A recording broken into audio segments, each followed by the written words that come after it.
Yeah, everybody think it's a game. Yeah, everybody think it's a game. Yeah, everybody think it's a game. Boy, I ain't playing no games. No, boy, I ain't playing no games. Yeah, don't nobody know about the late night, early mornings with no sleep. Don't nobody know about the low time we ain't really had nothing to eat. Don't nobody know about the time we had to ride around without tank on E. Don't nobody know nothing but me. Don't nobody know nothing but me. Don't nobody know about the grind that it took. Don't nobody know how many times we put ourselves out there and got overlooked. Don't nobody know our pockets was low. Don't nobody know they think what they know. Don't nobody got love for a man, especially when a man hitting it low. Everybody got words of wisdom. Who putting in the work though? Everybody wanna get a trophy, but you ain't make it to the ship though. Better stick to your sailboat. I know you love to ride away. I see you really love to follow. Trendsetters over here though. Whoa, everything seems like a game until you get played, yeah. Everything seems like a game until you get played, yeah. Everything seems like a game until you get played, yeah.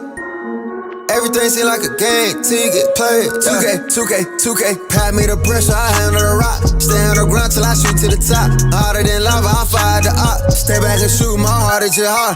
I don't miss nothing, my shot can't get blocked. Bust in your face like I'm Curry on God. My mentality win at all costs. Snakes in that grad, had to cut a few off. Keep my head low, my focus is pivotal. Confidence is key, don't let haters get to you. Critics always wanna say something negative. I can't mind them, I know that I'm better than them. I just know I got that grind for my team. Take the title on me, be MVP. Once I do, I'ma show on the king. Finger to the left, so quiet my demons. Everything seems like a game until you get played, yeah.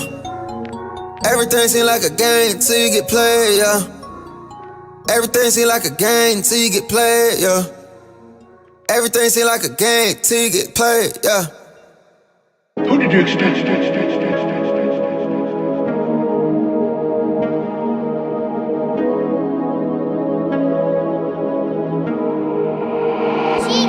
I can see your soul through your eyes and it's looking dark. I got eyes of God, so I know when you pure of heart. I seen you switch sides for the house right in front of my eyes. And I know what happened in the dark, gotta come to the light. A nigga vision see through. I can look inside of you. I can tell what you wanna do. I can see what you tryna do. I'm on that east side, the west side, the south side, the north side. I'm on that east side, the west side, the south side, the north side.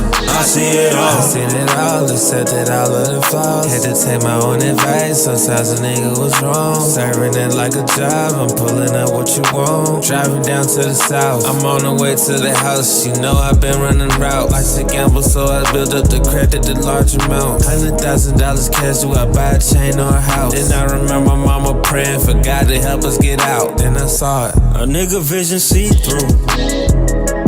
I can look inside of you. I can tell what you wanna do. I can see what you tryna do. I'm on that east side, the west side, the south side, the north side. I'm on that east side, the west side, the south side, the north side. I see it all.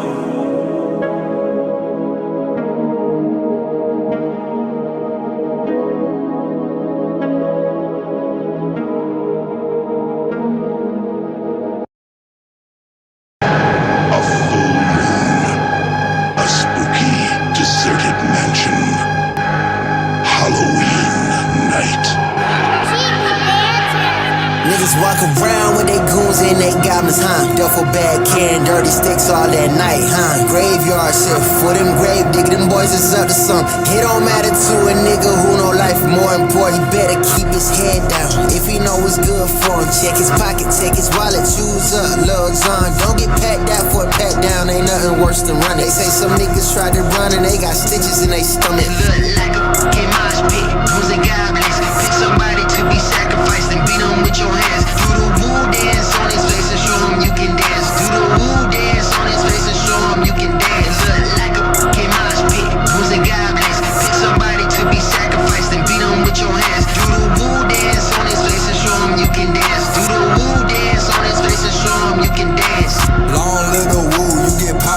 smoke. Bitch, I'm laughing to the bank and I ain't heard no fucking joke. All these little niggas mad cause they pockets big broke. Blue tookies in my pocket like I'm tied in with the locs.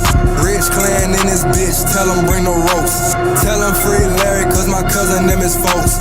Free my cousin Quan, they took his right to vote. If I run off on the plug, he can't tell I'm adios. It look like a fucking mosh pit. Music God bless. Pick somebody to be sacrificed and beat them with your hands. Do the woo dance on his face and show him you can dance. Do the woo dance on his face and show him you can dance. Look like a fucking mosh pit. Music God bless. Pick somebody to be sacrificed and beat them with your hands. Do the woo dance on his face and show him you can dance. Do the woo dance on his face and show him you can dance.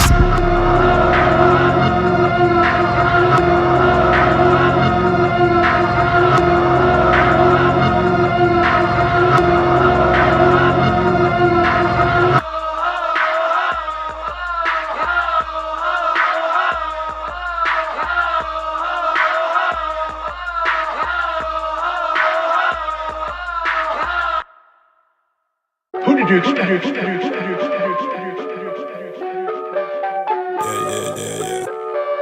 Yeah.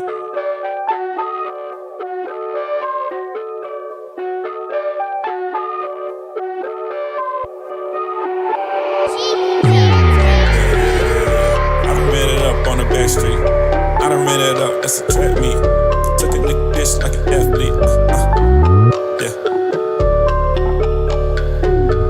Said what I said, don't at me. I done ran it up on the back street. I done ran it up, that's a track meet. Take a nigga bitch like an athlete. I said what I said, don't at me. Before I get involved in a rap beef. Back to the trap, can't trap me, dawg. On phone call, getting wet me. Drop a bag on his cap, cause he capping. Shawty disappeared, what happened? Caught him on the strip, he was lacking. All these bitches looking at me like, In high school, shawty, you a rapping. Now we grown up and you trapping. Coming through Benz high fashion, Louis V boost and an Aspen. They saying you having, shawty, who asking, I'm saying shawty sounding like the feds. Asking all these questions, how I'm getting all this bread. I just wanna kick it like a pair of pro kids. I just want some heads, stop getting in my head. I'm saying shawty sounding like the feds. Asking all these questions, how I'm getting all this bread. I just wanna kick it like a pair of pro kids. I just want some heads, stop getting in my head. I done ran it up on the back street. I done ran it up, that's a track meet. Take a nigga bitch like an athlete. I said what I said, don't at me. Before I get involved in a rap beef. Back to the trap, can't trap me, dawg. On phone call, getting wet me. Drop a bag on his cap, cause he capping. If you wanna talk about for real, every time I drop a song, young nigga be for real. Out here doing deals, I ain't never signed a deal. Got that money in my safe that you got for a deal. For real? For real. I just kept it rolling like a pill. I remember taking losses, I remember skipping meals. I was in the water with the sharks and the eels. I ain't never save a hoe, but I'm like the man still. I ain't stealing swag, cause I am the man for real. They say I'm at a pocket, guess I'm in my bag for real. Cash out of pocket, yeah, I'm in my bag for real. I'm fire, gotta pop it, you already know the drill. Say I'm out of pocket, yeah, I'm in my bag for real. Cash out of pocket, yeah, I'm in my bag for real. Cash out of pocket, yeah, I'm in my bag for real. I'm fire, gotta pop it, you already know the drill, bitch.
What's good, party people?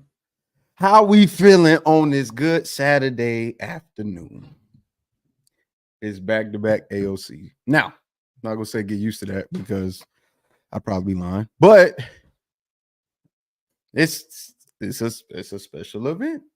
Well, I don't know if it's a special event, but anyway, today is A.O.C. review, A.O.C. recap show, A.O.C. revisits, A.O.C. reaction, all that good stuff.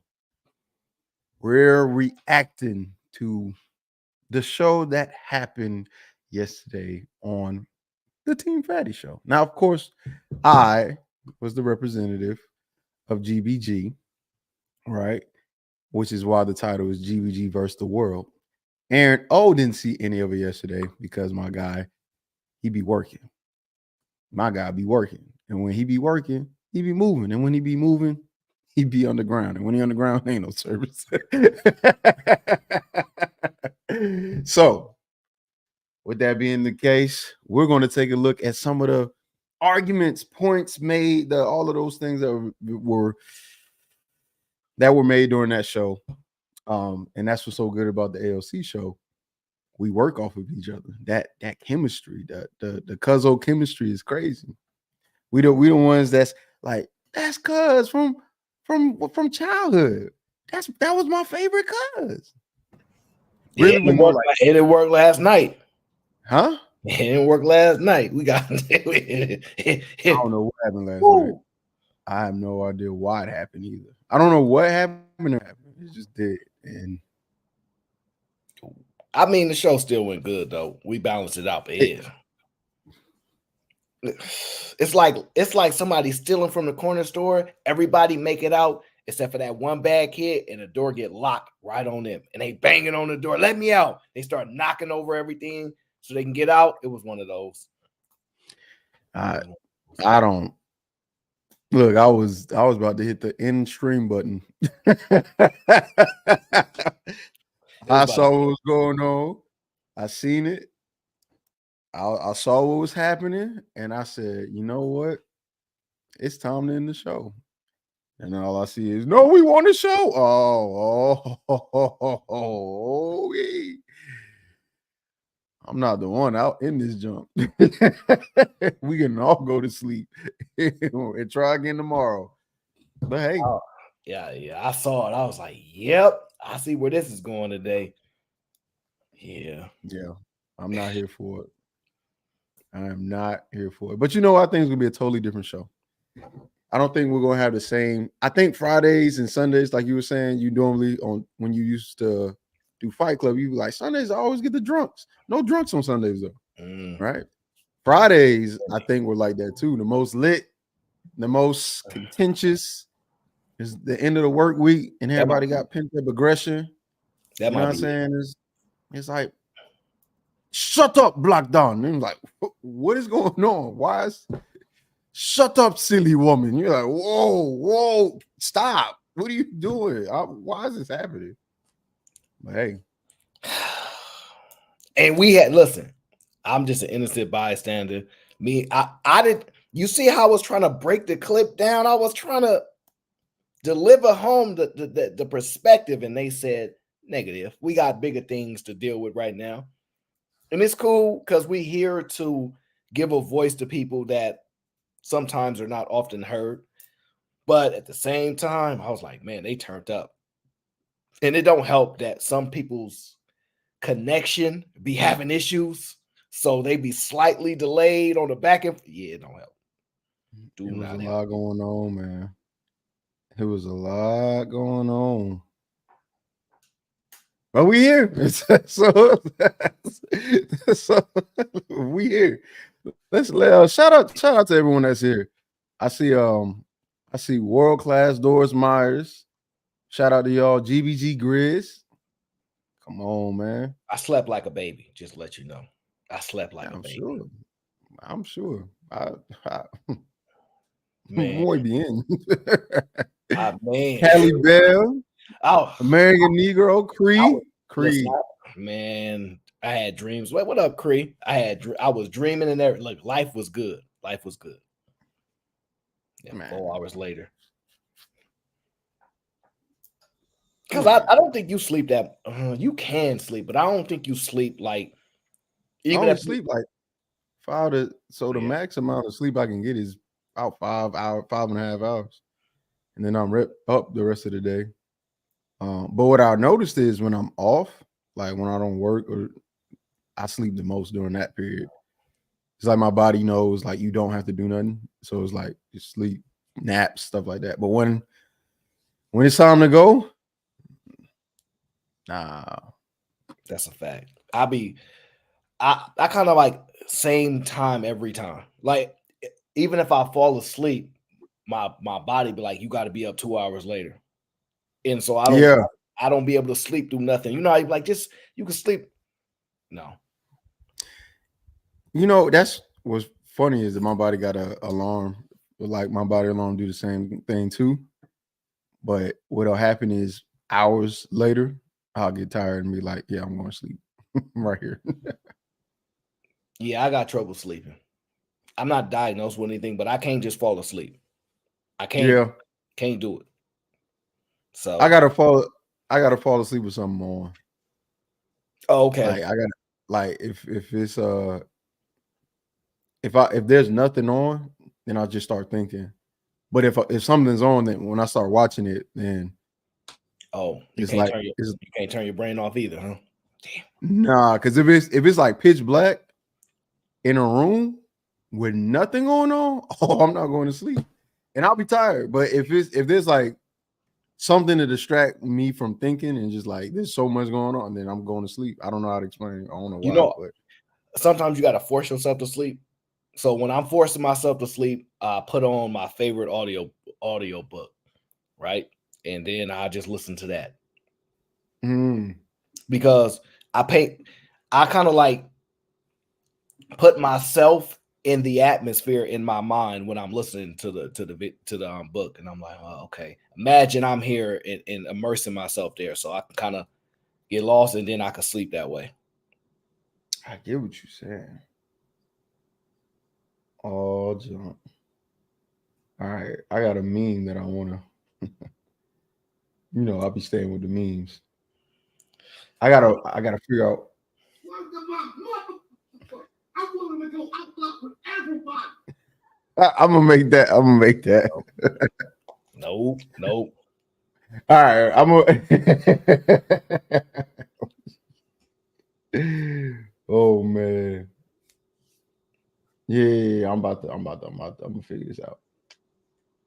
All right.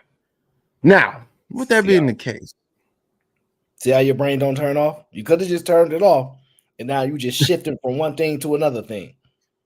Yeah, no, I think it's the ADHD. I ain't gonna hold you. I knew you was suffering from that. It happens. Yeah, it's staying on one thing is hard. I gotta be really intentful. I gotta be like locked in. If not, I'm gonna just be like, whoo. And I'm not good at multitasking. That's the craziest part. So I can't do it. My brain goes to jump somewhere else while I'm working on something else. I'll be like this, and then 2 seconds this. You can multitask. I think when it comes to music, right? When you have to, like, I think you multitask more than you pay attention to, but you might not identify it as multitasking. I think when you talk about your area of focus, right? Yeah.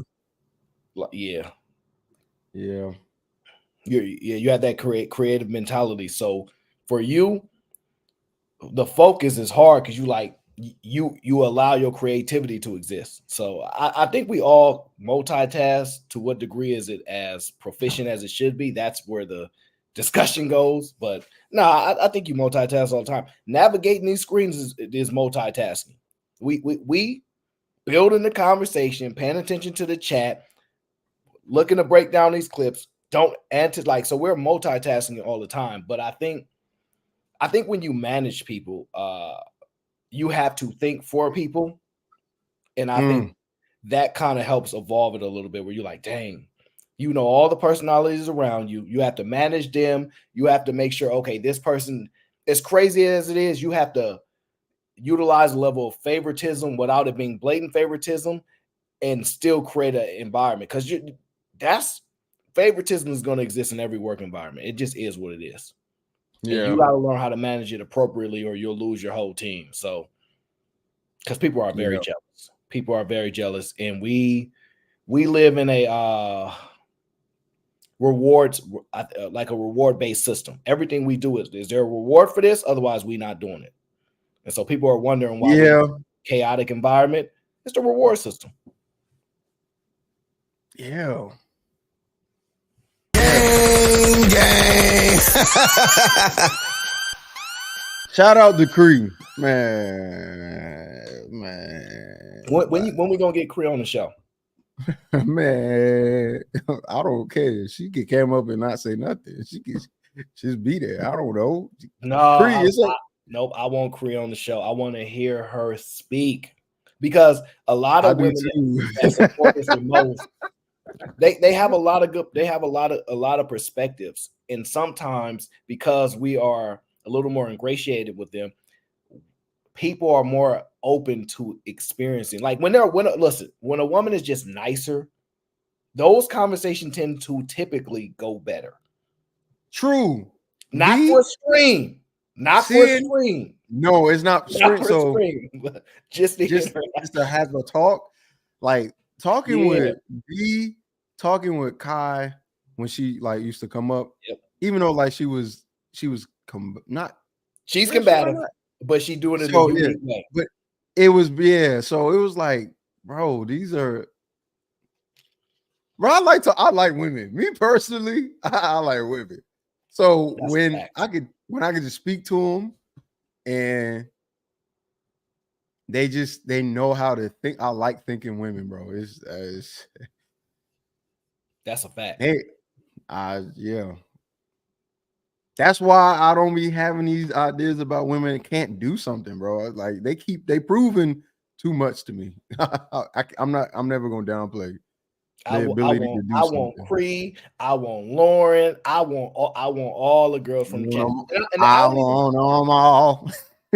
I don't necessarily even want them necessarily to cam up, because that's not important to me. It's more of I think they're nervous. I think they be wanting to have a lot of these conversations, but they're not sure how they feel about it. So it's just more breaking them. Because before B Love came on stream, she was like, I don't know. And we finally kind of get broken her in to be like, it's cool. Now, I don't know if people will, once you get on stream, if people will be as inviting, because I don't know. Everybody's a little different, but I think it's good for them. I'm trying to get CC on stream, all that. Yeah, there's just a lot of. The thing too is, it's the environment you set, which is the same reason why, like, I get why Fatty invited me to the panel, right? Because he's doing something different, right? He's trying to make his environment and panels more inviting towards women, because I don't care what nobody say, women add a lot of value to these shows. Because it's always nice to have a feminine presence, even if people want to deny it, right? As much as people want to go, it's a man space. That's debunked. It's not true. Carmen, what's good? Yeah, I don't know. It's not for me. It's not a man space. But my viewpoints are male centric because I'm a man. That's all I know. All right, and I give my perspective. You give yours. But somehow, someway, we just seem to rub women the wrong way with our thoughts, even though they can't ever disprove them. That's got to be frustrating. That's got to be a really frustrating existence. I'm gonna tell you what my honest opinion is. My honest opinion is the women would rather talk to guys like us, but not actually us. Meaning, they want to have these conversations with the guys that they are extremely combative with, the guys that come on the show and they like, I want to really talk to that person, but I want them to treat me like Cheeky or A.O. would treat me. And that interaction is just not going to happen. Yeah, no, I think that's what they're trying to balance out. I don't know, man. So do they like being they like, I don't know. I guess the drama and the contention just pulls them. But when it's not as much, it's like, that's cool, but it's not as. Well, I don't know. No, that's a different thing. I don't care. All this Different man can't be friends with women. That's on y'all. Y'all live that life if y'all want. I'll take it, huh? And that's for Day, because Dave been asking about a women friend stream, and I'm putting it together. I ain't forgot about him. I'm putting it together. It might even have to be A.O.C. just for the dynamic of it, but I'm putting it together as we speak. Day, I ain't forgot about you, because he don't believe it even, like, there's no value in it. He don't see it. No value in what? Male female dynamic friendships. It depends on how you view the value. It's so if you're looking for like tangible things with women, like you're not. That's not it. The intangible, like things involving thoughts, emotions, ideas, intangible things. Like some women, when you have good women friends, they will help you financially if you needed it. They will help you. They are actually they will do anything for you, bro. It's so crazy. You could get a lot done when you got good women friends, because they be ready to roll. Cree says she watching from the clouds. Cree, we want you on the show, and don't make me have to put a poll up and get the votes up. Cree, they want you on the show. They want you on the show, Cree. We want to hear from you.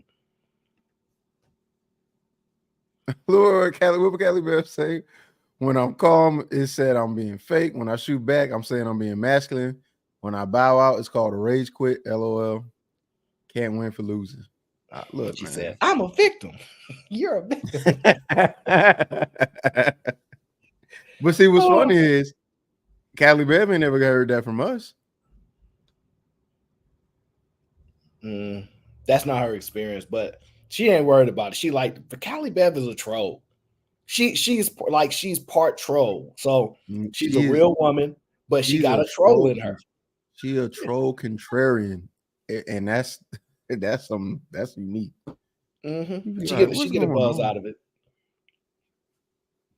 What's going on? I want Windchime on the show too. Windchime, I forgot about you. I want you on the show too. Windchime, yes. Mm-hmm. Man, honestly, the ladies don't be as bad as people be trying to make them. I don't know, like they not as bad as people try to make them. I think it's only one troll. I don't even know if it's a troll that just everybody seems to dislike. Travel One is that troll. Everybody don't like her. I don't mind her. Every once in a while, I go back and forth for a little bit. Like yesterday, I was like, if you don't want to be here, just leave. Now, of course, she didn't go nowhere. Of course, she didn't go nowhere. I don't understand Travel One's mission. That's my confusion. What are you hoping to accomplish? She a bot. She a bot. You thought she was a bot at first until she actually responded in a non-bot way. She's still a bot. That AI is developing quickly. Jolly, what's up? How you feeling, girl? Yeah, she a bot. We want Jay Ali on stream too. We want her out to chat. Jolly is taking the advice. Now I've been trying to tell people stay off. Jay Ali only pop up when we talking about astrologies and all that type of stuff. What's your spirit animal and all those things? That's when she want to pop up. That's the show she wants. Well, if that's the case, I'm gonna call Sierra. Well, Sierra work, but Sierra will do that for sure. Y'all want to talk about astrology and earthiness and all of that? All y'all want it? I got three other girls. You know what's so crazy? All my female friends are pretty. I don't know if that's intentional or not. I don't know how that works. Well, the answer to that question is because somebody said this, right? Do you see guys befriending 300-pound women and going to, I don't know, a steakhouse with them as friends? And like, do they like those type of women, or are most of their friends relatively attractive women? And that kind of plays into the conversation of what Day is saying. So I've thought about it. I haven't explored it a lot. I don't know, fam. Like, I'm thinking about it. I don't have any unattractive female friends. How did that even happen? And it's not like I'll be just, hey, you want to be friends? That's not how that works. I don't know, man. That's unique. That's something. That's something. That's something.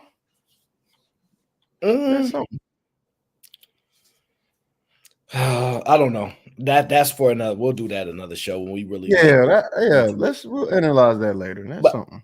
Yeah. Because I really want Day to be here for that show because I'm about sick of him. Gurka, what up? I'm about sick of him. I'm tired of Day trying to push women away from being friends with us because there's some secret experience. No.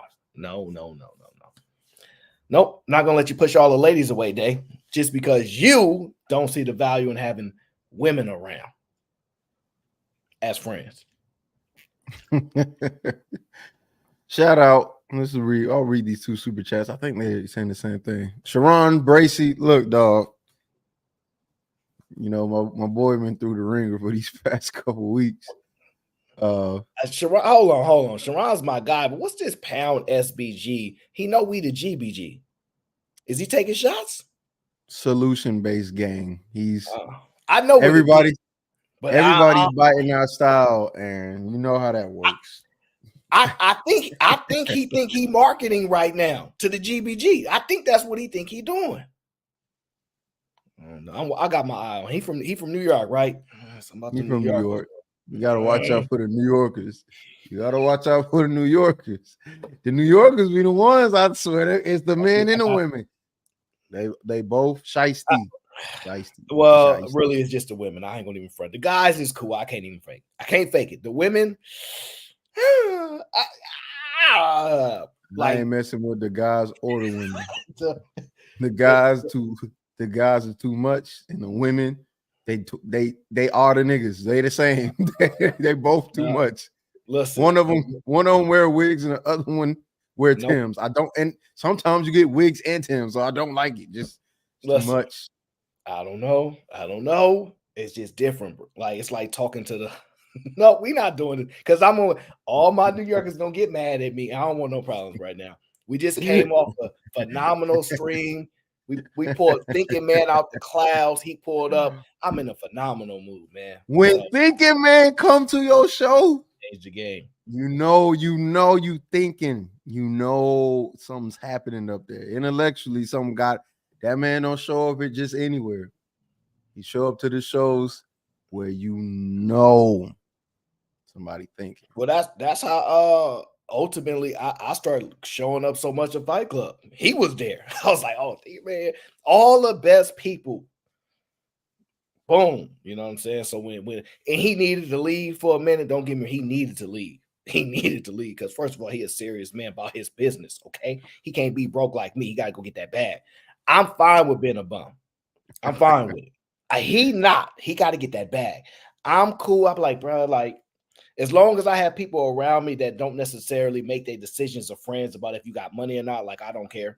But we good. You be rich. I just ain't gonna do no hating like everybody else do, you know. So I get to be in a different space. Most people be in a hating position, and you got to be careful around those people. So I understand it, but I just like being broke. It's fun. I think it's less stress on my life. Yeah, well, yeah. I would say, well, no, because when stuff get expensive, I'll be like, that's a good point. But see, the difference is Top Ramen is cool. Now, Fatty is a little expensive. He always saying, I want pizza. I don't know what his obsession with pizza. But he's like, hey, friends, I'm going to eat pizza today. What? Like, always want pizza. That's a little too expensive for my budget. So he be wilding. Me personally, just saying, I like I be liking spam. I'm not spam, but corn. The corned beef. There it is. Not spam, but corned beef. That's like the budget. The budget for me. Corned beef. I be liking wings too. Wings be Wings not expensive though. They work because I'm from Atlanta, right? And I'm in Atlanta. So it's almost like that's just what you do is wings. It is wings. I don't know. I'm not gonna lie, I can't eat bologna no more. If you offer me bologna, our friendship might be on the line. I'm not trying to sound, I just can't do it. If you like, we got bologna, I might storm out the door and pouting. Nah, like that's the one food I just can't go back to. I can't do it. Chris J, what up? I can't. What's good, dog? Chris J with a $2 ball. Good afternoon, people. Just passing by. Appreciate it. Appreciate it. Yeah, shout out to Chris J because he's been a major igniter in my WWE nostalgia right now. So I've been going back watching old segments of WWF when I actually used to enjoy it. And so shout out to Chris J. But no, look, spam. What T.O. say? Spam. The spam is cool, bro. The spam, I can understand, but the bologna with the red string around it, those that know what I'm talking about. The red string, Yeah. It hurts. You know, I ate that without knowing to take it off because I just didn't know. Lord. And I was like, bro, this skin is so I hated hard. that red thing. Bro, I'm having trauma. It was the Oscar Mayer. It came in the yellow top in the clear plastic on the back end. But yep. Yeah, I'm struggling right now. I'm struggling. We got to move up. My head's starting to hurt. I can't do this right now. No, I'm not doing this. We moving on. Shout out to Sharon. He says, I'm GBG adjacent. Y'all my dogs. Yeah, no doubt. Sharon's my guy. Everybody knows that. But I don't know. I don't know because we ain't got no solutions over here. So I'm worried. We don't do No. We actually have a lot of solutions. We did a whole stream about solutions. I told everybody, do this. And they say, but it's hard. I don't want to hear it. So I'm done with solutions. Forget it. I'm going to give you perspective and let you decide.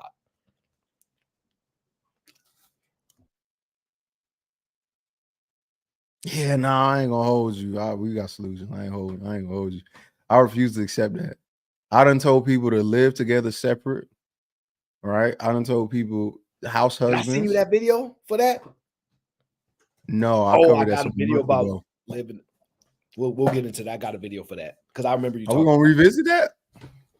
I got it in the vault. I always be thinking about, I'll be like, I got a video for that. I got a video because I be anticipating that this might happen, or it just so happened it's in the vault and somebody said something in the conversation and it directly tied to it.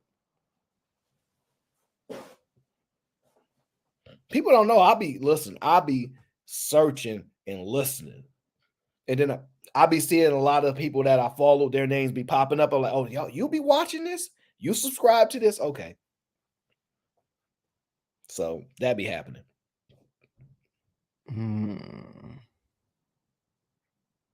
That's gonna be interesting. We're gonna have to do a revisit show where we take a look at all the solutions that were offered.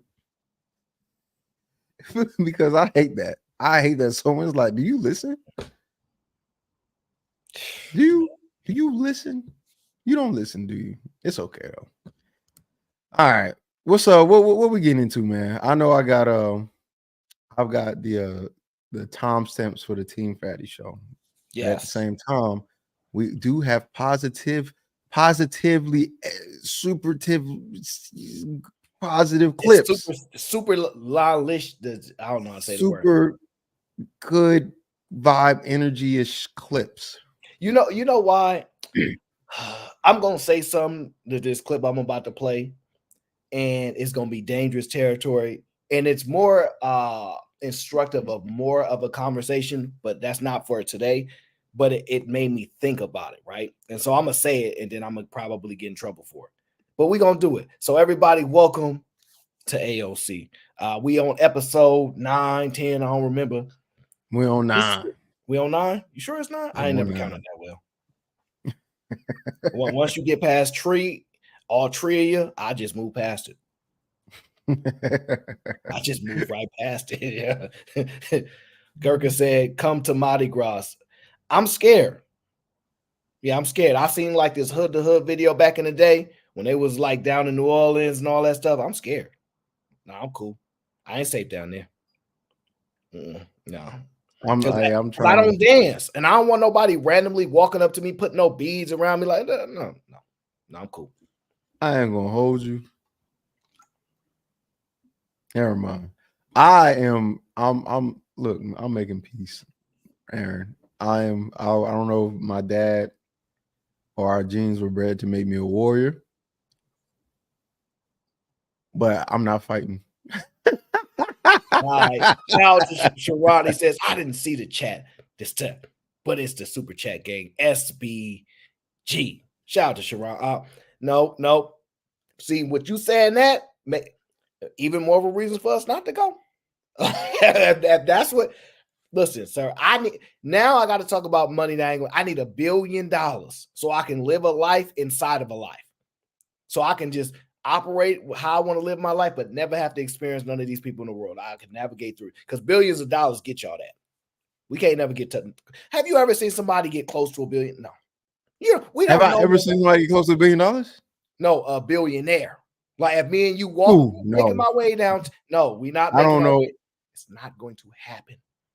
The billion people don't understand what $1 billion is meant to do. The $1 billion is meant to segregate you from the world that you operate in, so you can have a world inside of a world. Yeah, I ain't gonna hold you. If I had $1 billion, I would never. I would be a hermit, gladly. Like, you wouldn't need to do that, because you can pretty much navigate everybody that has access to you. Nobody randomly walks up on a billionaire. You cannot get close to them. Now, Sherelle saying she's been around billionaires, but that's because she was invited, right? When you invited, that is an atmosphere that they control. They control everything. Every atmosphere they in, they control it. The difference is they understand you're going to take a picture from 1,000 miles away. Go ahead and take your little paparazzi picture, but you're not running up on me. That's out. So, I mean, mine is Kanye. Mine is Kanye. I'm about to say. because what we found out is a lot of times that stuff is planned. Yeah. You know what I'm saying? But outside of situations like that, you don't see it. You don't.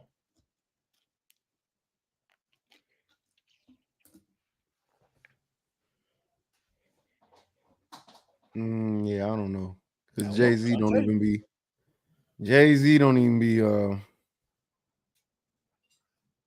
Yeah, anyway. Look, when the last time you see somebody get the run up on Jay-Z? I don't even think I've even seen one that happened when he wasn't a billionaire. So I'm telling you, bro, you can't do it, bro. The billionaire is for that life. Anyway, let's get into the show. We're gonna start the show off. You know, we do positive interactions. What Sharon say, solution, but we do all. We like to invite those experiences. So I seen this video, right? And here, let me make sure I turn the audio on. And I just want to get your thoughts on it. Spin the mystery wheel for $20? I don't have $20, sadly. You want to spin the mystery wheel for $20? Sure. For $20. Oh, no. I don't have a lot, but I have a little bit extra money this Christmas. No. I want to help you. You help a lot of people. You're going to try to give me $20 right now? No, I'm going to give you $40 just to do good. I struggled for a long time. And I just want you to take this and put it towards good use, because I know it'll go towards someone who deserves it. Sorry. I can't. Can I give you a hug? I can't take that money from you right now. Why? My ex paid a little bit of his back child support, so I'm struggling for so many years. I'm blessed with this job. Now I make ends meet. I'm going to have a nice Christmas with my kids are, and How old's your kid? I have a 10-year-old and a 7-year-old. What's your dream? Just to make it with my kids, just to have a good life, you know? You want to spin the wheel for free? For fun, yeah. Okay. Oh, lost. That wasn't a good spin, though. Try one more time. Price is right. Price is right spin. You won. I'm a winner because I met you. Honestly, thank you for being a blessing. Before you go, you should probably get your prize, right? What? It's for kids, though. You said you have a kid? I have 2 kids. So then I got a prize for your 2 kids. Oh my goodness. It's a brand new iPad. Thank you. You're so welcome. I love you. And you're in my prayers every night. Should I give you the other prize? Really? Yeah. What's this? $1,000. You just helped me more than you know. you so much. You're so welcome. Merry Christmas. Amazing Christmas. You want to spend the mission?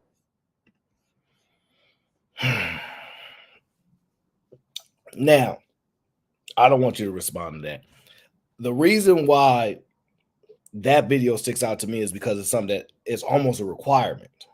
Gratitude. I can't be around a woman that don't have a high level of gratitude.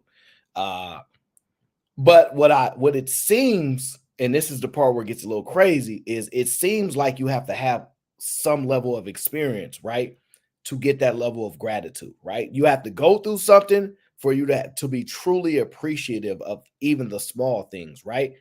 And so even though, you know, Anton be like, don't do be a stepdad, I always say I'm good with a woman that has one kid.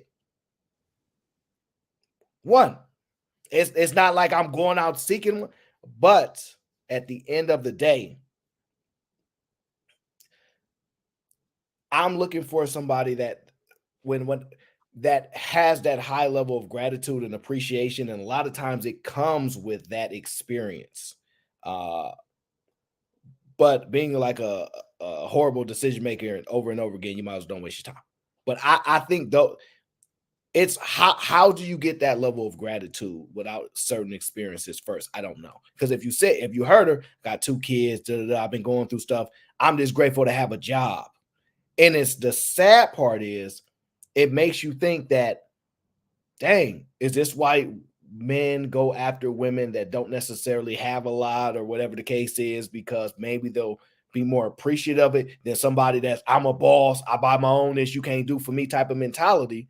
I don't know. I'm just saying, and I'm not saying there are women that can't be appreciative. It just seems it hits different when somebody really comes from an environment that creates a level of appreciation. I don't know, bro, because I'm thinking about women that don't come from much and they be ghetto. I ain't trying to. Oh no, listen. I'm not disagreeing. That's what I'm saying. I'm not trying to mess with them. You don't like ghetto chicks? I'm about to go edit something real quick. I'll be back when you back. Right, when you come back to reality, I'm coming back with you, dog. What are you talking about? Oh, I know, because you. I thought you was like, because you're the more open-minded person. I'm like a closed person. I'm not open-minded to nothing. I think they be cute, but like for example, Sha'Carri Richardson, I'll be like, she looks so good. She looks amazing. I ain't never looked at Sha'Carri Richardson like that. Sha'Carri Richardson bad to me, bro. Especially when she took her hair, when she had that the little fro. I said, "Ooh, ooh." I don't know. I ain't trying to. I don't look, bro. Man, I can't do the whole ghetto, bro. No. I don't remember what she looked like. They be cute and stuff, but it's just like, bro, you just want to stop. That's where it ends. You leave it. Just don't. Nah, look, you and LeGarrette. Nope. I'm gonna say no. What LeGarrette is? Nope. No to what? No, I can't. I don't know about Sha'Carri. I think it's Sha'Carri. Is it Sha'Carri? I think it's Sha'Carri. I don't know. Everybody know who I'm talking about. They know what I'm talking about. I guess that's cool. They know what I'm talking about. I know what I'm saying. Nah, dog. I don't know. I'm not trying to get in trouble right now. I'm rolling. Then all of a sudden they're gonna attack me. So that's a no. I'm not getting involved with that at all. She's mid. Call me. Damn. I ain't got time to be fighting over whether or not a black woman look good. Y'all not finna do this. Now, typically I'll be trolling y'all with my white women shit. But now I'm saying a black woman look good and she mid. Oh. Y'all, no, I'm not fighting y'all on this. She like an Etch-a-Sketch board is great. Don't talk to me about me not liking black women when y'all obviously hate black women. I'm being serious and not trolling y'all about my whole white woman thing. And I give my take, and this is how y'all treat me. This is so ridiculous. I can't. Anyway, whatever, Aaron. You on your own? No, y'all on your own. I can't believe that. whatever. I'm not even mad about it.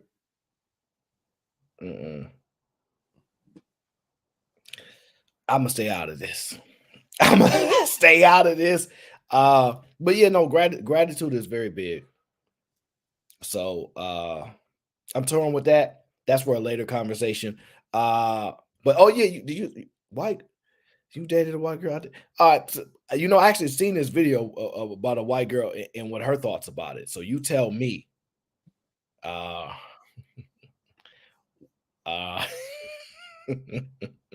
what? This is a crazy title. I ain't gonna hold you. That's crazy. Don't read the title. Listen to the information, sir. Okay. I don't want you to read into titles. That's what people do on social media to gauge attention. Okay. I want you to listen to what she says for the insight. Okay. Don't you like logical people? Listen to some logic. Welcome back to Tokyo, LA. We're here with Emily B. Emily B. Where are you from, Emily? Massachusetts. Massachusetts. That's awesome. So for you, black guys or white guys? Black guys. Can you elaborate as to why specifically black guys? Yes, black guys are melanated, and I want my children to survive. And I know that the only way for them to survive in the future is for them to have melanin in their skin. So that's the way for me to, make my legacy continue. Okay, I like that answer. That's actually a really unique answer. We were here yesterday. We didn't encounter that answer yet.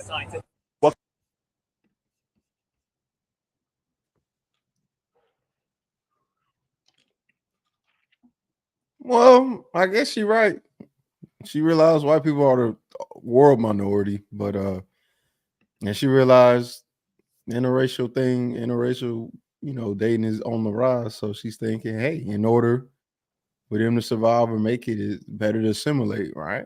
Same thing. That's why Asian people name me Amy Yo. You be like, how did we get Amy? Amy Wong, like, how? Amy Wong, how are we getting Amy? Anyway, yeah. I hear the. I don't know. I thought that was interesting. I think she took a logical approach to it. She's trying to ensure the outcome of her legacy. Makes sense. Checks out. Yeah, I think it's within reason. Now, hold on. Let me see. I got another video because I have to make sure we don't get in trouble because we always in trouble. Always, bro. It's so. Oh, crazy. Okay. I got at least two more, but I'm gonna go with this one first. then we'll break into the other one, and then we'll get to the team fatty. Here it is. Sharon said that's not within reason. Hold on, wait. Sharon, what's not within reason? If she want her children to survive, because that's her belief scientifically, that's the best odds. I don't know. If that's what she believes, I'm not looking to fight her. Sharon, why you hating on a woman for her preference and what she desires? I ain't never seen Sharon do that before. I'm a little nervous.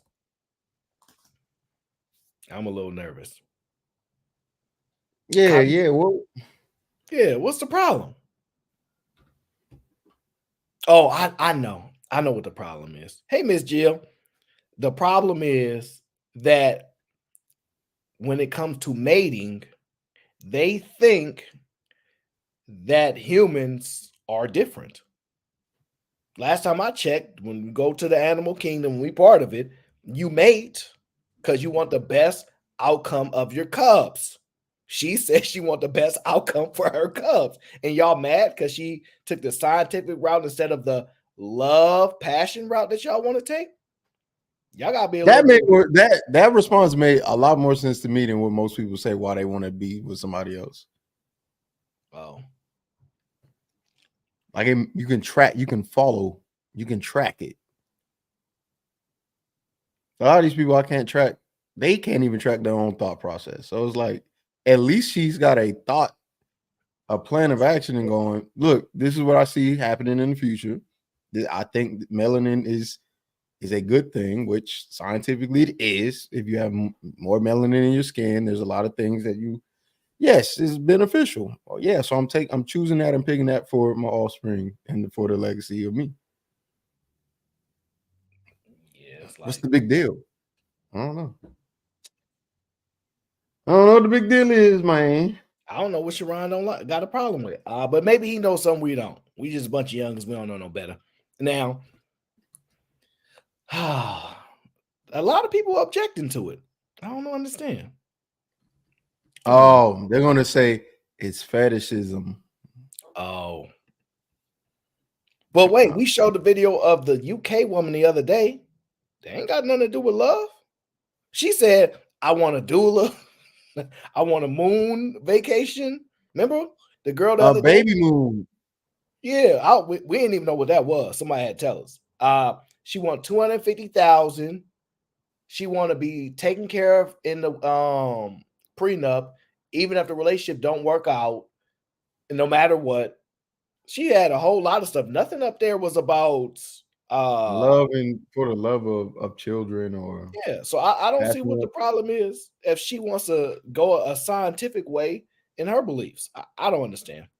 I think they don't like who said it, because when the black woman from the UK said what she said, they was like, yeah, girl, get that 250 racks a year, make sure you charge for your womb and all these things. They had no problem with it.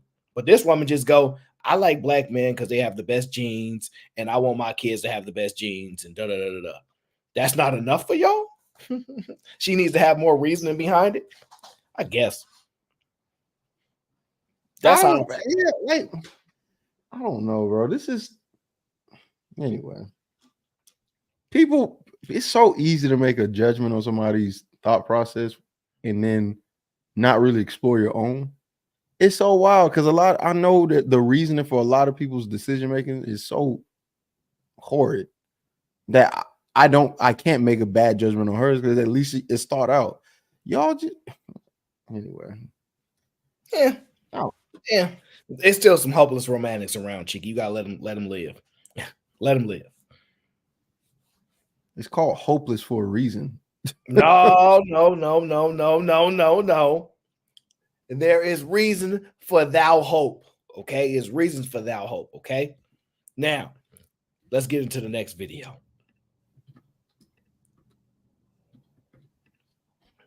I'm not scared of dogs. Are you scared of dogs? Nah, I can kill them, so I think I'm good. I bet, because some people scared of dogs. So I don't know. With your bare hands, you think you do it too? I ain't saying with my bare hands. Like if I got like a wire or something, I'm choking, bro. Like that's it. No, we don't want Peter. We don't want nobody coming on our street. We don't want nobody. I'm just saying. When I was scared of dogs, because I was at one point, is when I was little and like I knew I couldn't do nothing to it. No, but matter of fact, that's how most of my fear be coming through. You remember like being for me as a kid when it was dark, I was really scared because I would see stuff that was not there, and I'd be like, "This shit is huge. I can't win against this." Now I'll take my chances. I think I can beat his ass, so I'll be all right. I'm only scared of things that I can't really beat. That really like pretty much it. I think I can kill a dog, so I think I'm good. Well, we gonna chill on that dog stuff because I ain't got time for somebody walking up here throwing red paint on your shirt and stuff and say you cheating. So just chill, bro. You're right. We're not about to do that. We already got enough problems with the world. All right, we don't need to add to them. All right, let's get to the video. make sure you pay attention. I don't know what type of dogs these are, so I'm not a dog person. So I'm not about to argue with these people. Like a mutt. You think it's okay? You think it's a mixed dog? Okay. I'm not a dog person. I don't want no dogs. I'm not interested in having dogs, cats, reptile. I don't really want no pets. But that could change depending on if I need like a security dog. If I can buy one of those $20,000, $30,000 dogs, those super trained ones that don't play, I might do that. But it break my heart. It break my heart after 10 years. That 30,000. But anyway. Yeah, bro. I can't. No, I need something immortal for like that much. I need a robot dog, robo dog, something. You can't be dying in 10 years. That's too much. Man. I don't know, bro. I might as well get married. 20, 30,000 for maybe 10 years. Man, let me go. Listen. Just cheeky. Stop being pessimistic. Just go ahead and put your down payment on the wedding, everything right now. Already booked a photographer. Go ahead and book that and then speak it to existence. You got it. Go ahead and do it. Go ahead and do it. Ain't no problem. Oh, that's a huge problem. Non-refundable. Don't worry. Don't even worry about it. Ooh, man, they'd be drawing up new bylaws because I'm getting my refund. They'd be drawing up new bylaws about their refund policy. I'm telling you that now. Oh, okay. All right, let's get to the video. You better get the fuck out of here right now. That's all right, I'll call the cops. You go in video. Yeah, you go ahead. I'll call the cops. If you live here, you should have a key. You don't have a key, so you should not be in this building.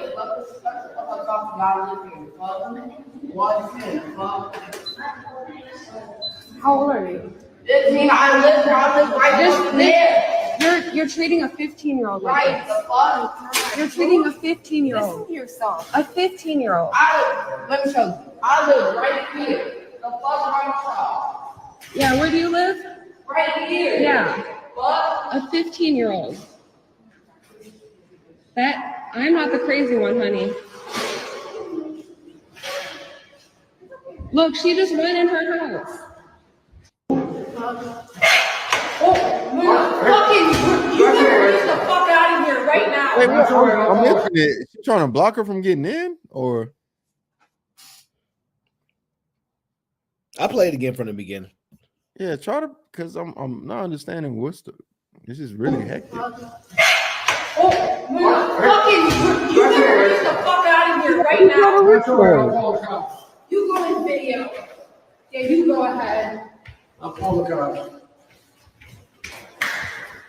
If you live here, you should have a key.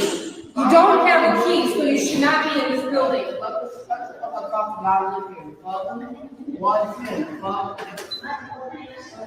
How old are you? 15. I live right there. You're treating a 15-year-old like this. You're treating a 15-year-old.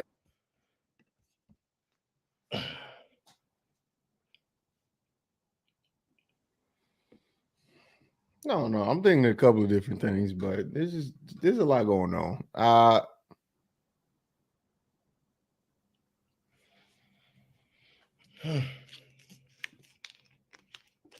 This one is confusing.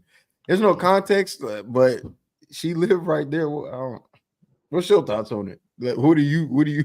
What's your reason for bringing this one? Well,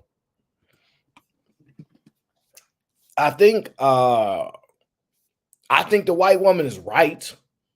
First of all, I don't know why they calling her a Karen. Because you didn't open that you didn't have the key to get in the building. So no, I'm not letting you in. And you bomb rush your way in.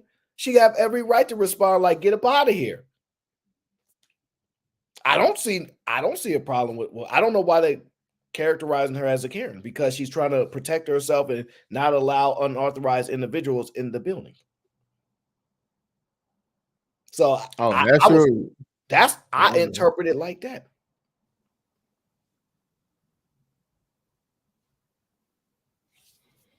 To me, I don't know. This is to me, it's unnecessary. It's like, bro, what are you doing? Get out the way. Just get out the way. What are you doing? And then if she do live right there, what she did, she went to her room or her house and kept it moving. That's simple. Who are you?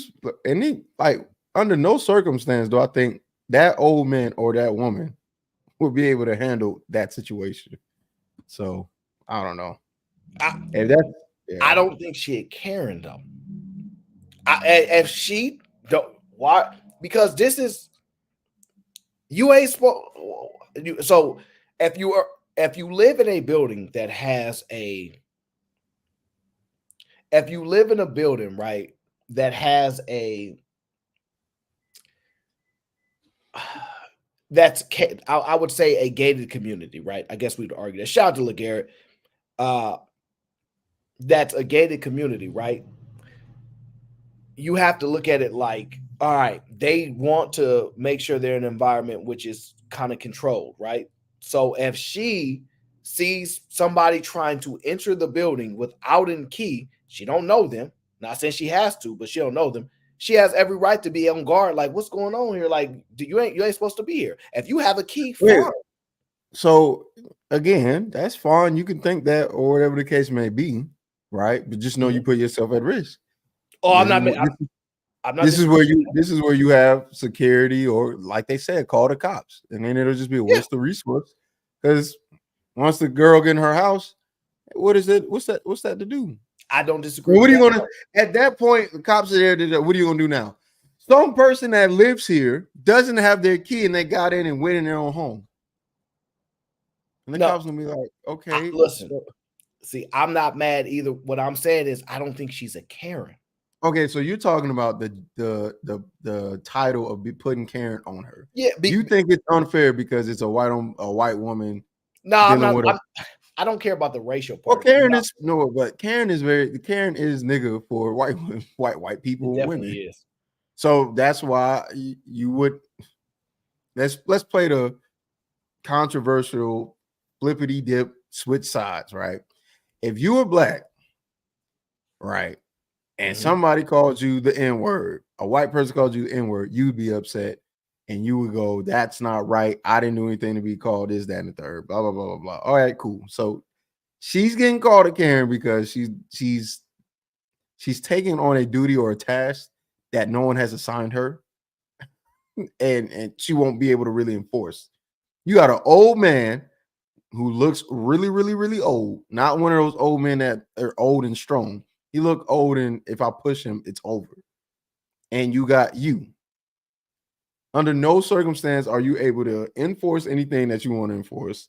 These things don't really concern you or at all. But if that's the role you want to take, then so be it. Just know it's almost like the people that when the teacher walked out of the classroom and they was like, Johnny did this, and it's like, little nigga, ain't nobody. First of all, she was gone. Why you doing? You were what they call a tattletale. Yeah. You have no reason. You have no. Everything you're doing right now is literally unnecessary because nothing happened. Oh no, but the thing is, they let it go. So like two ways I look at it, right? I don't that's why she stopped. Okay. Right? She's like, okay, you got to all right, moving on. Like, I'm supposed to feel stupid because I immediately went to a defense of seeing somebody try to get into a building that they probably shouldn't be in unless they have a key. Now, regardless of if she's 15 or 16, whatever the case is, a lot of times people don't know. And then let's be honest, we acting like 15 or 6-year-olds ain't breaking into homes and stealing stuff. Let's not pretend like that don't happen, right? And so I'm saying I have no problem with how you break it down is you get hurt, lady. You better chill. I'm not arguing that. What I'm saying is, and I'm not saying she's enforcement, but she definitely, well, who are you? You need to get up out of here. So yeah. Yes, that 15-year-old girl could be a threat, Lee. Absolutely. Is your argument that she can't? No, she could never be a threat. But, see, again, well, this is the problem with younger people like Lee that's in shape. That man, no, seriously, that their inabilities to think from a perspective of an older person, right? Older people are at the highest risk. They're at the highest risk. They're some of the most assaulted people on the planet. That's the thing that people don't understand as you get older. Because you single and alone, you are the most vulnerable, one of the most vulnerable people on the planet. That's an old man right there. Listen, they have to protect themselves before they get into these type of environments. And a lot of times is nobody's saying that she's necessarily the physical threat or whatever the case is, but she can let somebody else in that shouldn't be in. I don't know why we acting like when you from Jersey.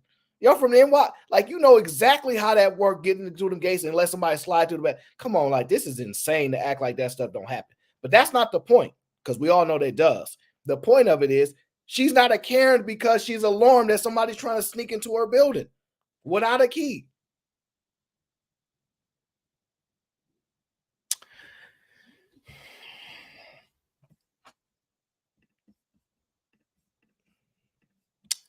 That sounds reasonable.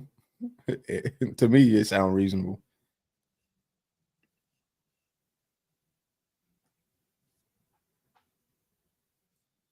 I'm just saying. I don't. All right, so that right, hold on. Just play it one more time. Just that. Well, I don't want to hear all them curse words. No, I'm saying it's playing right now, so don't worry about it. I'm just trying to see it. Right. So she did let it go. I think a Karen is the ones that stayed to cause the trouble. I don't know. Either way it go, I think is the biggest thing is people should just mind their business. But at the same time, I understand. I don't know where they're at. I don't know how many crimes have been committed lately. All of those things matter and stuff. But you're right. She left it alone once she was like, yeah, I live right here. And you see her going the other way. That's why the little girl was, I don't know, because she has a right to a place where she lives. So I'm looking at, like you said, it's a multi-layered perspective here. She has a right to let me in this door. I live here too. I ain't got no care. I don't care. I live here. I get that. But to act like that woman should just be like, oh, okay, come right on in. No problem. Come on now. That's a little insane. My thing is, how long have you been there? You not seen her? Nah, nope. There you go. Don't do that. Nope. No, because I'm dead serious. I ain't gonna hold you. Even when like funny, just the Airbnb I stayed at when I was out of town, it was like this. It was a really nice apartment in like a luxury area, and you got to get a key fob. But people who don't have, sometimes you leave your key fob, and somebody be like, "Oh, I left mine." That's not abnormal to just, hey, look, if you're trying to get in, because I'm sure there's multiple areas of security. Mm-hmm. But hey, your overall point to me makes sense. Look, she not a Karen. She didn't over pursue. She stopped when she realized she lives there, and that's it. I didn't see no Karen. And that little 15-year-old got a filthy mouth. She got a filthy mouth to be 15. So what I gotta do anything? I don't know. I don't know. That's 150. I don't know. Hey, look, if we can let the Karen go because she stopped pursuing. I'm not mad at her. I'm not mad at her. I just don't like. I don't like people with filthy mouths. I'm not mad at her at all. She have a right. She go and curse out. You know what I mean? You know, you know what I'm saying. I'm just saying. Yeah, I'm just saying she's not a Karen. I'm saying that's messed up to do that to her for being alarmed. I think that's kind of messed up. But you know, it is what it is. It is what I think it's messed up to call her a Karen. That's all. I don't think that's right. I understand. I think that's fair. Stop putting that on people that don't deserve it. Yeah, I don't think it's right now. I got this video. I literally saw this earlier today. I was like, I ain't gonna even say nothing. I'm gonna let you listen and see if you hear what I heard. Because man, sometimes you hear things that I can't hear. But just listen to this.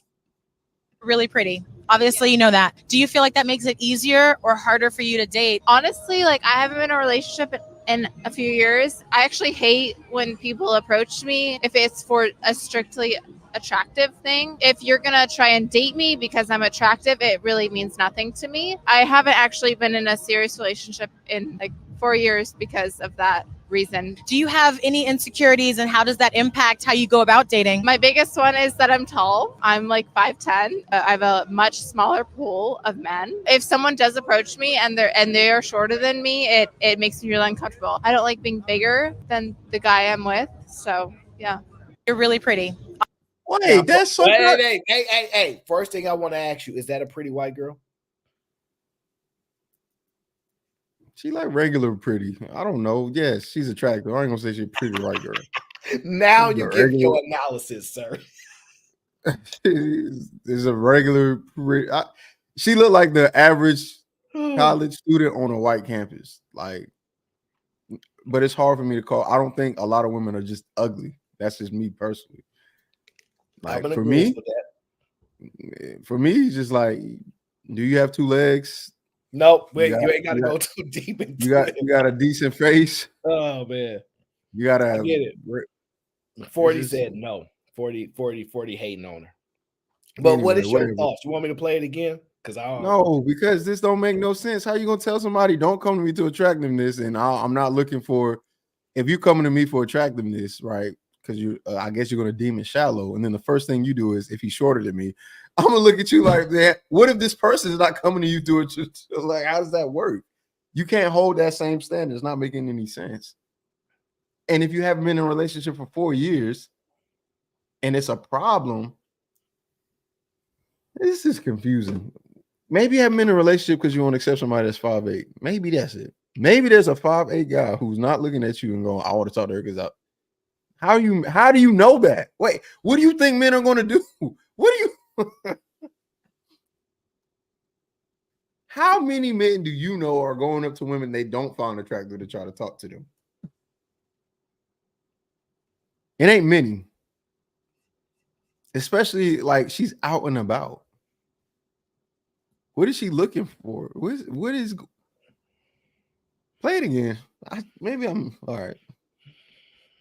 Obviously, you know that. Do you feel like that makes it easier or harder for you to date? Honestly, like I haven't been in a relationship in a few years. I actually hate when people approach me if it's for a strictly attractive thing. If you're gonna try and date me because I'm attractive, it really means nothing to me. I haven't actually been in a serious relationship in like 4 years because of that reason. Do you have any insecurities, and how does that impact how you go about dating? My biggest one is that I'm tall. I'm like 5'10". I have a much smaller pool of men. If someone does approach me and they are shorter than me, it makes me really uncomfortable. I don't like being bigger than the guy I'm with. So yeah. You're really I just want to say, I want to read the comment that somebody put. It says somebody in the comment named Janelle NTIM, right, says, I try to tell my male friends this. Women don't want a man who is only interested in her looks. This poor girl is tired. That's what one of the comments said. So you approach men then. How about that? This changes everything if you approach the men, right? You don't have to worry about men approaching you if you approach the men. How about you find a man that you find attractive and you go approach him based off of your attraction and go against the exact same standard you have for men, and then you try to deal with her or deal with him. Like, this is so stupid. Who said that? Where I keep trying to tell my man friends that. Yeah, that's one of the. See, my frustration exists is, do women realize the hypocrisy that she's stating during the interview? Because I understand the lady is interviewing, being a good interviewer, you don't really cut people off and you want to let them express themselves. But does she not understand what was just said to her? Or are women so used to women saying these things that it's normal to them, that they don't check it and go, how can you have that perspective? And you acting like, you know what I'm saying? Like, do the women actually see the other side, or they only see one side? That's the part I'm really interested in. Shout out to Harrison in the building. What up, Harrison? Shoot the loop to you, brother. That's the part I'm confused about. That part I'm confused about. Do women actually hear the logic and go, that don't fit? That's the part I'll be lost about. Because the black girl, right, she's interviewing, she heard what she said. She didn't challenge it. And I'm not saying you have to. I'm just wondering, did she identify it and go, I'm going to just let it go because women be like that? Because some of the women be like, I just don't challenge. Or did it just make sense to her because she's a woman? Exactly. Like, yeah, no. And it was like, wait a minute. What do you mean, yeah, no? Like, are we not? This. Bro, I be saying women smart, and I do believe that they are sometimes. But this is what I'm talking about. Like, what is? I don't want a man to approach me because he finds me attractive. But also, I don't want a man that's shorter than me to approach me neither, because he's shorter than me, he's smaller than me. So that means my dating pool is decreased. But at the same time, that same shallow thing that I just said I don't want men to do to me, I'm going to have to do to a man. And I'm not going to approach the men, right? It'd be different if she's like, yeah, I approach men because my qualifications are a little bit high. And when I find somebody that meets it, I take charge, I take initiative because I know my stringent standards causes me to miss out on a lot. We didn't hear that. I'm just telling. Listen, Grape Tea News says, stop trying to be logical with women. Are you saying why? Are you saying women don't have a level of logic? And look, here's the thing. Are you saying women stop trying to be logical with women? Or are you saying men? Because what I'm saying is the woman that interviewed her had no objections to this at all.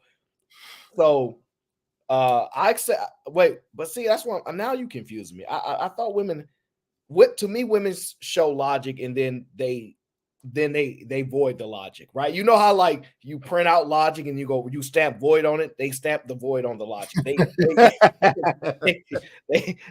logic part. I logic. I just cannot accept it. I don't know. I don't know, man. This is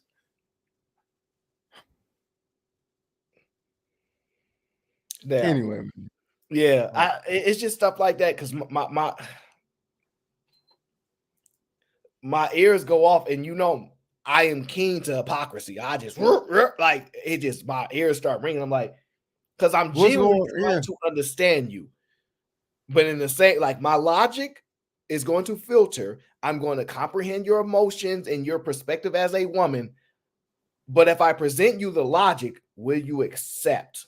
And that's the part where it gets scary for me. Because in the moment, when you about to contradict yourself, you stop and you say, hey, just answer yes or no, right? And you go, I'm not answering yes or no answer because it's going to make me contradict myself, right? So you stop. How does she not recognize she's about to contradict herself in that moment? You see what I'm saying? That self-awareness, that high level of intelligence. Even, do you think it's okay because you're a woman, I can get away with it? Or you just don't recognize you're about to, you see what I'm saying? Like that's the part what threw me off, bro. So, I mean, since we're on the topic of standards and whatnot, how about this video? Is this a video I haven't seen? This is the video you haven't seen, but we're about to find out together. Oh, Lord. Shout out to the supporters that send people videos. Shout out. Hey guys, today I received a crazy text from a guy that I went on 3 Hinge dates with. Chivalry is not dead. Okay. And here's the text. Wanted to say, hi Nicolette. I called you as soon as I got this. Hannah is gonna take it away and read it. Yeah, go kill it. Okay, so I have some things to say, and I mostly want to preface by saying how much I've enjoyed talking to you and seeing you the last couple of weeks. I think you're so gorgeous and naturally beautiful, and I want to stare at your smile all day long. You're perfectly goofy, and don't take yourself too seriously. You're so caring, and I have a lot of love and energy to give, and I can see that every day. I could tell right away that we had similarities, and I loved how you pointed out that your parents were so in love, and it seems like you want to have the same kind of love as them. The hard part is I thought it was tough to have a really good physical connection that matches everything else between us. I know it sounds terrible to say, and like I have no right at all, but I have to be honest because my life revolves around staying fit.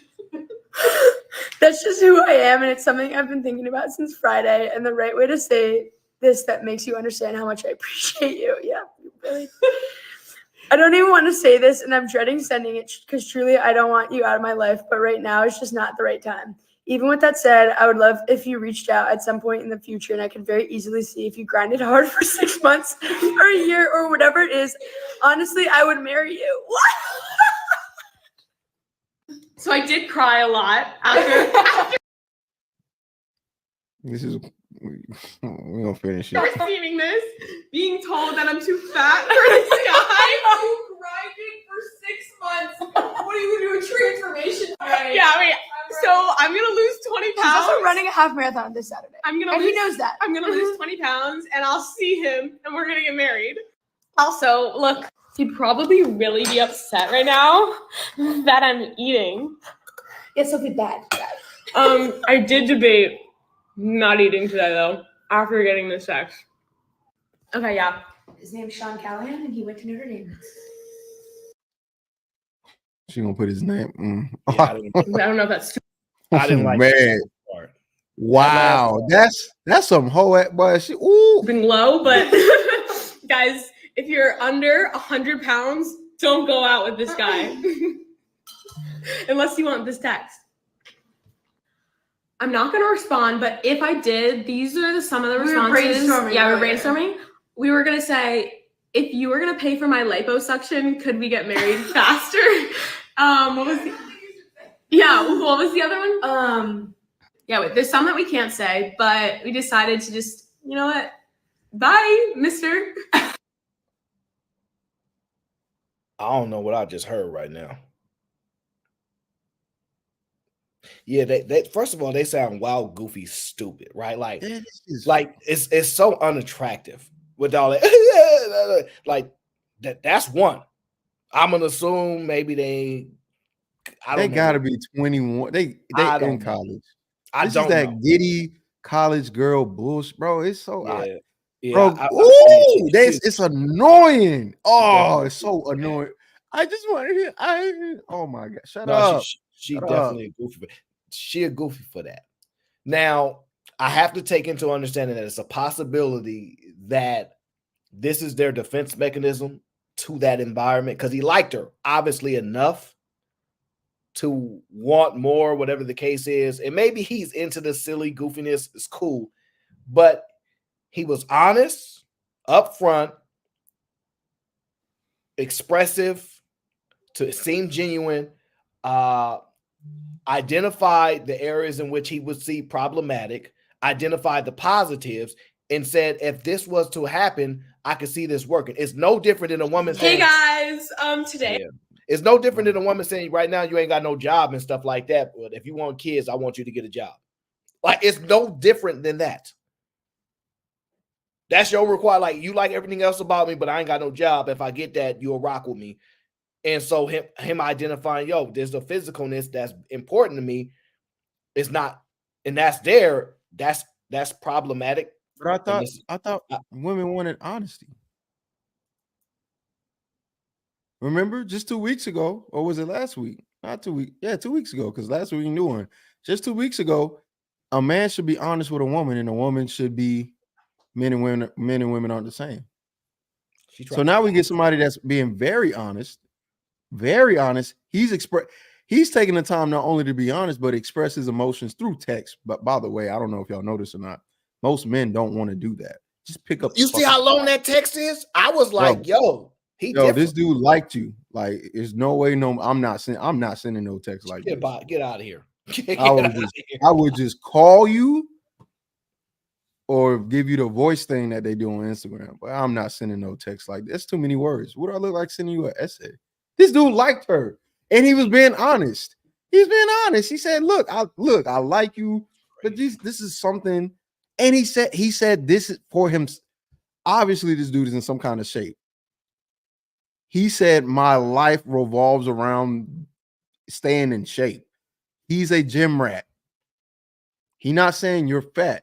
You're just not a bodybuilder like he is. And I'm sorry if you hadn't seen bodybuilder wives when they with bodybuilders. They tend to be fucking shredded too. That's the thing. Do you know what? That's Aaron. Here goes another thing. Stop asking for things that you're not. Y'all tell men all the time, y'all want this fine chick, this, that, and the third, but you not rich. Okay, but you want some shredded dude, and you obviously not shredded. And he's wrong for saying, look, 6 months, and I wouldn't mind revisiting this. You get the honesty you're looking for. You get what you was asking for in regards to, hey, you want somebody in shape? He's in shape. You're getting everything that you could have asked. This goofy ass broad, bro. It's just, I'm torn. And then you put his name out there, and what college he go to? That was wild crazy, bro. When I heard that, I'm like, why you say his name? That's just, man. It got my blood boiling just a little bit. Because I think that's classless. It's goofy. Like, what are you doing? Like, you a weirdo. You a weirdo hoe, bro. Like, what is you doing? Why are you putting my name and stuff out there? I didn't send it. I didn't make this thing super public or nothing. I sent this to you. Why are 2 other women reading this when I sent this to you? That's why these goofy hoes need to be left alone, bro. This is goofy, bro. It's so stupid. Women do some dumb. That's dumb. If I'm telling you something, why are you telling your friends like I'm talking to you? This ain't their relationship. This ain't their situation. Oh my God. They just stupid, bro. And this is why I don't believe in being vulnerable or don't believe in talking openly about what you feel, how you think to women, because they do stupid, goofy stuff like this when they got 2 other friends and they floating goofy ass heads on a screenshot that I sent to you. This was not meant for them. This was meant for you. If you didn't like it or something, you could at least reply or just say, you know what, I don't think this will work, whatever the case may be, but you want to do this. And this don't stop at age 21. They goofy hoes do this till they 40, 50. Yeah, the goofiness just stay there. It's like, God, that was lame. See, the thing is, lame is usually a term for men. We rarely ever give lame to women. We're like, you know what I mean? They really don't get to have that term, but these some real goofies right here. I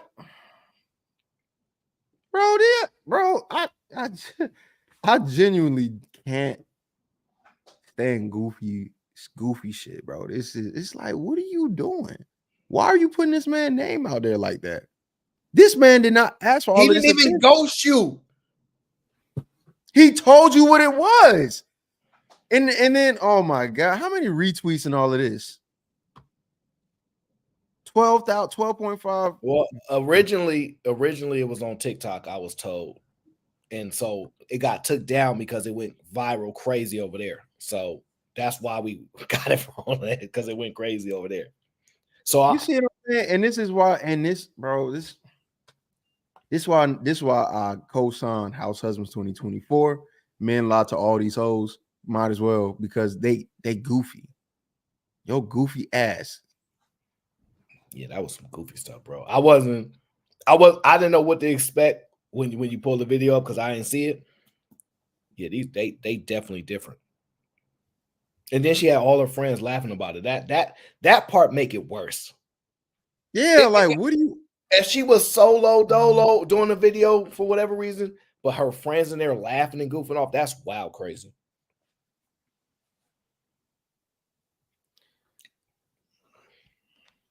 I don't know, bro. You got to find a girl that don't have no internet and barely any friends, and they friends got to be mature. That's the only way you can be okay to deal with some of these women. That's goofy. Yeah,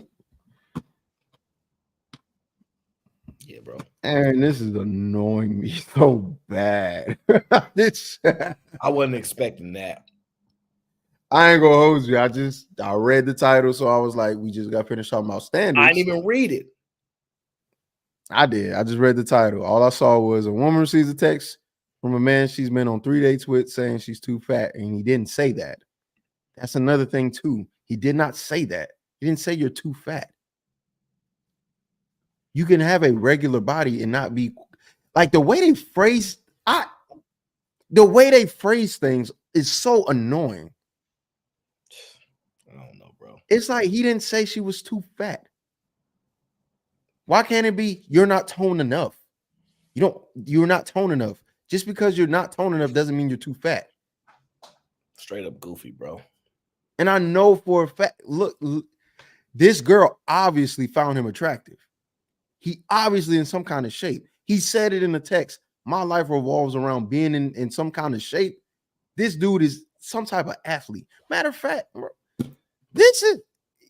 he has some type of athletic build, but women love to talk about all the expectations that men want from women and how men don't ever match their expectation, but fail to realize men have standards and expectations too, and your ass need to meet them as well. Just because you're a girl doesn't mean you get to bypass another man's standards because you're a girl. Man, get your life together, you goofy hoe. God dang, bro. This is a frustrating thing to see. She dropped his name at the end. And I don't know I if she know, said bro. what he Like, what are did. you doing? That was crazy. And then that was crazy, man. I was like, she really snuck that in there. Foul. Keep your thoughts to yourself, gentlemen. No, just lie. Stop. Don't lie. Just tell him my grandma died, and that's why I can't see you no more. Oh, my head exploded and my eye sockets fell out. Like, just make something up. Because then if you make something up, they're gonna go, you can't be a man. You can't be a man and just tell me, like, shut up. Oh God. Let's move on. Yeah, let me read some of the super chats that came in. Shout out to Grizz. Grizz says, no, it's only man time when it's time for less work. That's ever since you said that, I've been thinking about how I turn that into a show. Ever since you said that. Grizz says, barely paying rent, my man time, extra Target trips. Do I had a video? No, I'm not. I seen a video the other day. This woman did some wild, crazy stuff. I don't even bring it up. $200 Sheen card been sitting for 2 weeks. Relationship. That's the solution to your problems. Let me get me a man. I need to get this. Chris says the new ice cream place is open, but it's $15. I need a boyfriend. That's what that means. Oh, I can't afford That's no so ice cream. crazy. Let me get it. That's what that girl said. Aaron, remember the girl from yesterday? I need to do this before because I don't want to be too broke. And I'm like, that's what he tied it to. That's what he tied it to. That's why it's funny. It's time for your biannual car wash and oil change. I need a man. Listen, you can't be mad at problem solvers. She got a problem. Don't get her oil change. And is scared of the engine light. Ain't no problem. Find me a man. It's relationship time. Shout out to Grizz. And shout out to T-Dub. T-Dub added another member to the gang. Thank you, T-Dub. Shout out to you. We appreciate all the members. We go a member strong. So we will be doing members only content live streams in about roughly 2 weeks. So I'm rocking with it. Yeah, we're gonna be having a good time for the people that enjoy that type of conversation. For everybody else, we'll keep you guys on the regular streams. We don't want to put that down. Shout out to T-Dub though. Bro, I thought you watched the whole video. That's why I thought you was like, that's crazy. Watch what whole video? The video that we just played. I thought you watched it all.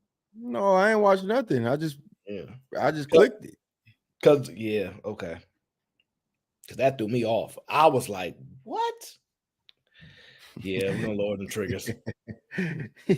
All these videos died down during December and V-Day. gang. That's funny. He don't miss. Man's been on fire, shooting straight shots, just good target, bullseye, bang, bang. Grizz don't miss at all. That's all crazy. right, man. Well, we about to get into the review. Now, like I said, Aaron has not seen any of this, so this will all be happening brand new for Aaron. I will be reliving, of course. It's always got to be what I said. Cardi B and is it Offset? Yep. I don't listen to music. They actually broken up, or they just doing this for like? I don't know. I have no idea. I don't know. But my assumption is he probably doing what rappers do. Have girls on the side and just be a rapper. Or at least the type of rapper he is, right? J. Cole. But the crazy part, I saw this video from the Love Dorsey woman, right? Because Love C said she liked her. So, and I never watched a lot of her content, but from what I saw, I'm like, okay, she seemed kind of smart. She talk about how women love the victim role.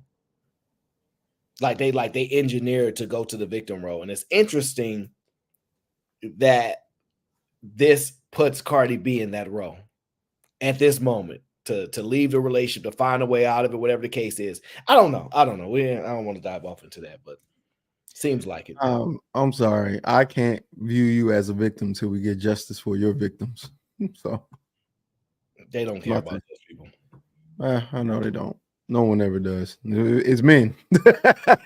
it's men. Why would they care? All right. So the first things first. Fatty has one of his friends, I guess, CC or Ceci. It seems like outside of a relationship, everything like woman can achieve sex with the pool boy. So the first thing I want to highlight is I just found it interesting. I don't know if this is a female behavior thing, right? But I'm gonna show you what I'm talking about. So this timestamp is 50, 56. Let me get there real quick. 50, 45, 50, 55. Especially on this space, is you took out of our life. So like women are going to look for that thrill that you took out of our life. So I think especially on this space is something that we have to reconsider on our talking points. Is this you do everything and you bring the bag and she doesn't have to take care about nothing because that's the manly thing to do. I get it. I just don't know if that is functional or if that's actually going to work or going to increase your probabilities of being a successful marriage instead of telling her, hey, carry 23% of the weight so she can feel invested. So same thing with your kids. Don't put your kids doing the dishes and cleaning the house and doing everything. But if they are responsible for 70% of cleaning, I will guarantee the next time they try to actually do a mess, they will think twice. They'll say, should I do this? Because probably I have to clean it. Let me just take care of this and be careful. Ceci, you are doing a lot of faces, so you disagree. That's so you. Now, this part right here. You hear what Fatty's saying? You understand what he's saying? Absolutely. All right. I'm sure she understands what he's saying, but watch this. Twice. They'll say, should I do this? Because probably I have to clean it. Let me just take care of this and be careful. Ceci, you are doing a lot of faces, so you disagree. That's so you want to be. No, it's just because you're talking like an expert. Do you disagree? No, you just sound like an expert. No, but do you? Oh, it's from experience because you know. Like, it's actually from observation. Because I am a lot of that way too. You sound like an expert. Is this from experience? That sounds awfully familiar to me. You want to know why it sounds awfully familiar to me? Because it also happened to me. All right. Answering your question. It also happened to me. And I don't know if this is a woman thing. I don't know. I don't think that it is. I think it's a human thing. But the people that do this the most, whenever we're having conversations, to me, that's happened to me. All right. This is why I have a clip of, I hear the logic. I just cannot accept it. I've done this with multiple women. They hear the truth and they still want to fight. I don't know what's going on. So here it is, right? 3-12-10 is where this starts. 3-12-10.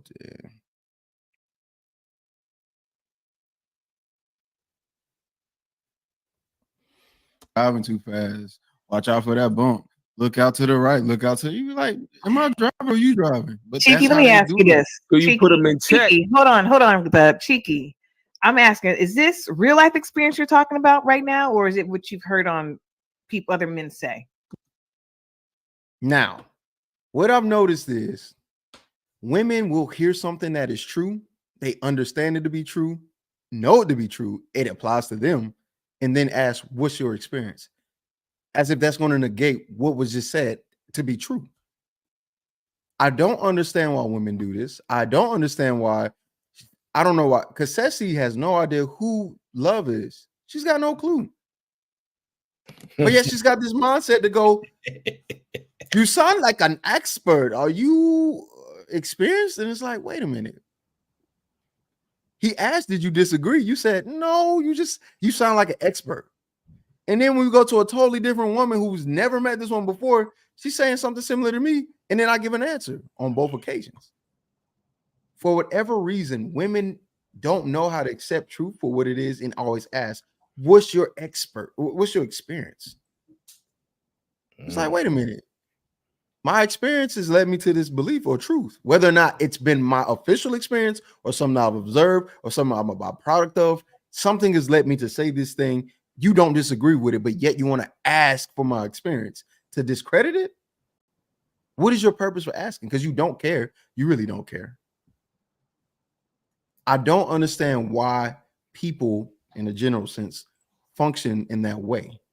You don't have to have the exact same experience to be able to pull from other experiences that have the same idea or same ideology. Yeah, see, because when the guys do it, they do it when they typically disagree with you.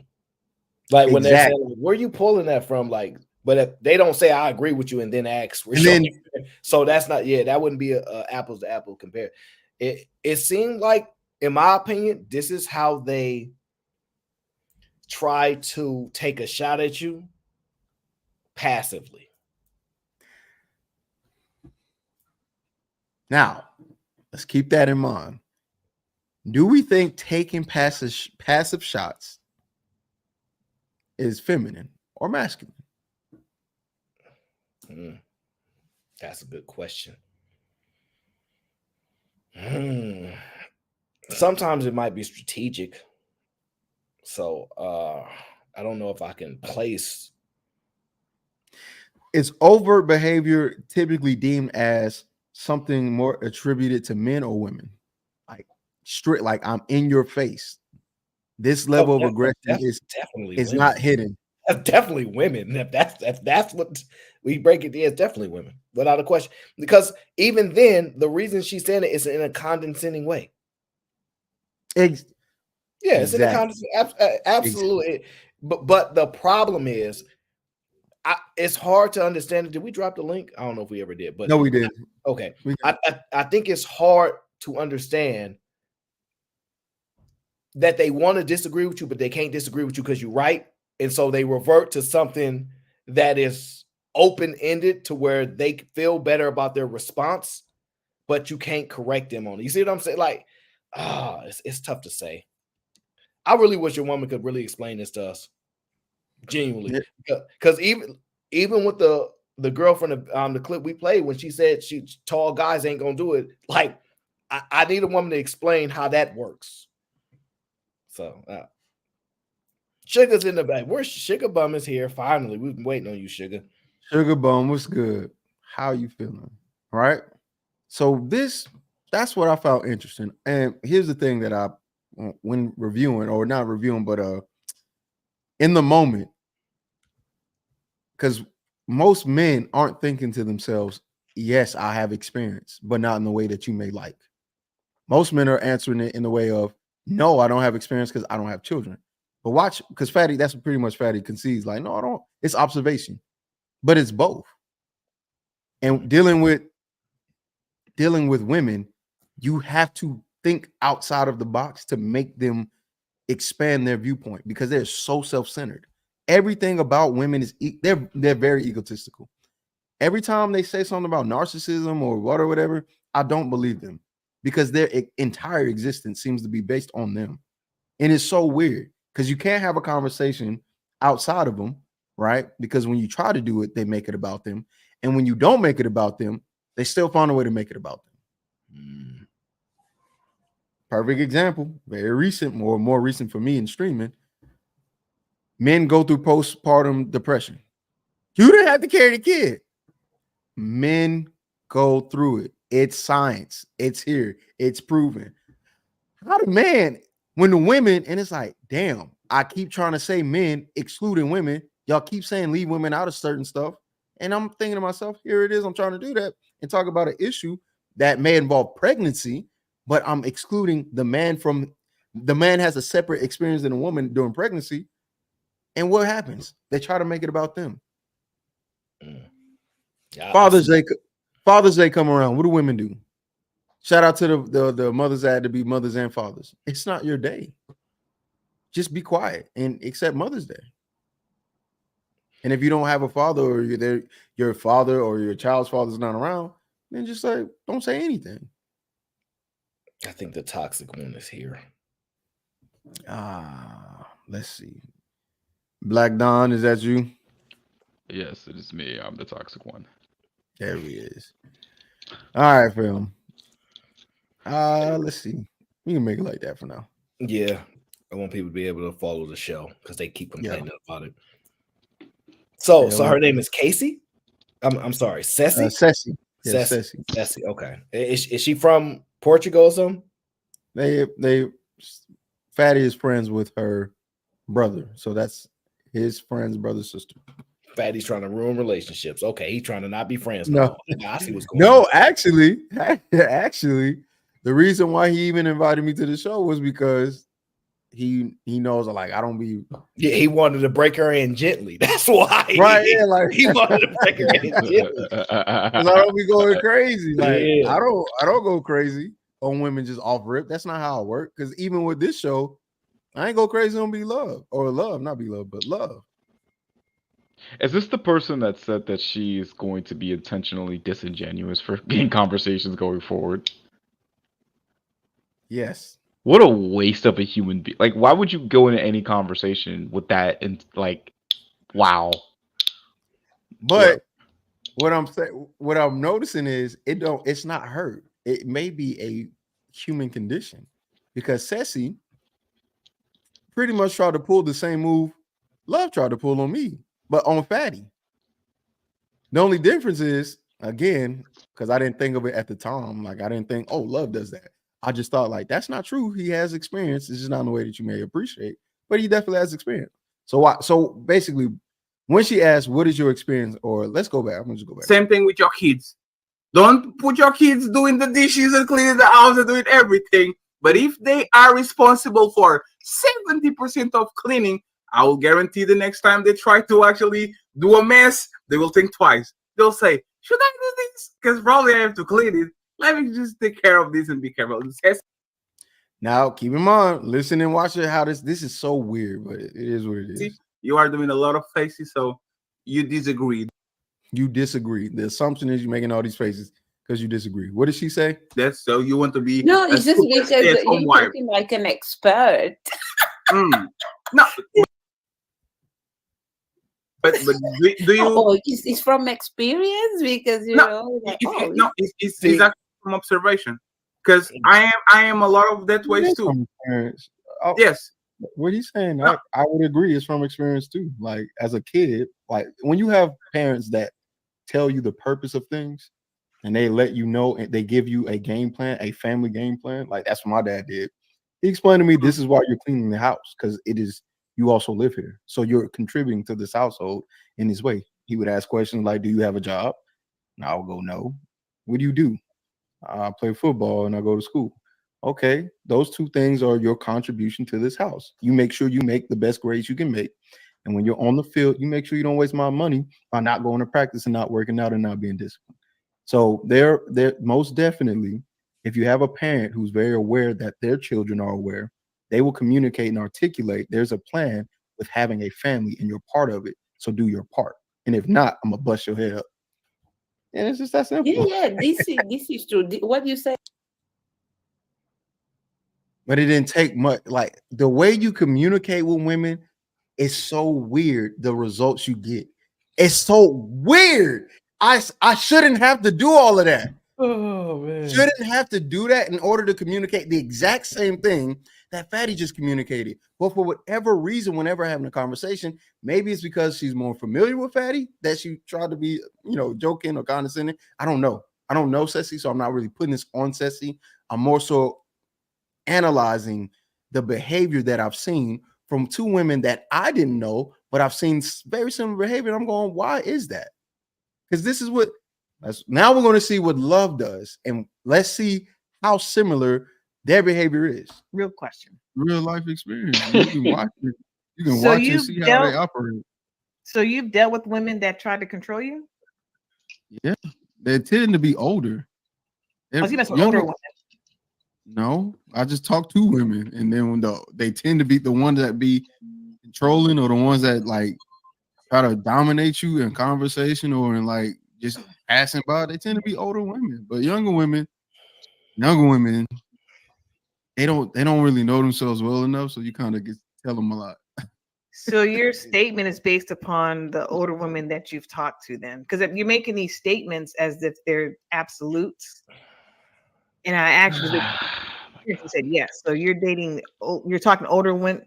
Are you there, or you just the thing messed up? Now you see that you're speaking in absolutes. Women hate the confidence that men speak of when they're right. That's all that is. I need to find some way to make this less secure, make this sound less confident, because you're speaking in absolutes. I'm not speaking in absolutes. I spoke on what I believe to be true from my experience. And I said it confidently because it's my experience. That's what I've saw. Look at Keisha him talking about that was a passive aggressive comment towards love, but she not paying attention to the passive aggressiveness toward. This is why women are weird, right? Because they know how to acknowledge and spot different forms of communication, right? Understand that I'm only matching what she's doing and go, I'm the problem. This wouldn't be I wouldn't have a problem with this retort if you were saying something that was extremely extreme or out of the ordinary, right? If it was something like completely wild, like let's just say something random, like all women wear red shoes, then you wouldn't be like, okay, yeah, well, babe, can you cite that? Like, what are you talking about? Is this from experience? I want to be like, okay, but this is something that's not even that contentious, and the fact that you feel the immediate need to be combative and try to question it, where are you getting your data from? Who said you're speaking in absolutes? What's wrong with you? It's just like, man, like ain't none of us up here are fucking data scientists. Like, we're not out there collecting the fucking survey results and all the other extra shit. We're just here having a conversation based off what our experiences. So I don't even know what was the point of that. But the crazy thing is, Black Non, she didn't disagree. That's what's so wild about this. What's wild about both instances of these two women who don't know each other, absolutely no connection at all, is they both didn't disagree with what was being said. They're only asking for some experience in order to disqualify for whatever the reason. It's so mind-blowing to meet people that won't disagree with what you're saying, but will ask for your experience just to disqualify it for whatever the reason, and then expect honest communication or some level of sanity or some level of treatment that they can't even display on a basic level. That is insane. Strategically, I just think they do it on purpose, right? To the point of they trying to throw you off. Who the demon, is that you? Give me say something, my guy.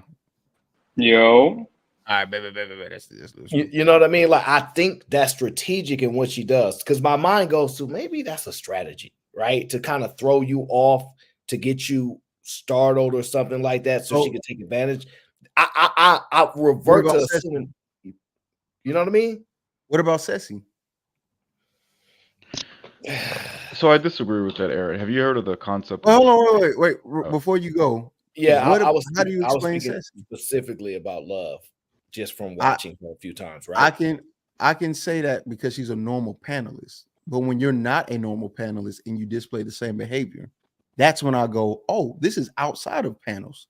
There's something, for whatever reason, there's something there with women and experiences that they love to use to discredit. I don't know what it is, and I could be wrong. That's why I'm bringing it up. Nah, it ain't wrong. We spotted it from the jump. Like, we both know we here. I just think with love is just it's clear as day. In my opinion, she thinks she's smarter than most people, which is probably because she might be. And I also think she thinks it's entertaining and fun. You know, it's a lot that's going in there. So I think that's probably part of her strategy. But it seems also that just might be part of her programming as well, just being honest too. So now, Ceci, initially when she said you sound like an expert, I thought she was like entertained. Like, oh my God, he sounds so like smart and he's so good. But then when she correlated it to, is this from your experience? That erased the initial part of the statement. So I was like, okay, then. I'm not. I really think it's just a condescending play without having to be overt. Yep. And what's crazy is if you match their condescension because you understand and you are aware of conversation, how they work and every aspect of a conversation. Now all of a sudden, people like Keisha M is going to say whatever she said, which is you didn't have to do that. It was a shot at her. In this particular exchange, though, could it also be said that it was complimenting Fatty for the level of experience because he's able to be so accurate at what he's saying? Is that also a possibility? I didn't watch the show either, so I don't know what's about to happen there. It's a very slim. If I had to put it on probability or percentage, it is below 1. If you watch how she interact, watch like just you tell me what you see, reading body language, all the good stuff. Because probably I have to clean it. Let me just take care of this and be careful. Ceci, you are doing a lot of faces, so you disagree. That's so you want to be No, it's just because you're talking like an expert. Like the inflection of that expert, like I'm reading all of that. No, but do you? Oh, it's from experience because you know. Like, it's actually from observation. Because I am a lot of that ways too. Oh, yes. What do you say?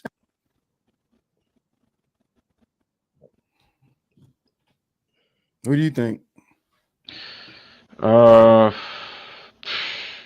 don't think this was as egregious as the love interaction. I'm not saying it's this. No, I know, but like, yeah, it could come off kind of condescending. Yeah, I think this is condescending. Yeah, it's like it's a little much, but right, and that's my thing. That's what I've noticed. Because these they're not the only 2 women that have done this to me, or I've seen do this. I just don't know why it's so. Why is it so? Why is it like that? I don't understand why it's like that. That's my main thing. But that was one thing I want to point out. The other thing that we're about to go over is the argument, or pretty much how the show got. How we got to where we got to was a 1:28:18.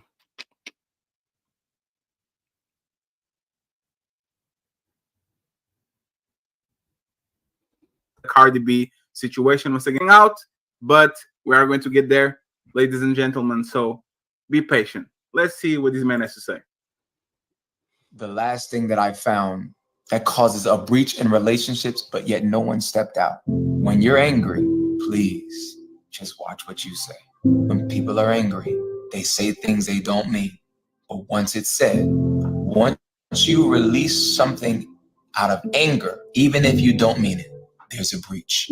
And there could be a lack of safety, security, stability, and it can have a psychological effect on that person. Your words cause great pain. I know it's hard because emotions are high. Here's the homework. When you sense you're getting angry, try to pause. Remind yourself that you value the relationship you're in too much to allow what you say while you're angry to cause a breach within a relationship. But then also try to create a safe word with your partner, your friends, your family members. The code for I know you're angry right now. So before this goes left and everybody starts saying crazy stuff, we've all been there. We've said things we don't mean because we was upset, and we try to take it back, but it will haunt the other person. I've learned this. And again, if it did happen though, remember, is there anything that I can do to start the journey of restoration? And I want to affirm you and let you know I'm willing to do whatever it takes. Now, started off there. Shout out to Fatty. He's in the chat. He says the difference between her and Love is that she has a very bubbly personality, and she, for the most part, was super positive. Love is grumpy and gray for the most part. I would agree. I think that your mannerisms, your attitude and behavior definitely allows for it builds it gives you more grace and more room because you build up you're more tolerable of that. Like if you're gonna be it's almost like dudes when it come to girls that look good. If you're gonna have all this attitude, you better be bad. I can deal with this from a bad chick. You a ugly chick giving me this attitude? I've seen it, and men know what I'm talking about. With Ceci, it's like it was also condescending, but it was more of it gave me the vibe of okay, this is interesting. I've never heard this before. With like that kind of condescending tone. With Love, it's just like this is a little boy. He's stupid. I'm about to set this boy straight. You know what I mean? So it gives off it's the same thing, but it gives off like two general vibes. Yes, the context to it matters. You're on mute, Aaron. I don't know if you're trying to speak. Is that your initial viewpoint without having prior bias to how she interacts? Oh, about Ceci? No, Yeah. about Love. Because I've only really seen that interaction with Cheeky. So yeah, that's my viewpoint about Love. Oh, you should have seen her interaction with me. Like, oh wow, that did. We gotta review that. I did not know. I didn't know y'all really went at it. Because I've said this before because I've watched that entire. Lee, is that you? Hold on. I'm gonna bring. Yeah. What up, man? Yeah, that's me. What's good? Chilling. I've watched because I know we watched this on Cheeky Show. It's just like the neediness to sort of sun somebody. It's just so irritating. I fucking hate that shit. But yeah, not like that's it. But yeah, you go ahead.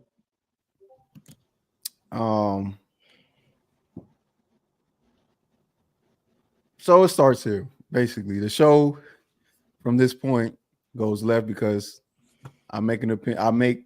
I say what I would do in a situation or whatever the case may be. So let's see. So, friend, and I want Ceci and Little Black Book to go first. Did you ever said something that you regret to somebody that you love dearly, or they did that to you before? Yeah, it happened to me because sometimes, you're upset and you don't really think. You just say it. Did you do it or they did it to you? I did it.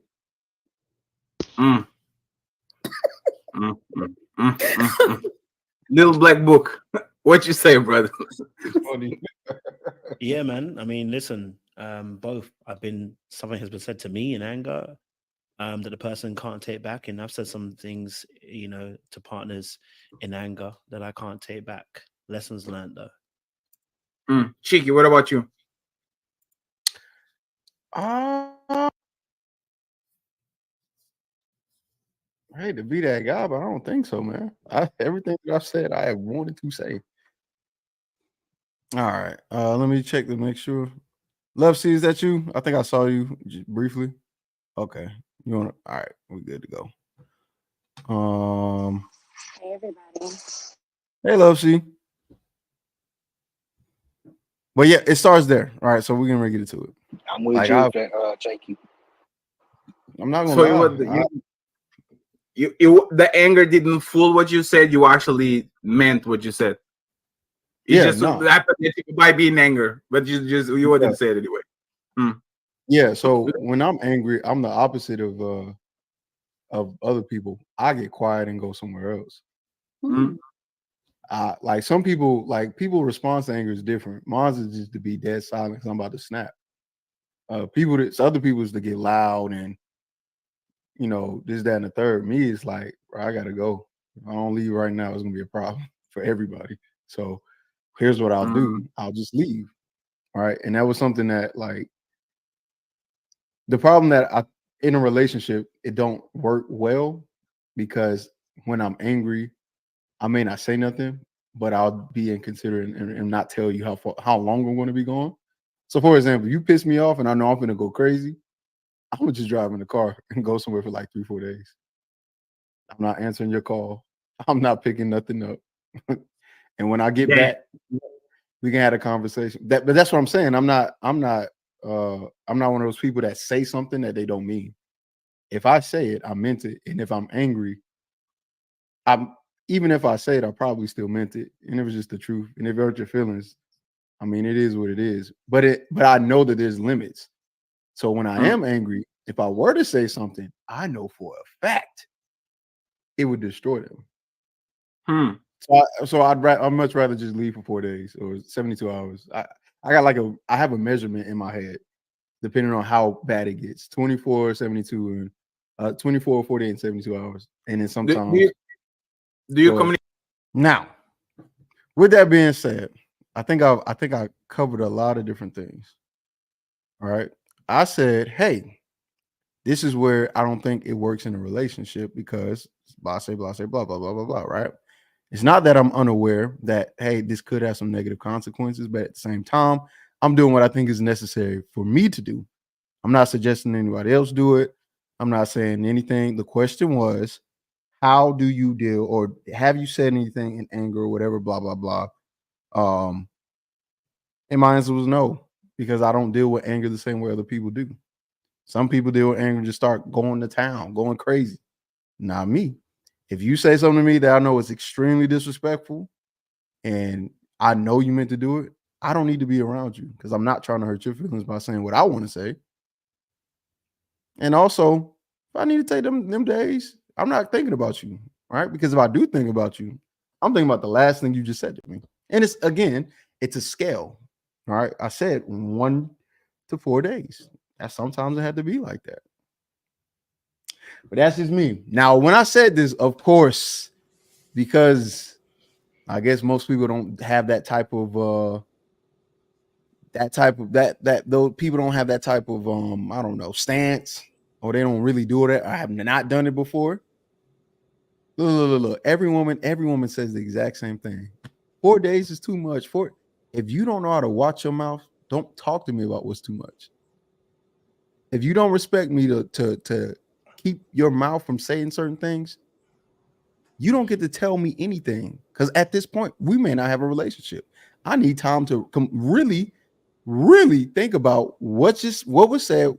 How do I handle this? I need to go to the team. Stop telling people what something is, what's excessive or not, based off of what you think.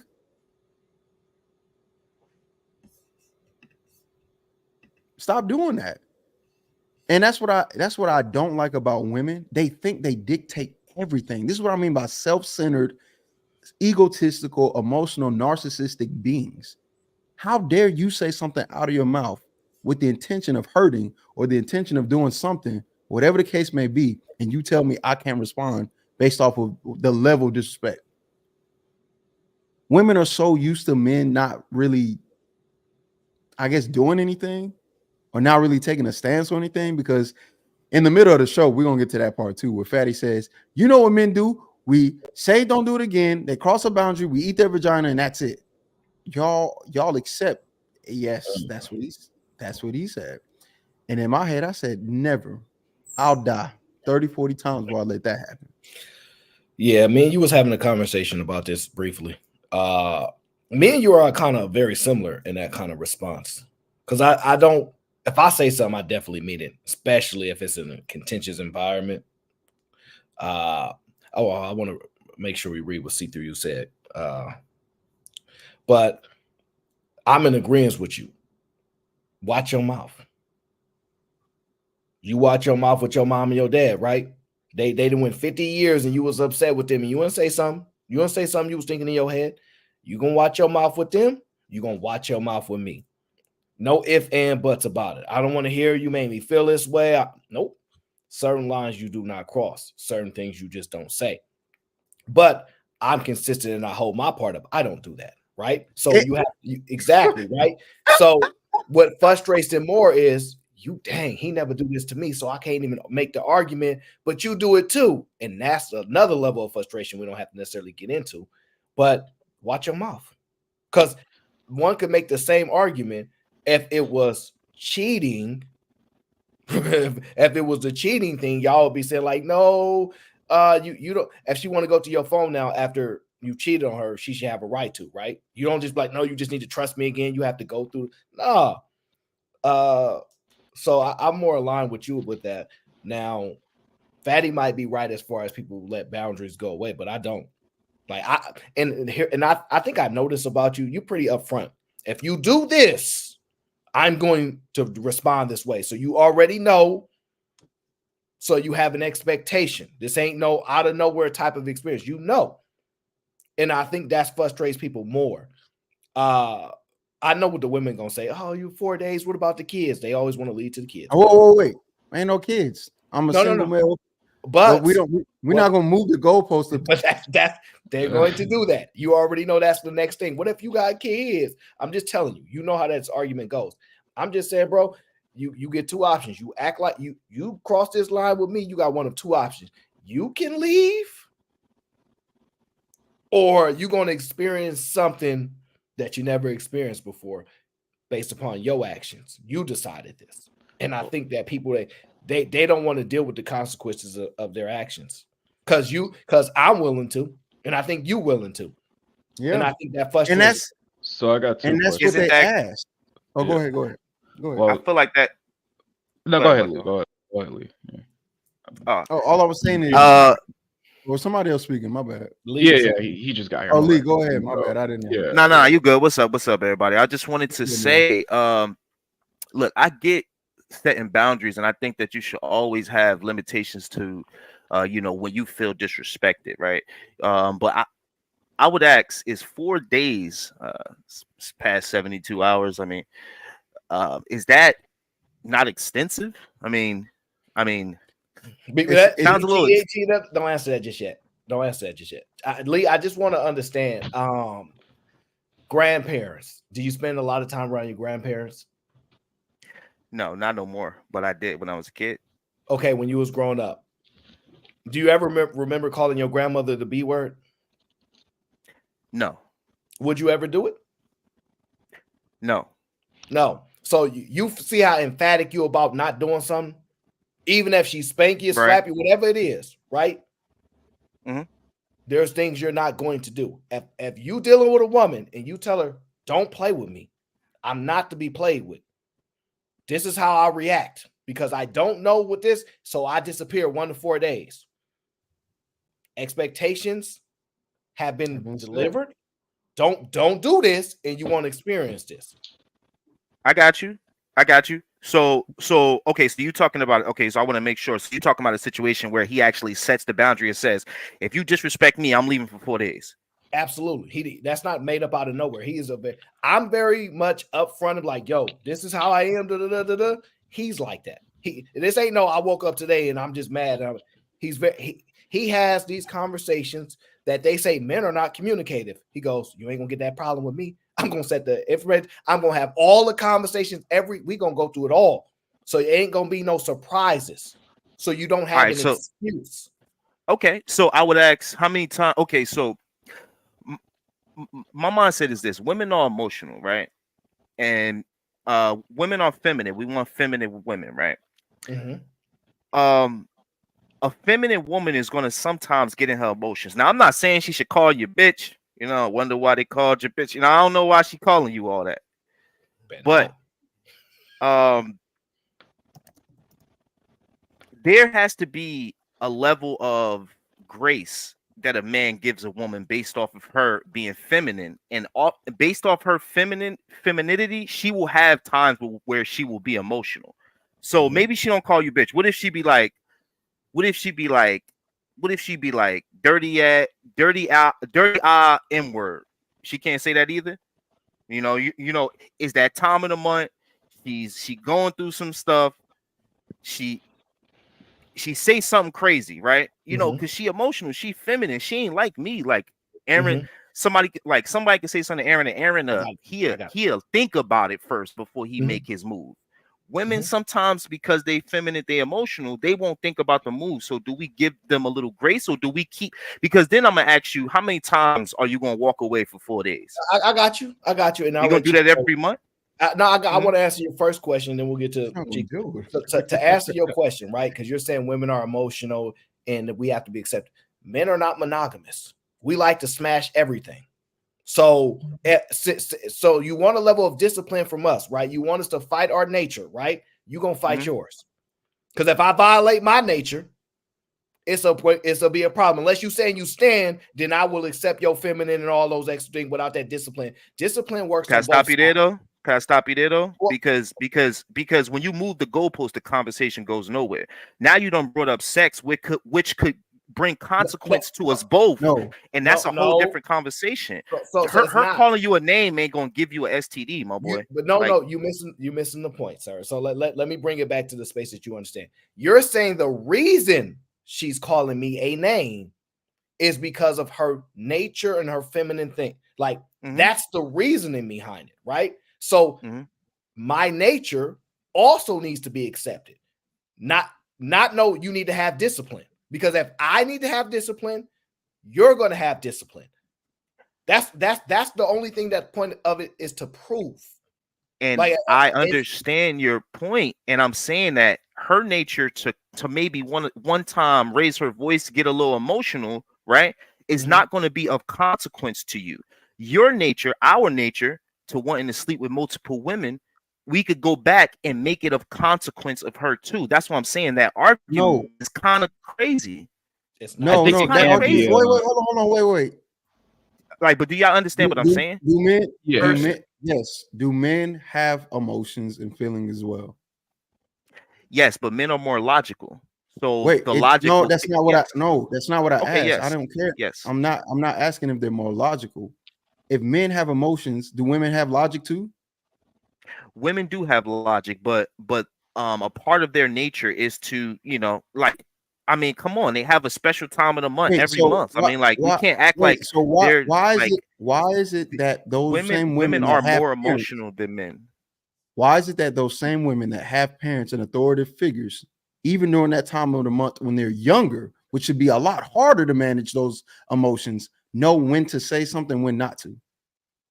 I can tell you this right now. I had two sisters. I grew up around a bunch of women. I would see them start, like, once they became like 14, around them ages, they would be like lashing out. So they weren't listening. I was the one. You're bypassing his question. Okay, ask the question again, because I'm pretty sure I understand it. But go ahead. Why at younger ages, where women are the first experiencing periods and all of those things, they know not to disrespect, or they refrain from disrespecting their authoritative figure. Certain things, certain girls aren't saying certain things to their mama or their daddy, no matter how bad their period is. Okay. You're not, now you're goalposts keep getting moved. Okay, first I'm gonna say this, right? Wait. I'm about to answer your question. Go ahead. Yeah, you're right. My fault. Go ahead. Okay, so first, right, I have seen, I'm just telling you, I had two sisters. I've seen my sisters get into arguments with my mom and my dad. So because and I was the one chilling, like, I don't get in that. And I had two brothers too. And they was just like me, like, I ain't getting in that. So men, even at younger ages, you can see that the women will they'll be willing to walk away and say something smart, like not to their face, but say something that I wouldn't even say walking away to grandma or Auntie Ann or something like that. So I think that case study that you're using about women, like how younger women don't do it, is cap. Women are the main ones that will disrespect their elders before men do it. So that's the first thing. The second thing is then the second, wait, actually, I just want to answer that part right there. I think that's cap. People, women will definitely disrespect their elders before men do, way before. Okay, all right. So let's stick with that there. Is there a consequence for that? Yes, there's a consequence for that. Okay, so you're saying don't let it go, give them a consequence. It's okay as well, right? Yes, I'm saying give them a consequence, and then I asked, was the consequence excessive? And now we kind of backtracked because y'all wanted to understand where I was coming from. Because y'all wanted to understand me. Well, nobody backtracked. No, because now we're right back where we were, where I had asked y'all, is the consequence, because I agree, like, give them a consequence, is it excessive? Is 4 days excessive? No. And then I said it depends. And then I said it depends on what was said. Right? I answered that in the video as well. It depends on what was said. So, it depends on what was said. All right, but could we stick with 4 days? Because Aaron Noel said, 4 days. Let's stick with 4 days. All right. So Okay, so is this a woman that you care for, you love, that you're willing to leave? Yeah. Yes. Okay. Yeah. So you willing to take away protection, and you willing to plant this seed of doubt in her head because your pride and ego, because that's really what it's about, right? No, it's not about pride and ego. No, not at all. It has nothing to do with pride and ego. It's just self-respect. It's not a pride and ego thing. Like, I'm saying, No but you way, said, right? all right. So you telling me you in the middle of doing something important, and then she mad, right, about something, right, and then y'all get into a little back and forth, and then I'm not saying she should be calling you bitch. That part is crazy, but I'm saying like she say something else besides that word, because that word is extensive. You telling me you gonna pack your stuff and you gonna leave for 4 Yes. days? No, Period. that's not what you're the saying. relationship is done. No, Cheeky, that's not what you're saying. You're saying she has to say something that is a issue for you. Some things to me is not as much as an issue. You acting like an a-hole and whatever. That don't Right. bother me. You see what I mean? Okay, so that's what I'm. All right, so that's what I'm saying. Like, okay, so the B word specifically is like nah, or like her bringing up. So like, let's say if she bring up like a dude, like that's why this dude was looking at me at work or something. That's nah too, right? We wouldn't care. No, I don't care. We don't care. Okay. Yeah, you're not calling me the B word ever. That's out. Like It's not happening. it's like it's a self-respect thing. Like, why would I put up with that when I like can just go talk to another woman that is gonna treat me like that? Like, I refuse to believe. I agree. And I refuse to believe that every woman doesn't have any control over their emotions to where they will call you or disrespect you to the degree where you want to leave for that amount of time. I think there are a lot more women than not that won't do something like that and understand respect is given and respect. If for example, if me and Aaron just said, we don't call you out your name, we don't call you this, that, and the third, and you still do that, even in the heated or not, no matter how heated I've gotten, I've never said that to somebody I'm in a relationship with. But if they got the nerve to say something to me and they know it's disrespect and they know the intent is there and they're trying to do that, yo, you don't get to talk to me about what I can and can't do. And even if they're not trying to do that intentionally, if they don't have the ability to control themselves, I mean, you gotta go. I mean, just that mutual respect is one of the pillars of any relationship. Why would I sit there and take that if you're not gonna reciprocate the same respect I give to you? That's insane. Yeah, so like the whole reason I brought the sex into it, not necessarily sex, but cheating, right? The reason I brought it into it is because it requires discipline. Even when you see a woman, Lee walked up, oh, if I was single right now, but even if I ain't single, I might do. The level of discipline you must maintain in order for you not to mess up a situation because you don't want to, is the respect, whatever you want to call it. She, in those situations, even when you want to do something, you can't do it. That's life. And if you do, there's a consequence for it. The severity, we can get into that, but there's certain things, like you said, you understand the B word. For most men, no, if your woman call you that and look at you like that, I don't know what's wrong with you. I wouldn't even be taught. Like, there's just no way. It's time to go. There's nothing to talk about. No way, right? Nothing to talk about. But as far as her not being able to say anything to be out of frustration, no, that'd be idiotic because we understand that it's hard, even in the conversations where we have like debates or whatever, it's hard for people to trap you in a corner and get you on something. So they're going to be frustrated, right? So we understand that's going to happen with your girl too, because she mad. Dang, Chicky, you don't never do nothing. I got this one homie. He ain't never really did nothing to nobody. That they always do something to him, and he always he's always in the gold standard position. So if he says something like, yeah, I don't do that to you, so you don't have no argument, they don't have arguments to get cheeky most of the time.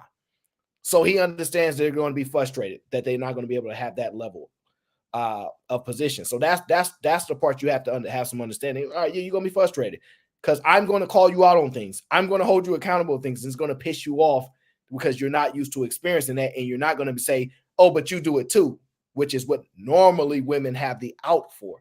So the standard has been held higher. They're not typically used to those environments. So, yeah, I don't know. I'm not playing. I don't understand why we give so much leeway for women to disrespect men because they're emotional. That is so insane to me. Like I can't think of a more ridiculous position. Just because you're a woman and you're emotional means you can just do as thou will, and I'm supposed to accept it because I need to be understanding of your emotional state. But you have a job, you maintain a job, you have parents, you have relationships with other people, and these people say these people say they have good relationships for years with you. Well, you never talk crazy to them, but I've got to be the one to accept it because you on your period. Yeah, I think it's insane. Like, I think it's insane for someone else to be outrageous to demand discipline and self-respect. That's crazy to me.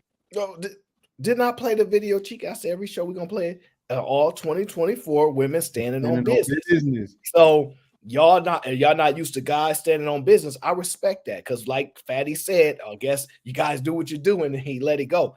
I don't really let stuff like that go. Mm-mm. So listen, Aaron, let me ask you this, Aaron. Women don't have to play Aaron, with. let me ask you this. Does it have anything to do with sex? Are you so driven by sex that you can't stand on what you believe? Nope. So you're not a fucking loser. Oh, okay. Thank you. See, that's what I'm talking about. Women are so used to dealing with loser ass niggas that get stuck on vagina that they can't stand on anything. And then the same men that have sex want to say, well, you don't know because no, I'm not a fucking loser. You piece of shit. Bro, y'all really, like, men be really pissing me off with that. Because then y'all make everything worse because you don't know how to stand on anything. No progress.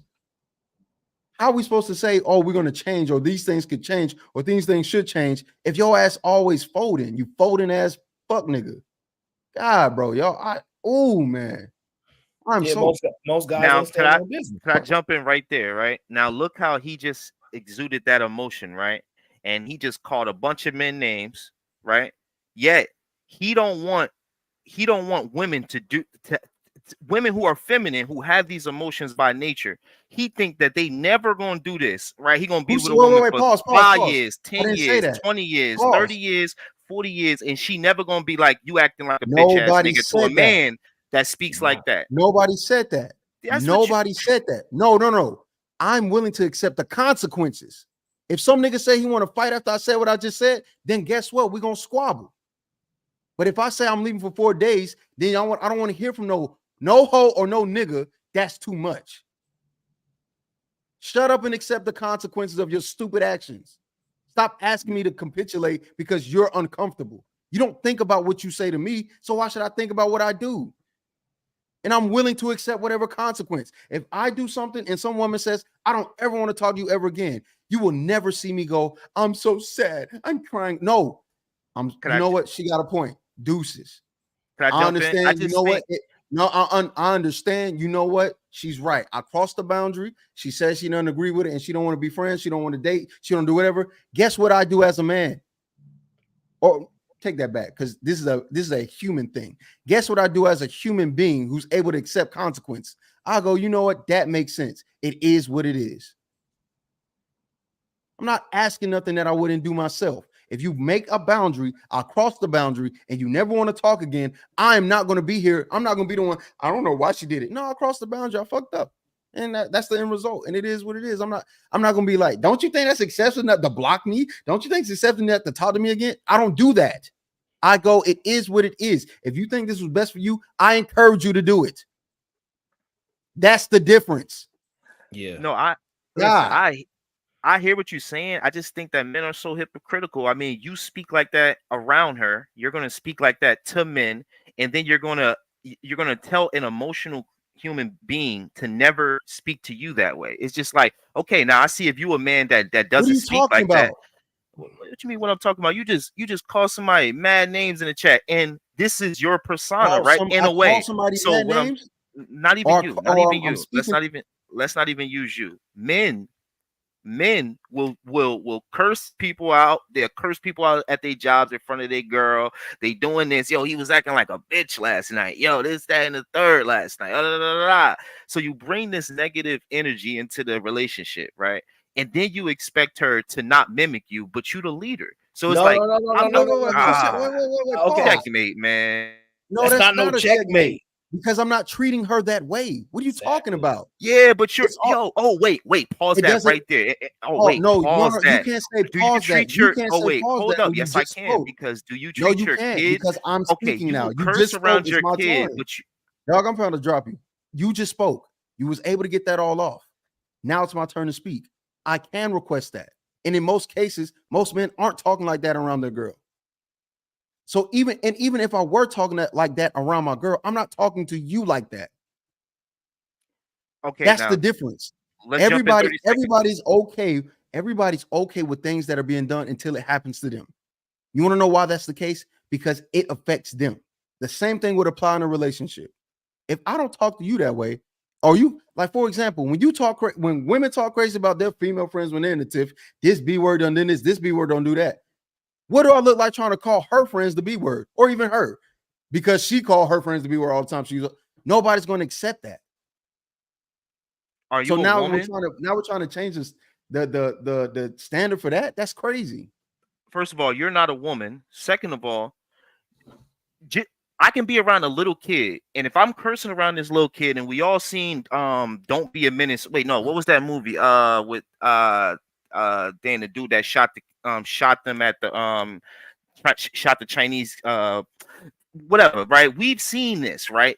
You can sit there and me and you could be cursing around kids, and what that kid gonna learn? How to curse. So, like, for you to use that logic and say, "Oh, I ain't do it to you, but I'm a cursing ass nigga, and I'm calling that man a bitch, but they don't, nigga," and then I don't want my girl when she get emotional to do it. I don't know, man. Bro, how many children have learned curse words but never curse around their parents? That's Plenty. I'm using leader logic, right? No, you're not. No, you're using excuses. And that is so frustrating that just because you're a man, you're telling me that I have to accept or I have to do this. GBG in full effect. Tell that little nigga we just dropped the bread. The sniper you waiting outside for that air. My game sit up, and I know they gon' blast. That is so ridiculous, bro. I think Love C had something to say. She kept unmuting her mic. No, I need to respond to that. One, you're Okay. using children in a comparison to an adult. Cheeky's dealing with adults now. So an adult listening to their parents curse around, they still know not to do it, right? But even if they do pick it up, as an adult, right, there are things other people can do that you cannot do, even if you're around them. It ain't rocket science. It ain't rocket science. I don't understand the frustration that when a man say I'm not playing, I stand on business, they think that's insane. You know what, Chief? We got to get to a couple of these super chats before we get too far behind. Shout out to Tony Golden. He said we need to add a few more members to the GBG. Appreciate you, Tony Golden. Gang. Shout out to Tony Golden. See through you says, Cheeky, you could take your 4 days and add 100 years to it and be gone. And he gonna just be gone. Like, yeah, y'all think that scare people that ain't scared. Go ahead, walk away. Bye. Tony Golden says, answer the question, bruh. Stop simp stalling. Because he think we moving the goalposts. I'm just trying to correlate it to get some understanding, but sometimes that's just a better statement to say moving the goalposts. Either man says, inside of a relationship, you have to be mindful of having the ability to attack the issues and not the person. Attacking the person is a red flag. Okay. I'm with it. First of all, you know, that's my specialty. I love to not try to attack the person.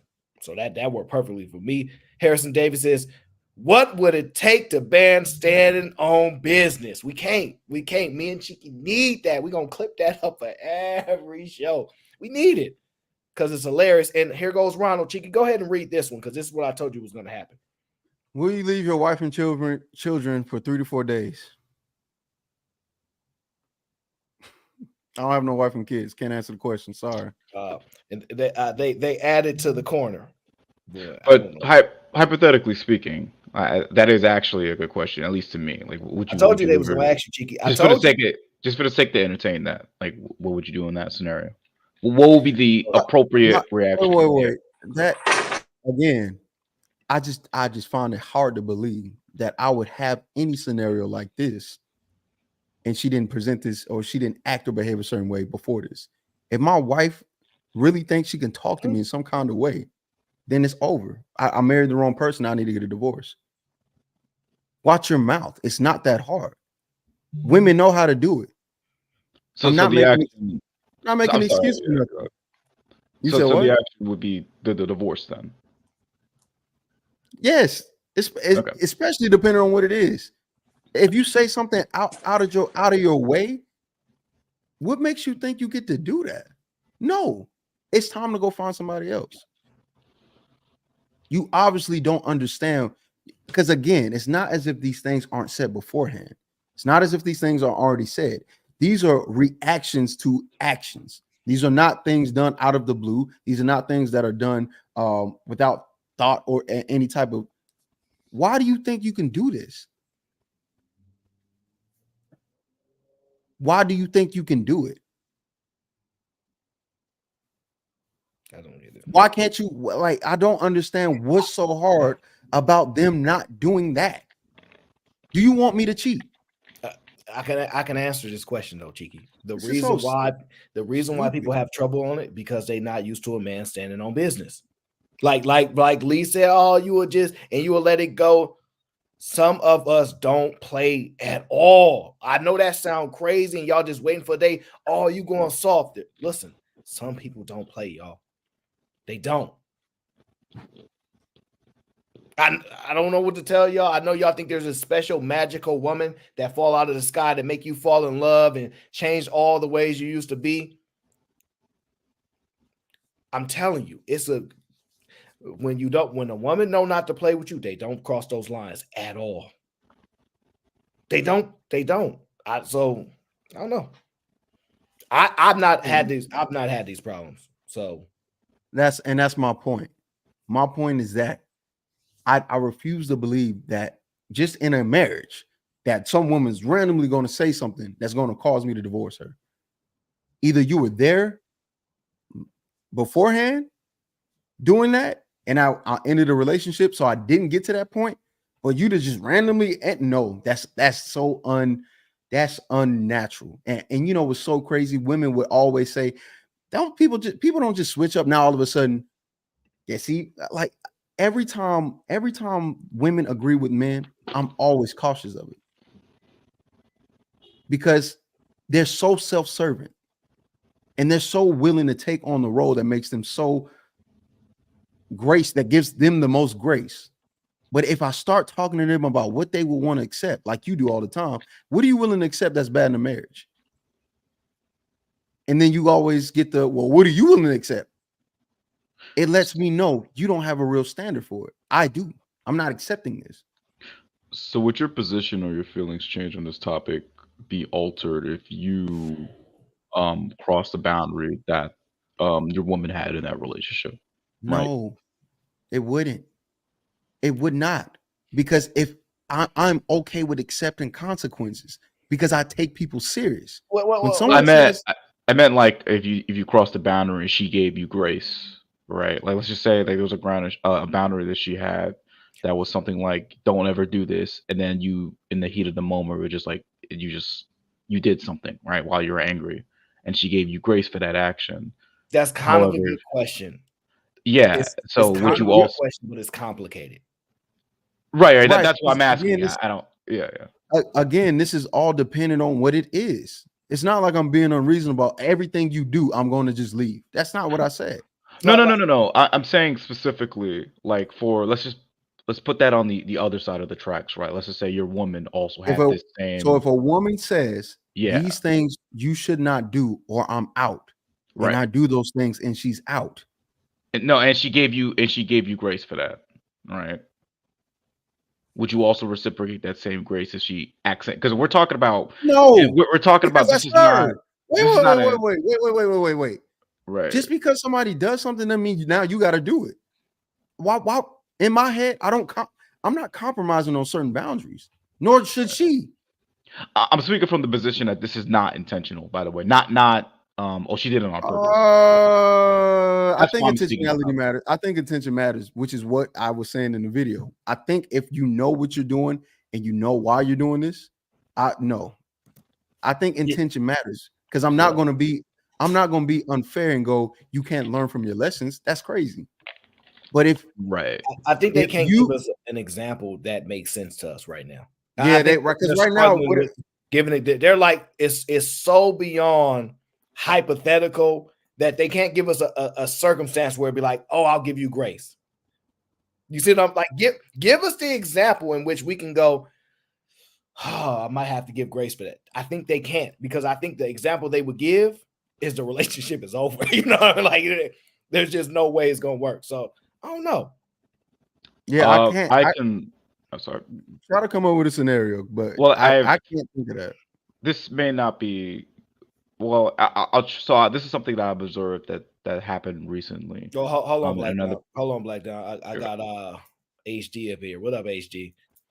I ain't see. He ain't pulled up in a minute, so he I gotta see what he got to say there. I know. I know. I die. You already know HD? Okay. Yeah, I know it. He ain't been on in a long time, but I know him. Yeah, here we go. Black Dog, go ahead before. Don't even let Harrison get into it. Go ahead. But I was gonna say, so I know a person who his girlfriend was like a refugee, and she spent a lot of her life getting kicked out of places, and literally being threatened and getting kicked out of places a lot of time. And then a certain incident occurred with her and her boyfriend to where he got mad and she was like, get the hell out of my apartment. Like, I don't want to see you. Issues. Yeah, exactly. And that kind of triggered, like, that was a boundary that she set from the get-go. If that ever happened, can you not do that to me? And he kind of crossed that boundary because he was upset. But she gave him grace for that action, right? So yeah, because that's her problem, though. Okay. I get it. I understand that, but reasonably so. One thing you have to understand, like when we have these conversations, if you hit somebody, don't be mad if they hit you with a chair. You can't choose how I respond if you attack me, right? The same things come into play where if I need to leave an environment because you've upset me, this is how I react. Either don't upset me or understand this is how I react. Because I've told you. So this ain't no, I woke up one day and this just happened. So if you know that abandonment issues is a problem for you, right? And and she can say, yo, I understand that's a problem for you, but I'm telling you in these situations, I leave because this is my response. If this is a problem for you, and we should not be doing this. Exactly. And here's the problem. They're not used to having these conversations. They keep saying, and people meaning it.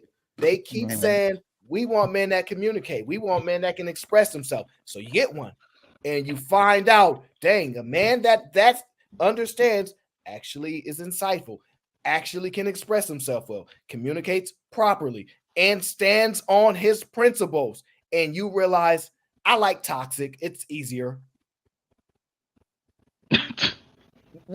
Seriously. I was going to say stand on being. You said standing on principle. I was so proud. Standing your principle. Please. Maybe this is where we personally differ. I wouldn't be so mad at the guy, because if the woman also gave him grace for something that was so egregious to her like that, I wouldn't be mad at the person or at the guy if he also extends that same grace. If that makes sense. And also, I just want to reiterate, this is coming from the position that this is not intentional, right? No one's intentionally trying to like fuck with the other person. You add some parameters around it. Cheeky has Cheeky has the opportunity to give grace, but you should have no expectation of it. Like, so you can. Oh yeah, for sure. Yeah. So if he chooses to give grace for whatever reason, right? He goes after whatever time he took. He goes, fine. But to expect that is idiotic. I would not expect. I don't expect grace. If I violate anybody, in my mind, I go, they gonna respond how I respond. So I kind of know it's the end. Like so that's how I kind of look at it. Okay. There you go. All right. I could agree with that. But I give a ton of grace in general, though. Like as far as understanding humans, emotions, all these, I'm already very understanding about that in life. So if I tell you this and say, don't do this, it's not smart. It's me you talking to. You already know how I am. And it's consistent. There's one thing y'all know about me. I'm consistent. Don't do it. You don't want to find out what's on the other side of that door. Yeah. Don't fuck around and find out. I'm okay with that for sure. Right. Can I ask a question? Not till you say hi, everybody on the panel, how you doing? Then ask your question. Can't even greet us. So fucking rude. You're right. Hey, Cheeky. Hey, Black Dad. How y'all doing? Like I was saying before. Man, HD not there. Damn, like. Hey, listen, I don't exist. HD, I was getting to you. I was almost there. So yeah, what's up, HD? What's up, everybody but Aaron? I just want to speak to y'all real quick. What I'm really trying to understand what Black Don is saying, how do I accidentally call you a bitch? How do I accidentally do these things? Like, it's not an accident. Your intentions was to do exactly what you did. I thought we agreed in the video that certain people can do certain things when they're in that state of like complete rage and anger, like the video that we played earlier. I thought that we were. Yeah, what's up, man? Oh man, it's a good show, man. We got all real, and we got Paula. What? All Robin M's must go. All profiles. They not with this Robin M. But there was a video we played earlier. We agreed to like gang cut. But like we agreed that when you're in that emotional state, you could do certain things that you don't want to do. I thought we agreed to that earlier. I guess I didn't see that part because I disagree with that. Like, I think that you doing exactly, unless you under the influence of a drug, maybe I give you a little possibility you might not know what you're doing. But you can't tell me a sober person don't know what they're doing just because they mad. You knew exactly what you was doing. When you tried to cut that person exactly how you wanted to cut them, that's why you went that low. Like, you knew what you was doing. So you've never done things that you wouldn't ordinarily do in regular situations while you're under an intense amount of stress or just discomfort? No, like what I'm saying is, if I don't care how mad I make Aaron, I would never expect him to try to call me out my name just because he's mad. Like, why do we give people this mindset that you can be able to be ruthless and do whatever you want and don't have to have restraint just because you're angry? Oh no, I'm not saying we should give them leeway for it, but I'm just saying, like, at some level, just come to some level of understanding. Like, yeah, this person's like having a bad day. Like and nothing's going right for this person. Like, I'm not gonna ride on that nigga as hard as I would. So what's the punishment? I don't understand the pushback. What's the punishment? What? What do you mean? Because you basically saying this is not capital, this is manslaughter. Yeah. What's wrong with that? That's why he said I don't 4 days. Yeah. Right, that's exactly my point. That's why I said 1 to 4 days. I don't know what more y'all want, but see, no, Edom is disagreeing with me. I think the disagreement come from me. Like, there is no exceptions with the B word with me. None. I don't give none. No understanding, no nothing. I don't care what's happening. That's never to come out of your mouth ever. Yeah. Yeah. I don't have no exceptions there. But as far as this other stuff, y'all see me. I work for many years on a show, and I take all type of abuse. It's not a problem for the most part, but certain things just not gonna happen. Yeah, I think there's a different argument for saying, like, when people say that I said something that I did not mean when I'm upset, I don't believe them at all. You said exactly what you meant, how you wanted to say it. Now, you might not have wanted the consequences that came with that, or you might not wanted it to have been received the way that it was received, but you said exactly what you meant to say. I agree with you guys 100%. You pick and choose your words any other time of the week, but today you was upset and you was like, that respect that I normally have for you, I'm not going to have it today. I'm going to pass that off and I'm going to do what I want to do, because when we have these conversations and when I was listening to you guys, it's like, we want to be leaders, right? but we have to understand that women have been leading their lives. So when you got two people who are supposed to be leaders, and then you come into a situation where there's no de facto leader, right? You got your life, I got my life. We can't expect women to relinquish control when they've been controlling themselves for quite some time. And then we have these arguments and try to get them to be something that they're not. If we know that women aren't logical, more times than not, but yet we're still trying to get them to be logical when we know they're not going to be that. Even when they try to reason, their reasoning isn't really necessarily based in logic sometimes. So I just be like, sometimes I just get tired of trying to argue with people. Like, even guys, if you're not listening to a reasonable person who can make reasonable connections with sound logic, then I realize I'm talking to a person that's going to do me more damage, because I'm going to stress myself out trying to get you to put 2 and 2 together when you can't even get basic concepts. Well, you got to look at it like this. To be the president of the United States, you can't be a woman that's on your cycle. Based upon the statements that are said right now. So that we got to, like reasonably, right? That has to be an acceptable statement. Based upon what we talked about now, you disqualified until after menopause. I disagree, because no, you can't. You don't have to be. You don't have to be in front of the people all the time. You can take breaks. You know, we don't see when Biden falls 50 times a year. No. You know, The president, we only see them fall 3 times a year. Okay, no. Let me ask you a question. You think the president gets a day off? Seriously? He gets a day off in front of the people, but he doesn't get a day off. No. The thing is, making decisions is what we're speaking about too, right? So I understand the purpose of what you're saying. You're making I know a reasonable you understand stand. the logic. I'm on my cycle. I'm just talking about specifically, he does get a day off in front of the people, but he is the president of the United States. He's always on call. Well, I'm not worried about the in front. I'm talking about actions. He don't get a day off from having to take actions. So if they on a cycle and somebody goes, you know, that boat moved a little closer to the Red Sea, it slightly might be crossing our levels here. It don't get, oh, send the no, don't play with me today. Huh? What is we doing here? Well, you can delegate. That's what most smart leaders do. At some point, you can delegate. You can delegate. You're like, hey, I can't deal with this right now. I need this person to deal with it.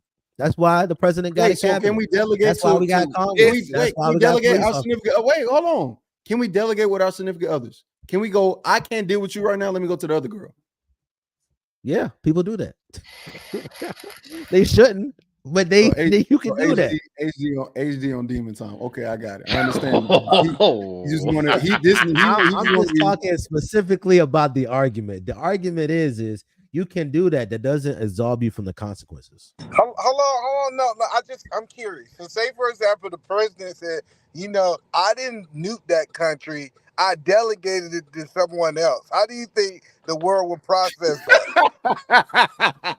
They were processing the same. They would still blame the president, but the president delegated it to somebody else, and now the president gets blamed for it. You still delegated it. That didn't change. Jesus freaking Christ. That is crazy. That's the craziest thing I heard.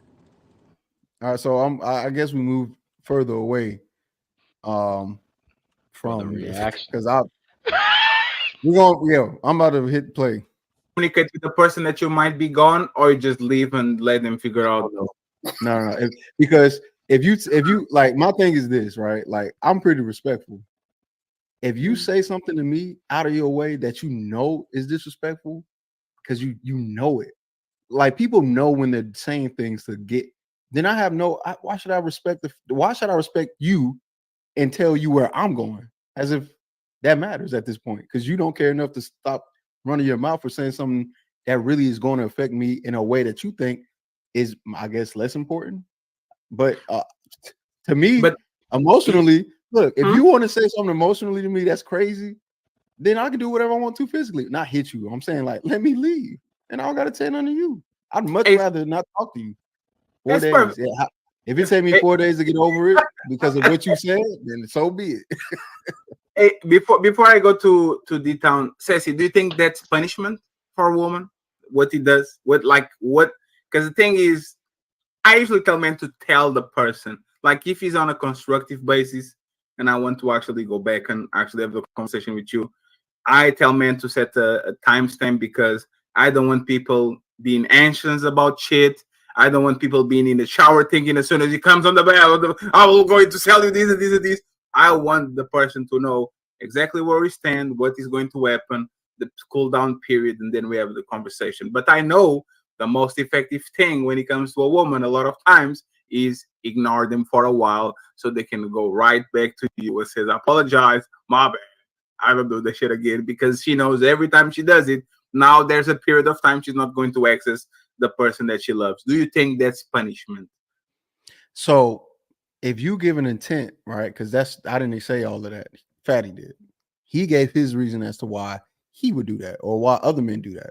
I don't do that to punish anybody. I do that to remove myself from that person. It's not punishment, at least for me. It's actually a level of salvation. Because what I want to say to you, I know what I can do to hurt you. And if I was going to be petty, I would just say it back to you. But instead, I'm not going to address this. I got to go. Can I respond to what you said, not what Fatty said? Sure. What did I say? So I disagree with you when you said that since you did this, I don't have to communicate with you anymore. Like when I'm talking about communication, like the idea of where you're going, like just disappearing for 4 days without saying, hey, I'm like having a form of communication.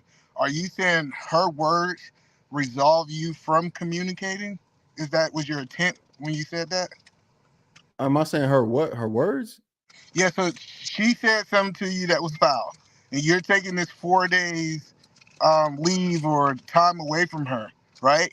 And if she's trying to communicate, hey, where are you?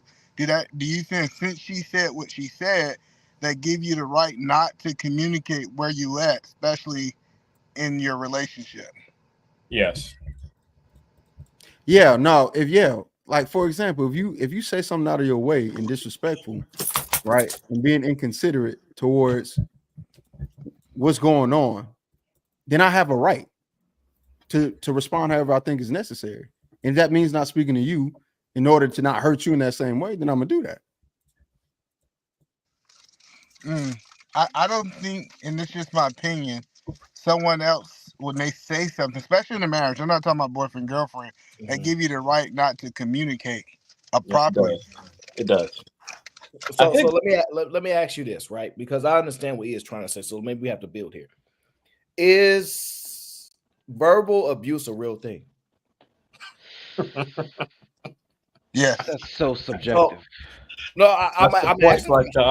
I'm wondering, right? Some studies have said to the degree it's just as bad as physical, if not more. I'm not making arguments, right or wrong. I'm just displaying it. It's a fact. So let's say there's a physical thing that happened, and I'm going to use something that makes people more excited. To your daughter, she dating somebody, your daughter.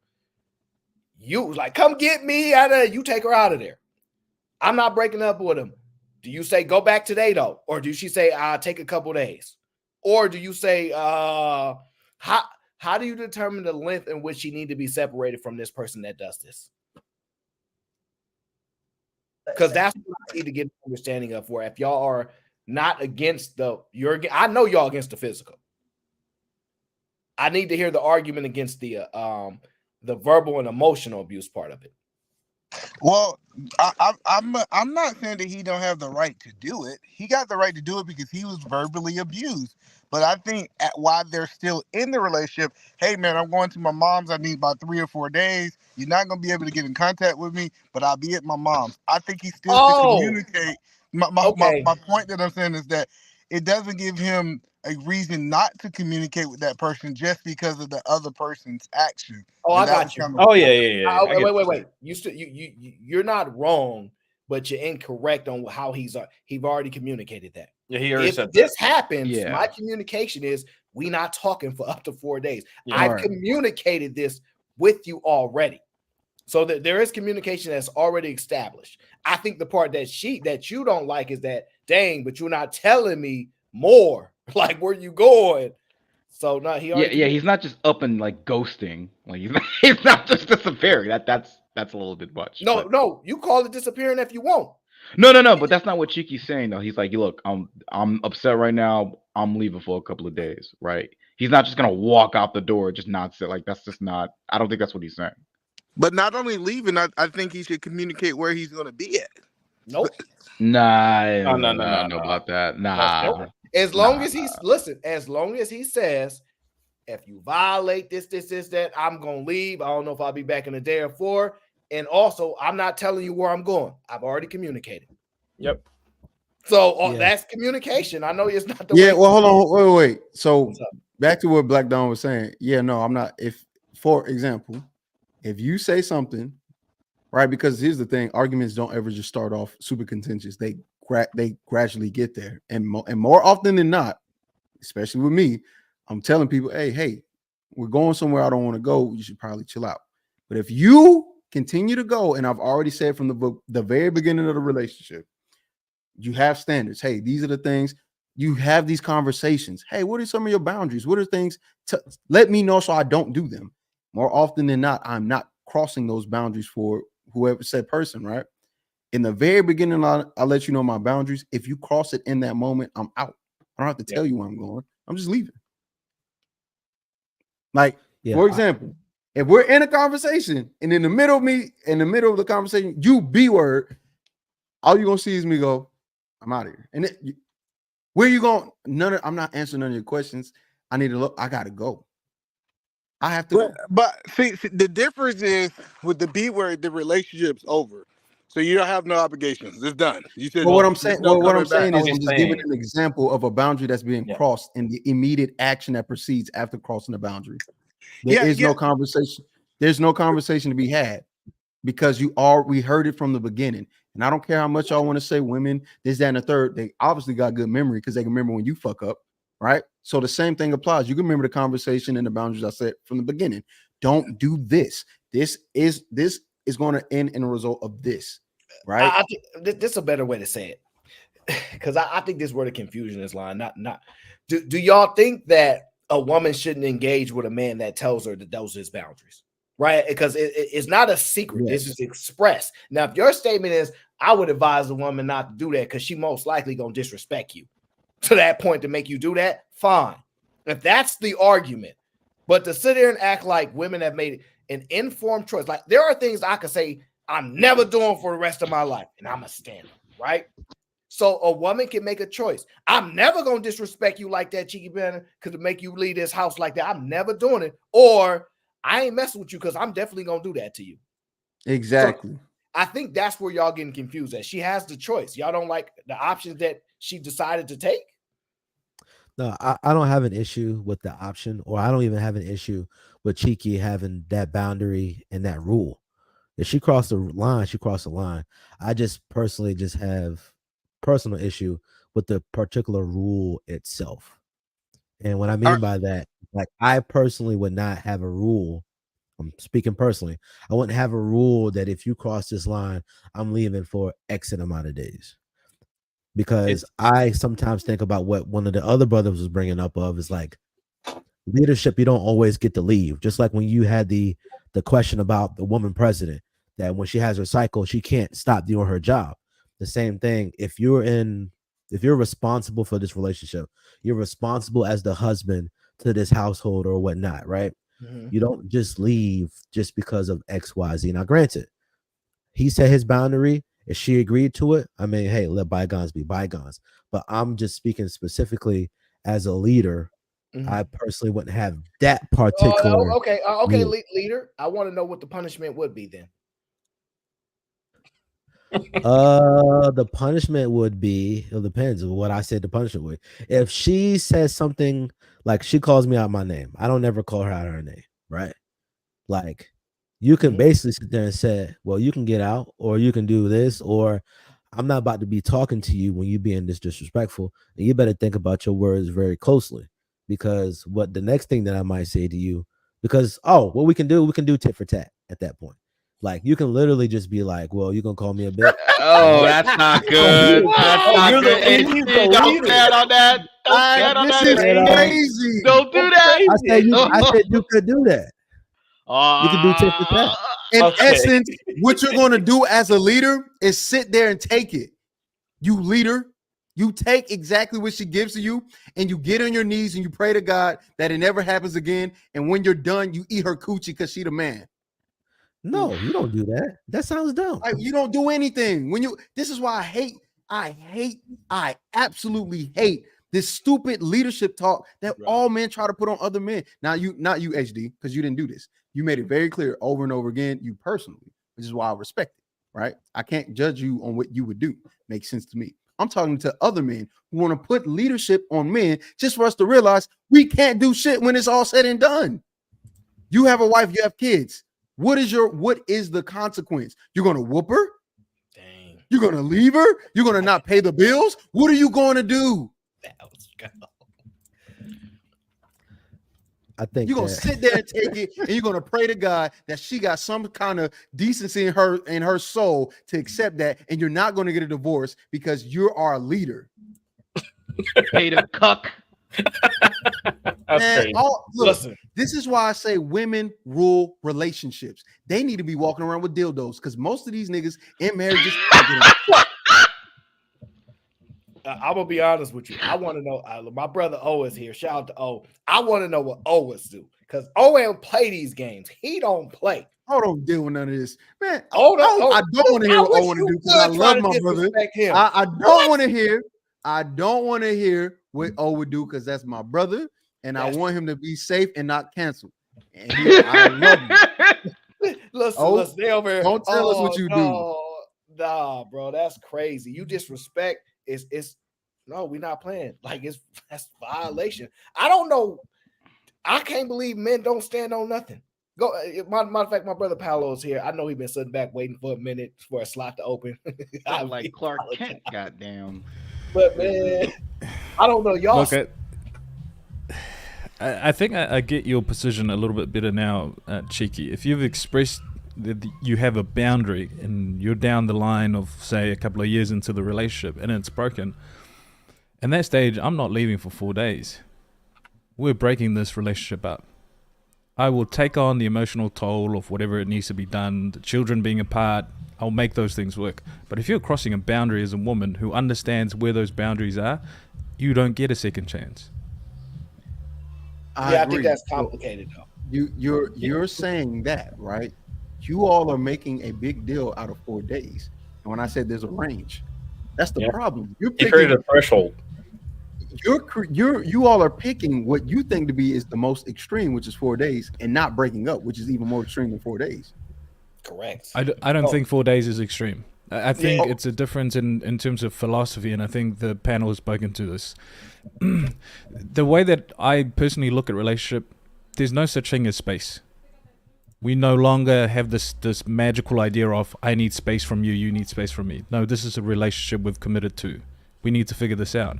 And if we've come to a crossroad where we need space, we're not meant to be together. That's my personal view on it. I don't get to just walk out for a couple of days. I'll say the craziest get to walk shit. out for a couple of days. Right? That's not crazy. That's his stance. Hold on. Well, that's his stance, but that's true. That's his stance. I can't disagree with it. Go ahead. I've had this ultimatum given to me by previous relationship, and I've said, if you want space, you can have all the space you want. I'm no longer in this relationship. Right. Yeah, I don't know about that. That's why I said I don't agree with actual leaving as much because I'd be damned if I pay for all of this stuff in this I knew you was gonna get on that. My house. I'll be damned. I leave my house. It's my couch. Well, I pay all the stuff. Prenup, post-nup. Hell no. And so wait, y'all. So wait. HD is the type of guy to go back and take his refrigerator. Yeah. Oh yeah, I bought the refrigerator. Yeah. It's coming you had leftovers yesterday? Oh, you had Olive Garden? You had everything under the sun yesterday? You had a nice meal? That's all of that. All this stuff coming out. Nah, bro. We not doing this. So wait, Paulo, you're like zero tolerance. You're like, you do this shit once, kiss me goodbye type. No, because the difference is I date, and I don't date for a minimum of less than 9 months. I've got to vet you completely prior to committing to you. So all of these things I try and at least establish within that time period. When I commit to you, it is a damn sure decision that I make. And if that becomes problematic down the line, I'm willing to say I have failed at relationship. And it is my fault for picking a woman who I didn't recognize had these tendencies to be toxic. I'm willing to accept that. Yeah, because the decision is put on you, so now you're just like, nah, you can't even have that like error that margin of error. Okay, I got you. And that's on me. You have to be able to assess the situation, but you might not be in the environment to make that assessment. So you might have to remove yourself from that environment to go make an assessment and go, to what degree is this gonna go? Like, because like I think that's why it's like 1 to 4 days, because I have to assess this, but I don't need to do things that I would do in order to make it worse or make me look like I'm not a man of my word. So instead of tit for tat calling you out doing things that I don't do, so I don't violate my principles, I remove myself, I go assess, and that way you can say I never did that to you. I stood on what I stood on, and then we go from there. Because maybe this is not completely destroy the relationship, but it's enough to make me go, this is close. And now you've established that, okay, it's one thing to talk about the boundary, but we've experienced now, and you see where this could actually go. Because sometimes women have to test it. Y'all already know that they have to test. Yeah. So sometimes it's not a easy thing to go, I'm just be done with the relationship, because when you in marriage, as you like to speak to, you normally say I do because what you haven't experienced. Like you haven't experienced in doing anything wild, crazy to you. So I do.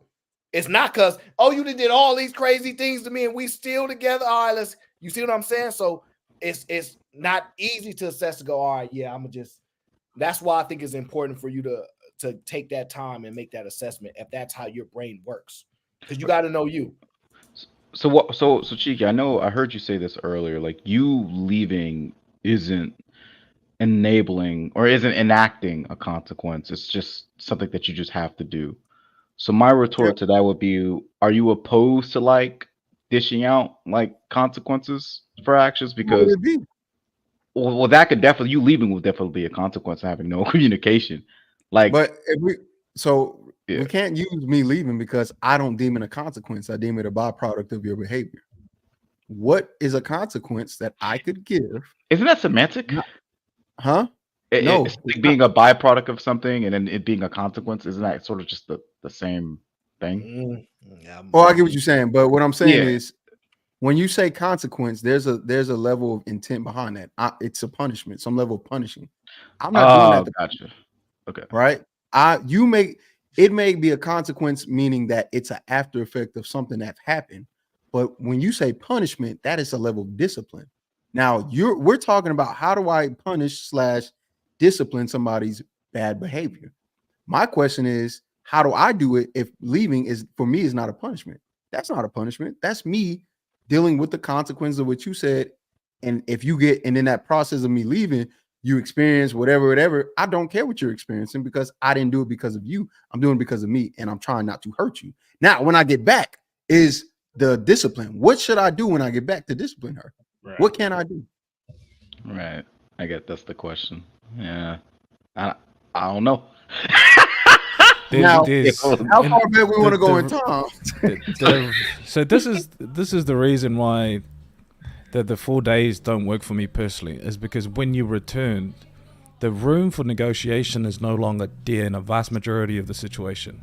So if you're going to apply consequences after, it's going to be extremely difficult. And the reason for that is you may not see it as punishment, but most women would definitely see your absence as punishment. And unfortunately, as much as we can say that women are capable of many things, for them to sit and stew in emotions, it's very difficult for them to see the light in that situation. And if they pick up the phone and call their friends and call their mamas and all a bunch of people, 9 times out of 10, she will be reaffirmed in the reason why she is mad, angry, or why she called you whatever thinks it is. So I don't give...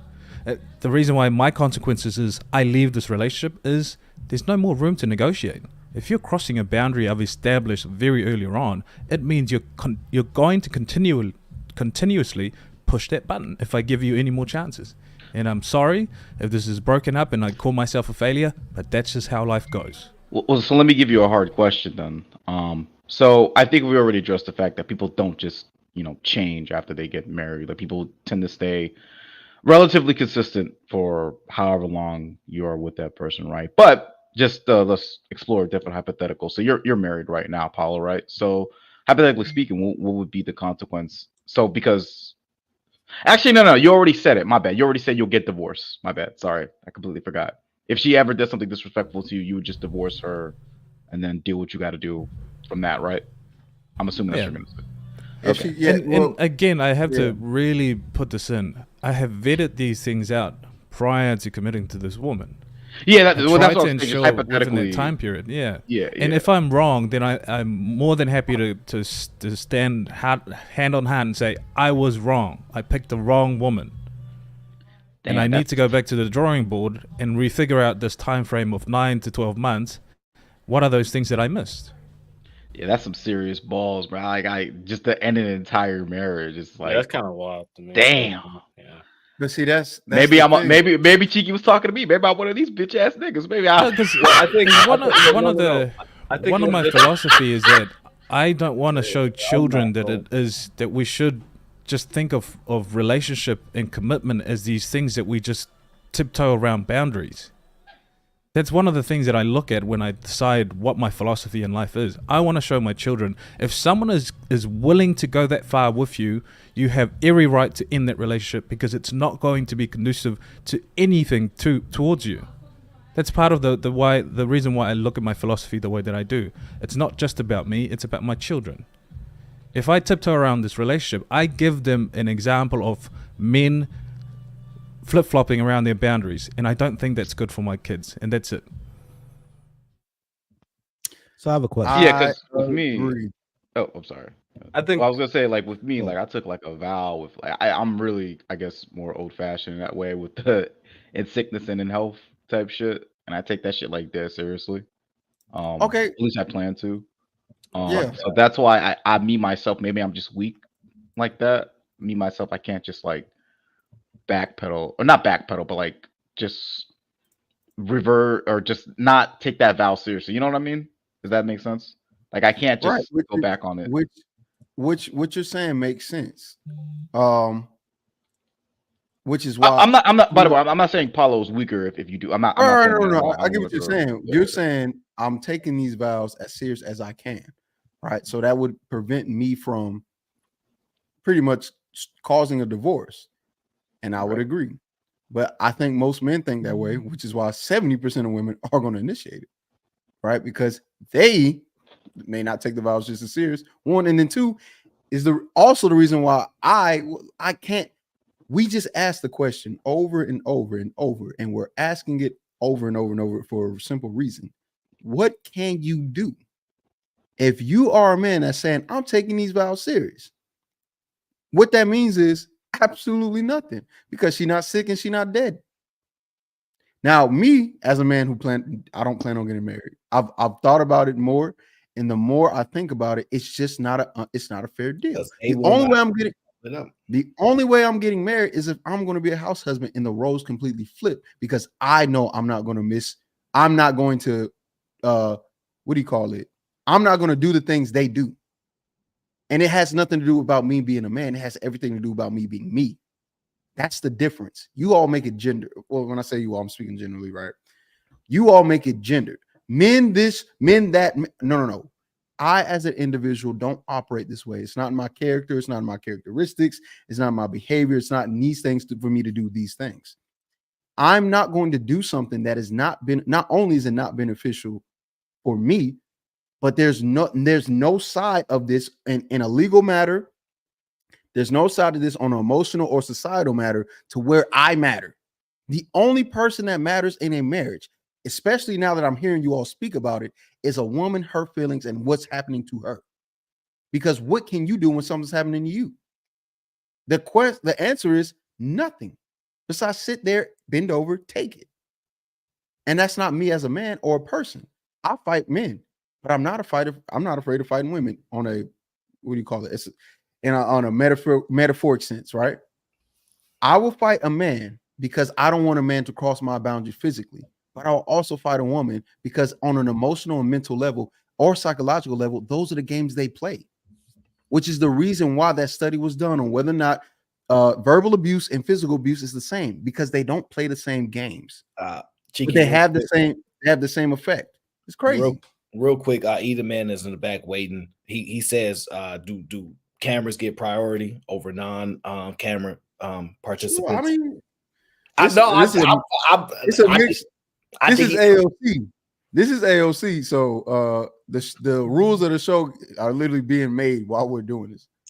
If that's how we rolling, if you got cameras on, you got priority, then so be it. I think he makes a good point. I think I don't want to go. Oh, you have to drop one of Black Don or Ricky P. You can drop me. And I like Ricky P more because he wouldn't give away my ownership stake. I'm telling you this. Sucker. We gonna drop Black Don. We gonna drop Black Don because I don't think Black Don was gonna ever return my ownership stake, and Ricky P he down with GBG. So until Black Don turn on his camera, his priority is not up. He's lost his spot. Either Man drinking tea laughing at him because he set that play up to do it. I have a quick question though. Look at you, man. He's like a whole villain out here. That's crazy. That was a villain move. But I have a question, Cheeky. What's that? So is consequence and punishment on the same level? No. Okay. If consequence and punishment isn't on the same level, if you were to exude your consequence or your boundary, you say you leave 1 to 4 days, depending on the severity of the situation, right? What if you gave that consequence as a punishment, but she didn't take it as a punishment? Well, then that means it's ineffective. It's an ineffective punishment. That's all that is. So, for example, if you're a kid and your parents go, "You did bad at school, you get to eat all the candy in the damn house," as a punishment, that kid gonna be like, "For real?" And then he's gonna accept his punishment and probably do it again because it wasn't effective. The Cheeky, let me ask you a question. If a person robbed a bank, is that because of the consequence, or you feel like it's a punishment that they go to jail? It's a punishment. But it's not a consequence? It is.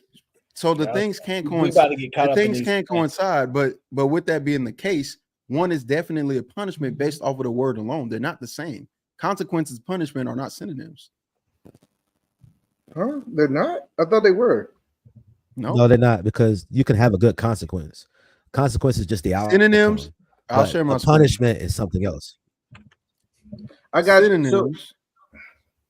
Go ahead. Synonyms for punishment is castigation, correction, nemesis, chastisement, deserts, penalty, competence, discipline, wrath. Well, the thing is, we're still talking about negative consequences. A person walking away from someone 4 years, that's not a positive punishment, not consequence. I'm sorry. Can we agree with that, or you think can we do? Say that again. Wait, say that again. So if I walk away from a person for 4 days, we would consider that a negative consequence for the person who's receiving it, not from the person. Well, no, you don't know that. Yeah, you don't. So you thinking a woman would think it's positive for her man to walk away for 4 days? Men be happy as hell when they woman. Thank you. We good. No, listen, Video but game, we're what you talking about? We're literally talking about the woman. So Cheeky, when Cheeky walk away for 4 days, you think that would be a negative or a positive thing? We don't know. It's neutral. It depends on his woman. You have to literally. It's so semantic at this point. It depends on the woman. That's neutral. We're not about to argue about it.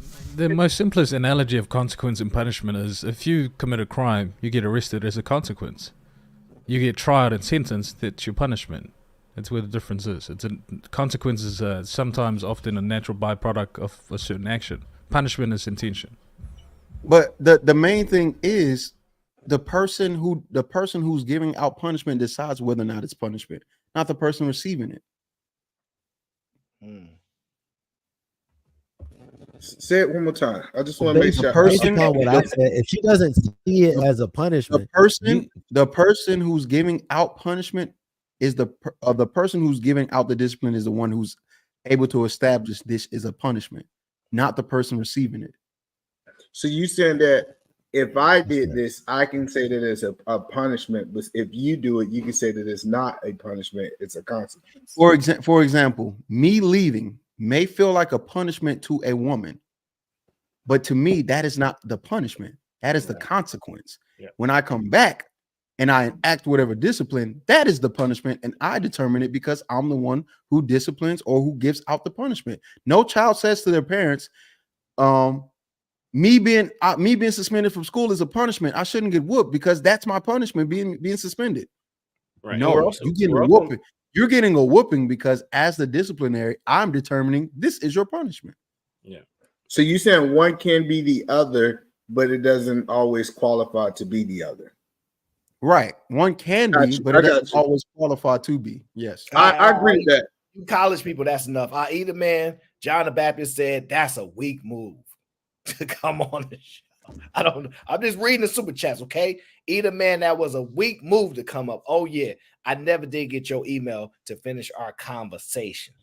You never emailed me. Hold on. Well, he just said he never got the email so that he's supposed to email me, John the Baptist. I told you to email he said me. He never got your email. It was ethermanwilliams@gmail.com. Okay, but then you said he never emailed you because he said he ain't got your email. I got you. I'm putting it in the chat right now. That's the consequences to you not listening to what he said. No, it was Aaron be trolling. So, with John the Baptist, we didn't have a chance to communicate effectively. So I drop it in the chat right now. But it is ethermanwilliams@gmail.com. That's the easiest way to get in contact with me. I got it though. I dropped it in the chat. Okay, so no, I agree with Cheeky. If we're saying the fact that these two things can be the same, but sometimes are different. I do agree with that. But I do think women would look at it as a punishment if you're not answering their calls because you're punishing them for the actions that they did. That's how they will receive it. Yeah, we're going to get into a semantic war, though, because I look at it as a punishment. You disrespecting me. I don't know. Like we're going to just get into a back and forth about it. So I'm just listen. I hope y'all man stand on business because the way it sound like this, well, no, Aaron, no, please. 27th day of the month, so you have to be understanding. Well, Aaron, so I think Cheeky is speaking from a different point of view from marriage. Cheeky said he'll never get married, and if I'm in a long-term relationship, I can see those actions. Now, if I'm in a marriage, horrible listener, he didn't say those things. He said he didn't want to get married. Look, sir, recant your statement. So did Cheeky not say that he would not be he don't see that he would get into a long-term relationship unless he could be the stay-at-home husband, right? He said he would get married under those conditions. He's a stay-at-home husband. Exactly. So I'm saying what he is currently speaking from is his current situation. He's not speaking from a marriage point of view. He is speaking from a single point of view. Are we disagreeing with that point? Well, there might be some level of disagreement because when you say a single point of view, that means he's not in a relationship. No, I'm saying me walking away from a marriage is totally different from him walking away. I'm saying, I can't just leave. I can't just get up, leave, never answer the phone no more, disappear. I can, but it's certain punishment or consequences for my actions for doing it. So he is speaking from his current position because he said that earlier. He said, I'm speaking about right now, don't move the goalposts. That's true. However, there's open marriages, there's different type of things that happen all the time. Now, would you say it works well? These are different conversations. You absolutely, I'm out 4 days. You can do it as a married man. Now, is it a smart idea for you? That's different. Yeah, I get it, but the point that I'm saying is that the mindset of a marriage man, what I'm learning, a guy that's married mindset supposed to be, not always supposed to be different from a guy that's single. When I hear single dudes say I would never do that in a marriage, I think they don't understand that they're not in the marriage. I can't say they don't understand the marriage, but in the marriage to understand what they truthfully would be doing. Because I won't do this all the time, and then when they get in that situation, they do the opposite of what they was thinking. Do you agree with that? Let me ask you a question. Yeah. Before you get married to a woman, don't you do most of the husband duties before you get married? Sure. Yes. So just because he's married or just because he's single does not mean that he doesn't carry himself the same way. Wait. Is it a privilege to whoop your kids? Wait, see the man's tell him it's a privilege to whoop your kid. What? I don't know where he got that from. That's crazy. No. So, and I believe, so the HD question, I believe women also supposed to do wifely things before they get married, right? I think we both supposed to be operating in it. Yeah, the man, he believe in tearing the club up before they get married. Okay, he believe in tearing that club up. So he already said the point that I'm telling you, HD, is I used to say that it's no different. Before I got married, I said it's not gonna be no difference between me being in a long-term relationship versus me being married. And now I'm on the other side of it. It's a complete difference. It's a difference when you can't just get up and walk away. In a long-term relationship, you can go, you can disappear, and there's nothing she can do about it. It's a different mindset, or it's supposed to be. What is she supposed to be able to do about it? Take your ass to court if y'all married. but listen to what you saying though. This is why I said women don't want to have kids and men are not want to necessarily get married. Is because they can stand on what they can stand on, but they can't be sure the other person is, and you can never be. And it seems that's what's playing out here if you pay attention, because realistically, he's saying I ain't gonna never disrespect nobody like that. I wouldn't even do that. But if they do it to me, and I want to leave or enact what I want, I get punished. They take me to court for this. That's insane. Why sign up for that? Aaron, it sounded to me like women are the only people within a marriage to enforce or enact some type of consequence, while men are the only ones that have to sit there and take it. On every side of the deal, she's got a dildo and you're the sub. Sounds crazy. I get it. So the point that I'm saying is you can enforce. See, this idea that I can't enforce consequences in a marriage is crazy. Like, I don't have to leave you to punish you. There's a lot of ways that I can punish you in a marriage that I don't have to do it by leaving you. I don't even want to hear your examples. I don't even. I'm gonna let Black Don come back. Let me let Black. What Black Don? He back? No. Let's get Ricky back up. We're gonna let Ricky go. I'll come back after. What? No. Don't stay here. I want to hear a consequence. No. Let him come back. Lord. I want to hear it. I want to hear what he has to say. No. He ran, bro. Come on. Cheeky, I'm willing to concede that you may have a point in regards to he's a runner, he's a track star. The punishments that we have to enact to women, it doesn't equate to the punishment they have for us, because we give them a lot more grace, with some of even the women that are willing to hit men. Most men are trained not to hit women back, even though, they are getting assaulted by women. We're still trained that we need to be the bigger person, even though we are the bigger person. We need to be trained to be the bigger person, to not do what these people do, so that we are inadvertently signing up to be disrespected when these people aren't trained to be respectful.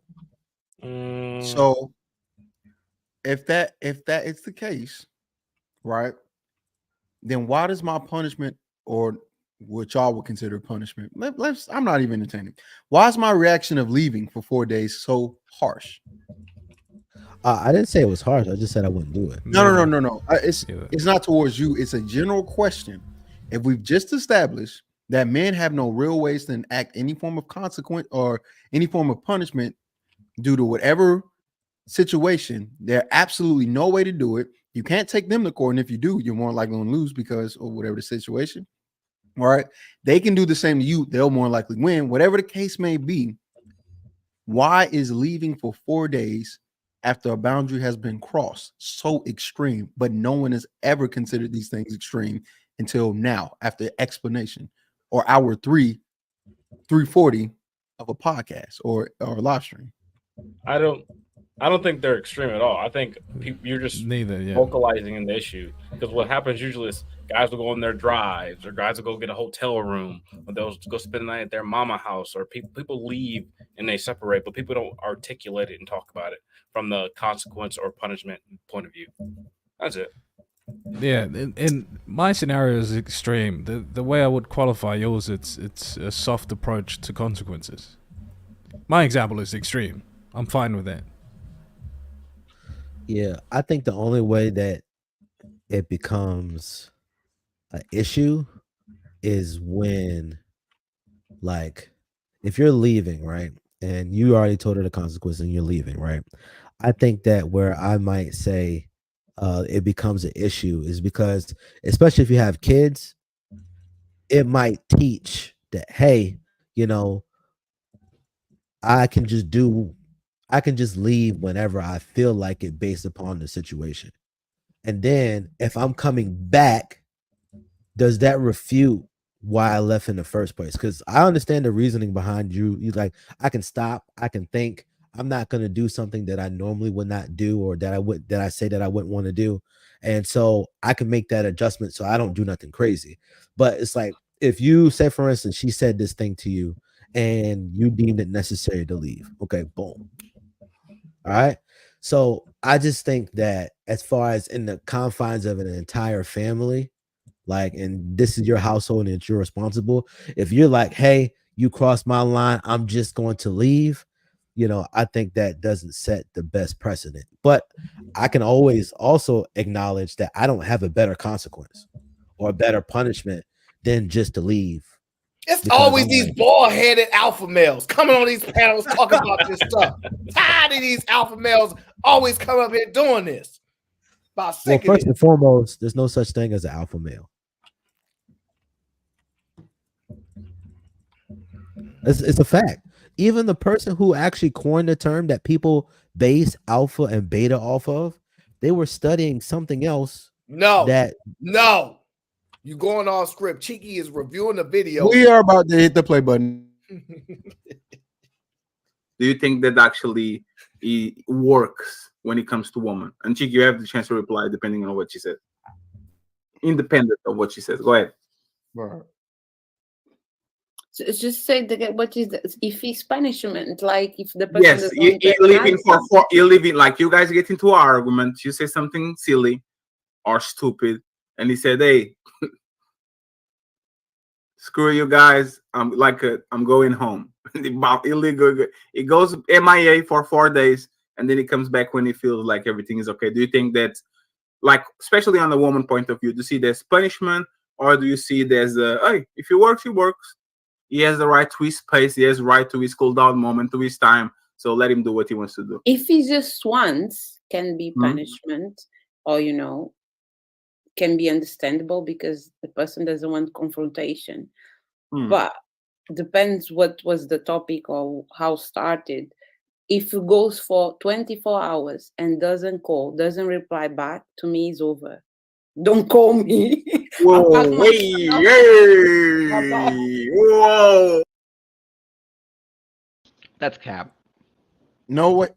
Besides it being cap, do you see how basically the person in the wrong who caused the entire thing can say, I'm not doing this? It goes back to HD's position of how do you enforce a punishment when somebody literally can just do that? And this is why relationships, or my response, this idea that men have to continue to uphold this standard of just doing and accepting all kind of bullshit, I disagree with.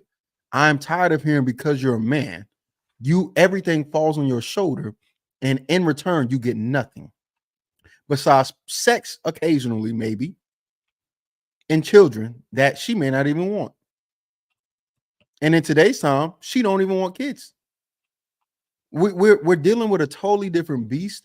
And the fact that me saying I'm not going to speak to somebody for 4 days is the most extreme thing, and not the fact that some woman who caused these issues because of her disrespect or lack of respect, what do we do with her? it goes back to, well, as a man, why didn't you? And it's like, wait a minute, I'm the victim. I'm the victim. Wait, hold on. You're a I need to victim. establish this. I agree with you, Cheeky, in the sense of, no, don't tolerate being disrespected in relationships. That relationship is over the moment a woman disrespects you. So that's why I don't think your stance of consequences is extreme. I think it's too much of a soft approach, because women, for prime example is this woman. If it's 24 hours, it's over. Like, you don't get 24 hours. You get the rest of your life to be by yourself. And you might hurt me in the short term, but now you're in a marketplace where you're now seen as a woman who have multiple kids with a baby daddy or whatever. So the disadvantage is on you. You can hurt my pocket. You can hurt me with my relationship with my children. But I'm arrogant.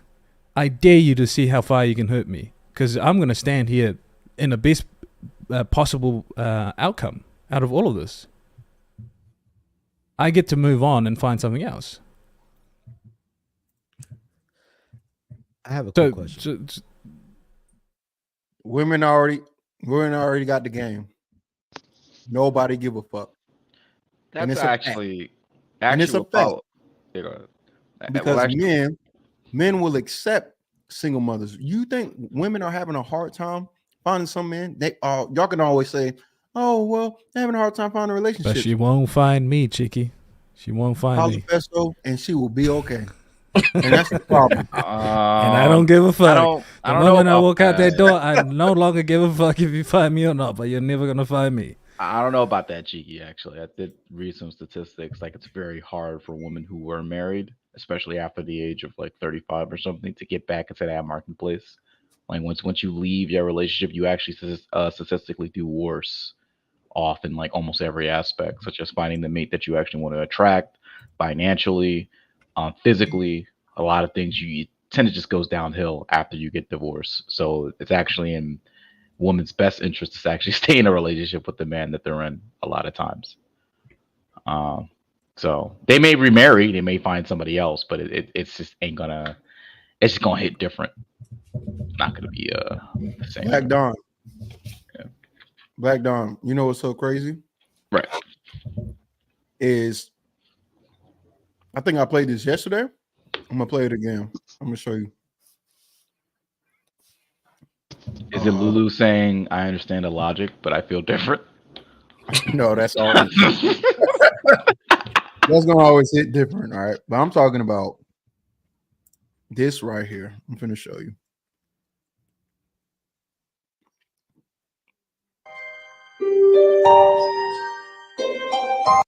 Forcing yourself to like the good guy because your type doesn't get you anywhere.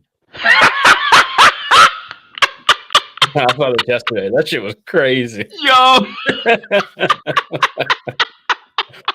Funny though. There is no consequence, because every single time there's going to be that guy who she's may not be quote unquote readily accepting of, but will do because it best suits her needs. Right. There is no consequence given that can just make this stuff stop. Stop asking me about, or stop saying that I am this super emotionally immature. I can't do nothing else. And I'm not even doing it because of you. I'm doing it because of me, because I don't want to hurt you. I explained why I did it. I'm not doing this as revenge or get back. They're the ones that's putting that on me. I didn't say that. So when and you're going to see during the conversation, they kept doing it. You're trying to punish her. You're trying to punish her. You're trying to punish her. I'm not trying to do nothing besides get away from the person that's causing this psychological, mental, and emotional damage. And the first thing that I do is go, I can't be around you 4 days, and everybody jumps on the victim and say, why would you not communicate with her? Wait a minute. The same person who didn't have enough foresight or thought or care to disrespect me to a level that makes me want to do this? Y'all not saying anything about her, but you're worried about me. This is why I say, fuck that man standard y'all got. House Husbands 2024. Because every time I replay this in my head, the logic isn't there. This is an illogical position to be in, and you're going to keep, and men are going to keep saying, "But that's your job as a man." Fuck you. It's your job. No. Cheeky, I disagree with that. I agree with you leaving. I just don't agree for 4 days. You should leave that woman alone. If it's causing you that much of headache and pain emotionally and mentally, leave that woman. She's not right for you. The likelihood of her repeating this behavior increases tenfold the moment you leave with an expected amount of dates to come back. Just leave. But here again, Paulo, I understand what you're saying. You're saying go even more. Well, you don't consider the 4 days extreme, right? I understand that. But the other people, you're saying go even more extreme, completely abandon the relationship, just be done with it. My answer is, what if my tolerance isn't saying it's over after thinking for those 4 days or 2 days or 1 day or 3? In the same ways that it applies that you're on your own and you've rationalized these things, the other side is doing the same. It might not come to the same conclusion. The likelihood that it comes to the same conclusion as you is very low. You go away for 4 days, you have the capacity to rationalize a lot of things and come back calm. And based on what I've seen thus far, it's not the same. 9 times out of 10, women are vindictive in the ways that they approach a lot of the hurt that they go through. And I'm not justifying it, but I'm just saying the likelihood of you having the outcome that you want and desire, it's low, extremely low. Right. And I'm going to say to you, that's fine. That means I just need to find one that will. That's that simple. All you need is one. Yeah. Look, okay, I don't disagree. I don't disagree. It's just a difference in perspective when it comes to leaving the house. If I'm leaving, I'm not coming back. I agree. You have a week to pack your stuff and move. If you need some help, I'll give you a hand. But this relationship is over if you cross a boundary that I've established earlier on in our dating phase. And if you decide that now, 10 years down the line, is a great time for you to test those boundaries, unfortunately, no. Imagine that thought process. So marriage is not forever, correct? Nah, it's forever. Nope. It's with me. Shit. It depends on who you ask. Yeah, but if one side I listen to everybody that is married, and everybody knows I respect everybody. I like their perspective, but they got to start acknowledging marriage ain't forever. They got to just stop saying it like a cliche thing. They have to.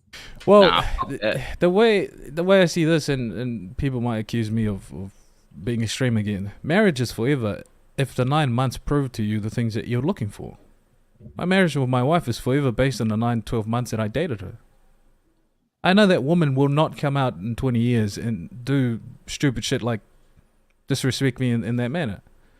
I'm using hypothetical to answer these questions to Cheeky, but let's apply my reality to this.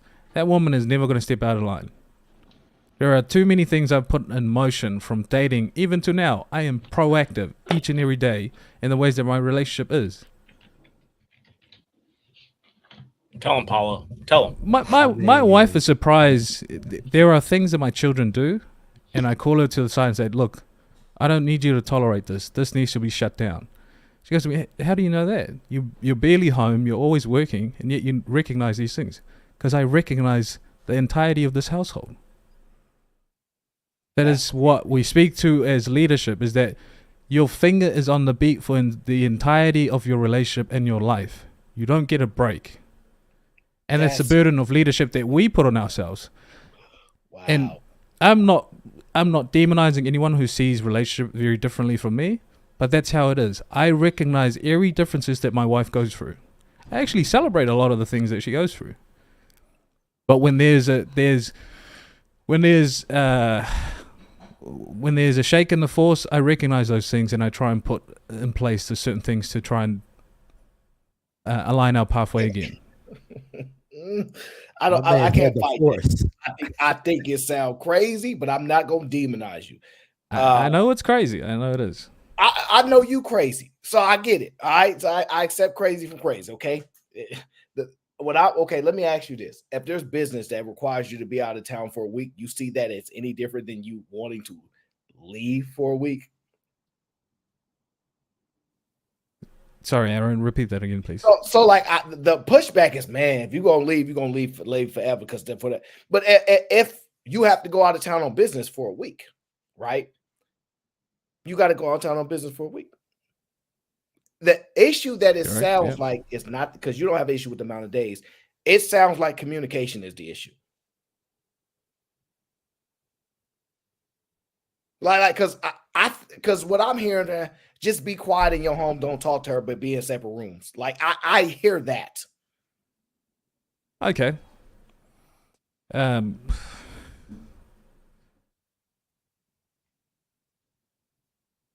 not seeing it, but I may need a little bit more context. So initially, I think Lee said it too. If he got a dip, if she do anything to make him want to be gone, the relationship is over. Why even take 4 days to make sure that you're making a logical, rational decision that is not emotional when you make final decisions? And in that state of mind, there's absolutely no way if she do something like that to you, it's going to cause an emotional reaction out of you. So if you taking yourself out of that environment, it may take you a day or so to calm down, maybe 2.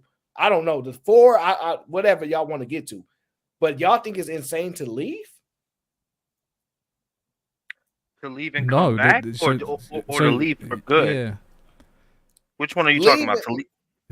I'm saying to leave, clear your mind, make sure you don't say anything emotional, don't respond with you think it because I think you said something like if you leave for a couple of days, you might as well never come back. Yeah, the thing is, I agree that this is conflict resolution for Cheeky. I've got no qualms with that at all. What I'm trying to eliminate is that you're not going to receive the same temperament that you come back with from the other side. It's highly unlikely that you're going to receive it. If you want to go and try, you're more than welcome. And Cheeky's already made the comment of, I just need to find the one that I can come back in 4 days and she's all right. That's fine. All I'm trying to present here is that highly unlikely that you're going to receive the same sort of welcoming and outcome that you desire by coming back in 4 days. It's extremely unlikely. And if you do, then you find a good one. That means that if I ask you, what do you think her response to you leaving for 4 days is going to be? Do you think she's going to come back and fall on her knees and go, "Oh my God, Daddy, please don't ever do it again. I'm so sorry. I'll never do it again." Or do you think she's going to build some type of resentment or some type of emotion that might be adverse to what you want because you want to come back, right? Obviously, you like, yo, I want to take some time, but I want to come back. So it's like, if you want to come back, you got to understand, you got to think of what is that going to do to her? You don't have to leave. So I'm asking you, Aaron. Wait. My 4 days is an emotional response. Or wait, let me ask y'all this. Do men get to be emotional? Yeah. Okay. Yeah. So my 4 days, up to 4 days, is my emotional response. Okay. Me coming back is my logical response. Like, oh, I was being emotional. I was in my feels, whatever. But logically, no, we're going to make this relationship work. How's that sound? Sounds great as a man hearing that. Not the same when women hear that shit. Exactly. After 4 days. It sounds great. And I can rationalize that. I can rationalize that. Who cares? Listen, do you ever hear? I'm sorry. If somebody is a rapist and they go, "I'm going to jail," ain't nobody gonna be like, "Well, how does the rapist feel?" No, you are. I mean, that's such cap, though. Okay, can I clarify that the person who causes the issue gets the amount of grace to be considered when they cause the issue. Nobody ever does that to any other victim. And that's where I need to clarify. This is where I need to clarify, Cheeky. I guess the difference, the point of difference is not for the woman. I don't give a shit about the woman. It's for you. You're coming back to a worse situation than you left it. The advice is given so exactly because what? Why? Because I asked you the question, you couldn't answer it. vindictive. What do you think her response what you hope to be. exactly? There's fake phrases like no what the hell is it, like a woman scorn or some bullshit like that. What's that that phrase that they say, bro? If you have no think fury than a woman scorn. yeah, like a woman Fuck scorn, that woman, there are really Cheeky. phrases Fuck that like, woman. you about to I don't just want leave you her to alone return is in what we 4 say. days and put yourself through the wire again. Okay, I hear y'all. Is she a good woman if she does that? No. The fact that she is disrespecting you after you've set boundaries, she is not a good woman. And But y'all definitely already not said good for she's you. emotional, so we have to take understanding that she gonna be emotional. Wait, that's his Okay, hold on. I accept that women are emotional, but if you're going to act on it and be vindictive towards me, you're a bad woman. I'm not going to tolerate it. I can accept it and say you're emotional. And that's why Lee, bad and that's woman why again, men like Paolo. Lee are going to say she's not a bad woman.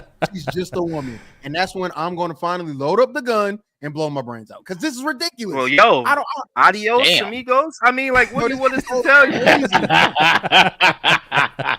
What the hell? Hey, Paolo, hey, bad woman again. She's a bad woman. Bad. Yo, listen, You almost man. said Listen. like she was a rascally rabbit or something. She's a bad woman. I just learned that the victim gets to Y'all be making y'all own. Look, okay, for reality, my wife, I accept that she's a woman. She's emotional, but I'm not going to tolerate when she becomes, extremely toxic. Like, hell no. No. Yeah, hell no. Don't talk. No. I'm not making y'all point. I'm trying to understand. Go. So, Lee, what was you about to say? Okay, look, this is what I'm saying. The point is this: at the end of the day, you want her. You want her. So no matter how much I try to go, because I heard Cheeky earlier say, "Man, what am I getting out of it? Some sex and a baby."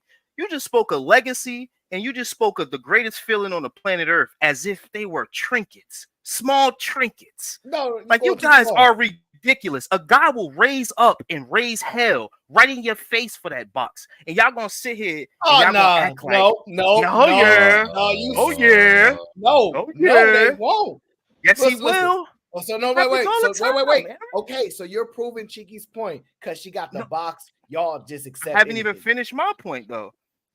I haven't even finished. See, once I start talking my spiel, you try to cut me off because I know this the manosphere, bunch of incels in the area. But we get it. What you Anyway, said was, Mo. making your point. Like I said, pussy is valuable. You want it, and if you don't, there's other. Yeah, I know you got a girl at your house. Calm down. Anyway, wow. Yeah, she's kind of in Chicago right now. Yeah, but she's around, and you're gonna make sure that you keep that tight because you. Come on, son, stop. Black Dawn. Anyway, let me cook. This stuff is valuable. What we talking about? I don't want to say the word again because I ain't trying to mess up no channels. We not gonna act like it's not. That's the whole reason we engage with them. Like, why y'all playing? Oh, it's not. Oh, it's not. So when you see a girl, you don't go, "Oh, she look good." Why you saying she look good for? What you want to do with her? You just want to get to know her existence? Shut the fuck up. You bullshit. It's cap, but I'm gonna let you do it. But at the end of the day, like I said, man, we want them. They know we want them. Y'all can play this game all y'all want. You're gonna be alone, and if that's a win for you, bam, that's a win for you. That's it. So hey, Lee, you said all that to say, if a girl do something to you, you better just deal with it, punk. That's not what I'm saying. I'm saying if a girl do something, no, I didn't. I'm saying that if a girl do something to me, bro, and I don't like it, I'm out because there's another girl around. I'm not gonna sit and walk away for 4 days and come back to that girl because dude like me, I might find another girl within them 4 days. So the punk is the guy that's leaving and coming back. It did what? It did what? She cloud you again. You gonna leave, come back again? Who the real punk? You calling me a punk? I'm not calling you not a me. punk. Sorry. The guy that would do that. Right. That's not making it about us. But that's what I'm saying, Aaron. I wouldn't. You kind of cannot leave. Around. Well, Lee, you understand that a woman will harbor resentment to you whether you leave or not. Respected to where I love for you. That's it. Grab the suitcase. I'm out the door. And I ain't coming back because we had the conversation right there. Within that time frame, I need to see what time you on right now. I don't need to go wait for 4 days. Wait. Yeah, I don't just keep my girlfriend around because she got like good pussy. Like I think we're past that point. I don't know what you mean by that. Yeah, these are multivariable philosophies that we're trying to dissect everything here. that come with. I'm sure your girl's smart. I'm sure your girl offer good communication. It's good to have another human being around that you could truly trust. All that stuff comes involved with it. I just use that because I heard somebody earlier say that all she giving me is a baby, which is my legacy and box. Those two things are people killing over both of those things. Cheeky said that earlier. Cheeky said, "What am I getting out of the deal?" What I said was, if you can get that, because women don't want children. What my whole purpose. That is what I said. I said, yeah, but you said that after you first said what I said. You said, and then you said that. Okay, so Lee, what I was saying in that moment was, we can't overvalue those two things to the point where you have to accept everything. I can't keep hearing from men, accept this. This is what men do. They get over it. They keep getting over it. That's all they do. Get over it. And then when they're married, you definitely can't leave. And if they got kids, you twice as much can't leave. I can't keep hearing you can't do anything besides sit there and take it and then expect for me to be willing to do anything besides leave. I need you to stop listening to whoever says you can't do anything. I just now told him I would address it right there. I'm addressing it right there. Wait, Lee. When you said you would address it, right? Are you saying you would tell her this is affecting me? Stop doing it. Is that what you're saying? Yeah, without a curse word, without an insult, I would look her dead in her eyes and say, "Yo, what is you doing right now? Mm-hmm. Who you talking to like that?" And if she go, be N-word, I'm talking to you. Suitcase, I'm out. And you touch me, if you come at me in any way, I'm calling the boys on you immediately. I've done this. I have no time to play with no woman. Bro, like, that's what I'm saying. Now, that's what I'm saying. Let me just make my point what I was trying to make instead of people thinking I'm a simp. Is this, if she go, damn, baby, I'm sorry. I'm having a fucking crazy ass day. I'm so sorry. I just took it out on you. God damn, I'm sorry. Start trying to, top me all of a sudden. I'm like, you know what? I understand. What? You just proved it. Lee, you just proved what I was saying. You know what, baby bird? You know what, baby bird? I understand. You know what I'm saying? Lee, come here. Lee, no. What's I need to understand this. Don't worry, I'm gonna get to the part where because Fatty kept telling me what I'm asking for is not realistic, blah blah blah. I get it.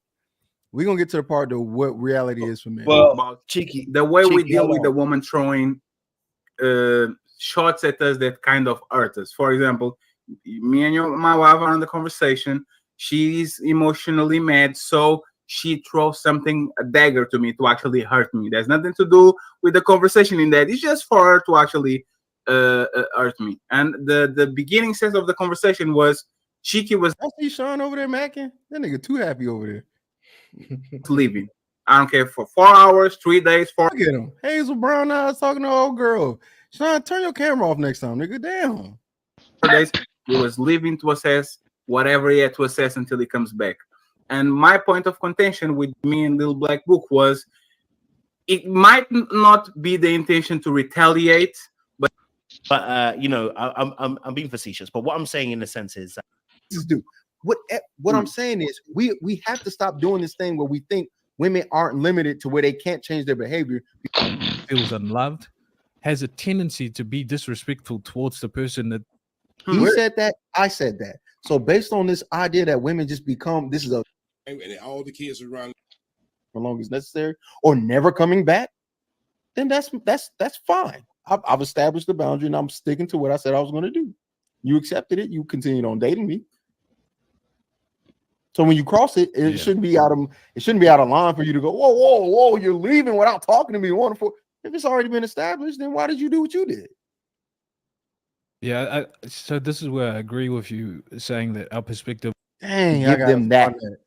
He said what men do is accept that the boundary's been crossed. Get on their knees, eat coochie, and move on. I said, ain't no way. I don't know. Go on closing his door. Hate you. Salute to you. Thank you. I can find that. Because again, all living is a pump fake. About the third time you leave. Ooh. Hold on. So you go, am I wrong? Is she wrong? I'll go back and Fatty, if you stay, no.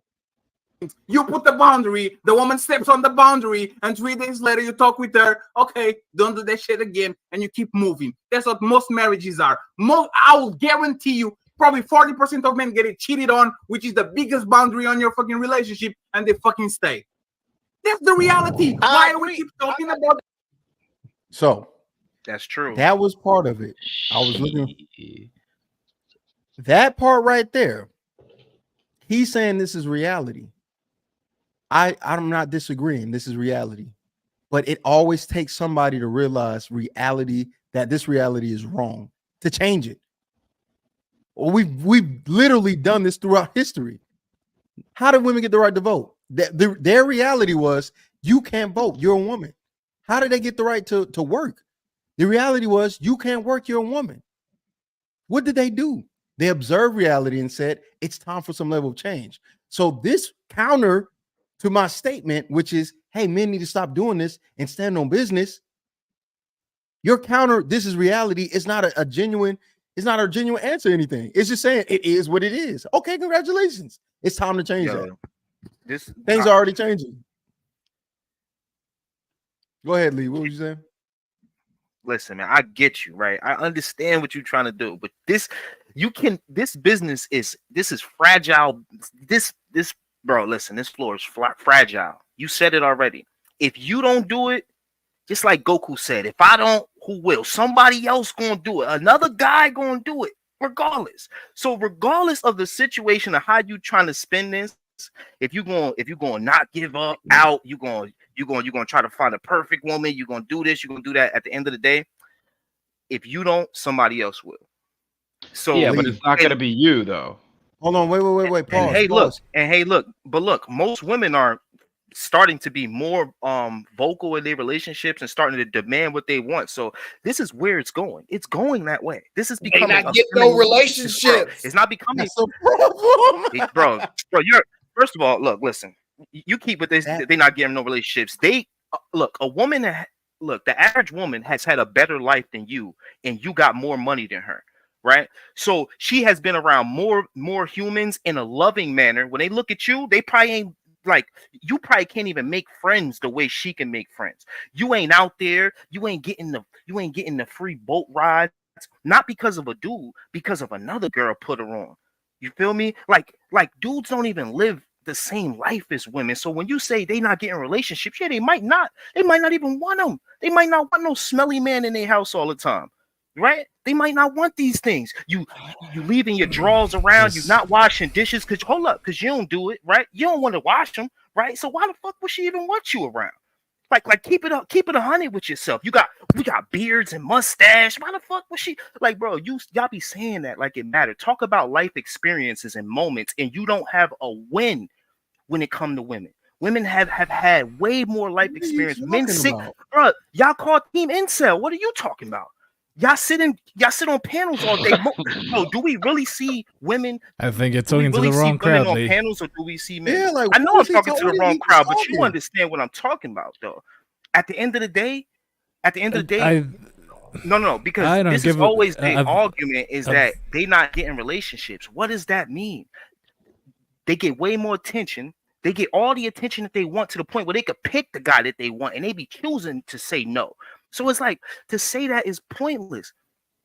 Yeah, it happens all the time. Women are not even wanting to date men because, yeah, you could look good, you could act like you got money, or you could have money, but then you got crazy rules. Like, yo, the moment you get in any type of feminine energy, I'm a leave for 4 days. Or the friends you used to go out with every day. Y'all got that family anniversary thing that y'all got going on. You can't do that no more. Who the fuck want to be with y'all men?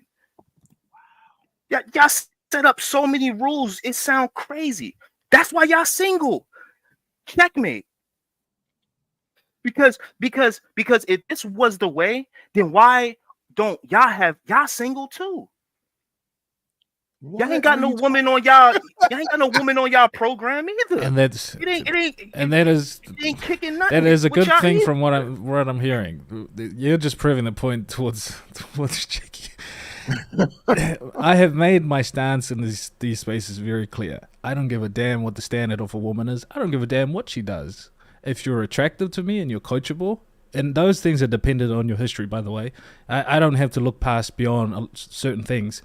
If you're coachable, it means you have a pretty reserved history. Those things are the important things to me. I don't care if you're on a yacht. That woman don't interest me. I don't care if you're on Instagram. You don't interest me. And the philosophy that differs, and this is where I'm starting to hear, the woman I pick is going to be the guardianship of my children. That is very important to me. And there are certain things that she needs to fulfill in order to be in that position, which is why I take that selection very, very carefully. I don't just put any woman because I feel a certain type of way about her. She's selecting you is what Lee's saying. She the boss. You lucky to be in her No, world. she ain't. Do you just hear what this man said? You just said that. I never said Well, that. I differ from Lee. Find it right now. See why I said that. I'd select, and that's what I said. I differ in that belief, if that's the case. I'm attacking the point. Of course you is. Whatever. I'm saying that at the end of the day, when y'all sit here and go, she ain't, they ain't getting no relationships. First of all, you're not outside enough to even say that. I'm attacking that point. Let's be clear. I'm not talking about all that other stuff. I officially said all that stuff specifically when he said they not getting relationships. They don't need them. They don't want them. Most of y'all stink. Most of y'all weirdos. Most of y'all look like dorks. Most of y'all headlines falling all the way back to the back of y'all skull. Nobody cares. No, they don't want relationship with the majority of you men because y'all ugly, y'all dorks, and y'all stink. Okay, fine. Okay, hold on. Let me say the point and then respond. You've been around too many of those type of men, Lee. You need to me find say your the- friends. Hold on. Let me say the point and then he can respond. I'm not So talking that's about you, fine. Paulo. You They don't want not, relationship. you definitely not what I'm talking about. Dude. Hold on. They don't want relationships with the majority of men. So do they want relationships with some men? They want relationships with the men that they deem to be worthy to stand next to them. Fine. Are they getting those men? Yes. It's just that look. Hold on, let me finish. The thing is this: most of y'all don't try to live up to any standard. Y'all walk around with no backbone. Y'all walk around trying to make all these excuses instead of trying to become more of those men. That's why the majority of women, that's why they end up talking about it, because they'll go out and they'll see that man with a woman, right? Because usually those men and those women, they usually be clicked up, and most people will say, they're like, yo, damn, usually I see the good girl, she got a man. And the women will tell you, usually the good guy that I'm really looking at, he got a woman, right? So what's happening is y'all motherfuckers are weird. And not to you, Paulo. Now I hope I ain't say your name wrong. Black Dawn already got him a shorty. So if it don't apply, let it fly. It's the dudes that's single out here. They the ones making all these excuses and all this bullshit. Like at the end of the day, how you look? Like what you look like? What business you standing on when it comes to discipline? Nothing. All you standing on is, yo, if I get this money and I could if I get this money, that's all I gotta do, man. If I get this money, man, she need to love me and follow all my rules because I'm a man. I got a penis, and man, that's all I need to have. Fuck out of here, bro. You barely got muscle mass, and you over here talking about what a woman should do for you. Come on, bro. It's madness. It's madness, but it's okay because it's gonna be your reality where you sit here and you be on panels and you talk about women, but you never have one. So it's like, I can see if you like, yo, I'm really talking to my shorty right now like this. My girl, she on this program. And if you say something, what's going to happen? He going to leave for 4 days. I'm going to shut the fuck up right now. On God, if you do that right now, I'll shut the fuck up. I'll say sorry. But that's not what we getting. We getting the dudes that talk about it, but don't be about shit. But then they saying they standing on business. What business? You got no woman to be. The woman got to be the business, but you ain't got no woman, so you ain't standing on shit. But the shit you say. And I hear you. It sound good. But let me see it. Let me see it. Like I'm sick of seeing the playbook. I want to watch the game. Let me see it. Where's that? Stop showing me the playbook. Where's that? Show me. Please show us your woman, please, sir. I thought he had her in his account photo. I'm not taking it as a personal attack. He said if it don't. I'm not either, but I'm just saying. It's not a personal attack to Hey, hold on, anybody. I'm not. So I'm look, not. if If he's saying, I think it's only I'm sorry. fair. I think it's only fair. Is that not her in the account photo? Yeah, that's her right there. Yeah. He's sick of the playbook and he want to watch the game. Show us where the game at. Where your girl? That's her right there in his account photo right there. So, oh, that's not that's not an old photo. That's just a current. What? I'm sorry, No, that's a wait. current. Okay, your turn. What do you mean my turn? What do you want me to do? I think he's saying show your woman and show your. Hey, yo, checkmate. Y'all have a good night. Okay. Oh, okay, that's fine. What the fuck just happened? What the fuck? That's fine. The man can just ramble off all kind of bullshit. I don't know what that had to do with anything, any other conversation. But either way it go, and mind you, I have plenty of women around me. I'm not saying I'm just out here being a thought because I'm not. But I don't mind bringing my any of the females, friends or whatever, because I'm not like y'all. I'm not gonna just put mine out there like that. Y'all have never seen my girl unless you went to a live show in real life. I don't do all the stuff he just did. All right, that's a little weird. But what I'm gonna say is this: if this is how men operate and move, it doesn't make sense for us to continue to just say this is reality. We just have to accept it. No human being on earth that produces any form of societal change has just stayed in that reality and just accepted it. They always push a different boundary. They always did something different. They always asked, this is something new. No one has just accepted this. But again, I don't know why we keep telling men, this is just the reality. Just accept it. This is the reality. Just do it. This is the reality. This is the reality. This is reality. Okay, right. All right. You do realize at one point skyscrapers did not exist. That was the reality. At one point, temples and all these other things did not exist. So instead of saying men we can change, what we do is say this is reality. Say there's no hope, and we just got to accept the bullshit. That's crazy. You have an argument with your woman, right? She says some shit. You say some shit. She leaves you for 4 days without calling, no nothing. Is she coming back, Ali? Or I don't think that's what she. That don't make what check. I'm asking you. No, I wouldn't handle it. I wouldn't handle it like that initially. No, Ali. I'm just talking about human nature. Fatty. If my woman told me, Ali, stop doing what you're doing. She told me countless times, please stop doing it. She told me, and I know as a man, I shouldn't be doing it as well too. And I continue to do it, and she left. I would acknowledge why she left. No, it's simple. It's simple, Ali. It is that simple, Ali. It's that simple. It's that simple. It's so crazy, Ali. We all done that. We all done that. Ali, that makes so much sense. No, he doesn't make. No, he doesn't. No, Ali. You know why he doesn't? Ali, you know how it doesn't make sense. Ali, you know how it doesn't. Let me tell you why it doesn't make sense, Ali. Because me, you, Lil Black Book, Paulo Feza, Lou, True Love, OG Speech, Juan Antonio put boundaries on women multiple times. They broke those boundaries multiple times. And you know what happened? We fucking crawled back, sucked their fucking vagina, and shut the fuck up. And we went back to cheeky. If that is your existence as a man, I'm sorry, we're not the same. Oof.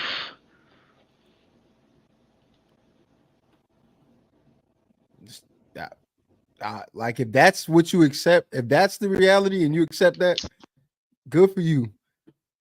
But I refuse. That will not be no. Can you rewind it? I want to make sure I understood what he was saying. Was he saying not deal with the same woman or women in general? Because that's the part I need to make sure I understood. Oh no, I'm not. Look, Cheeky. I agreed with Cheeky because Cheeky said exit left. Give her time, whether it's 3 days, 5 days, 2 days, to regulate herself and acknowledge whether she's disrespecting the man she should be. Okay, so let's do this. I'm going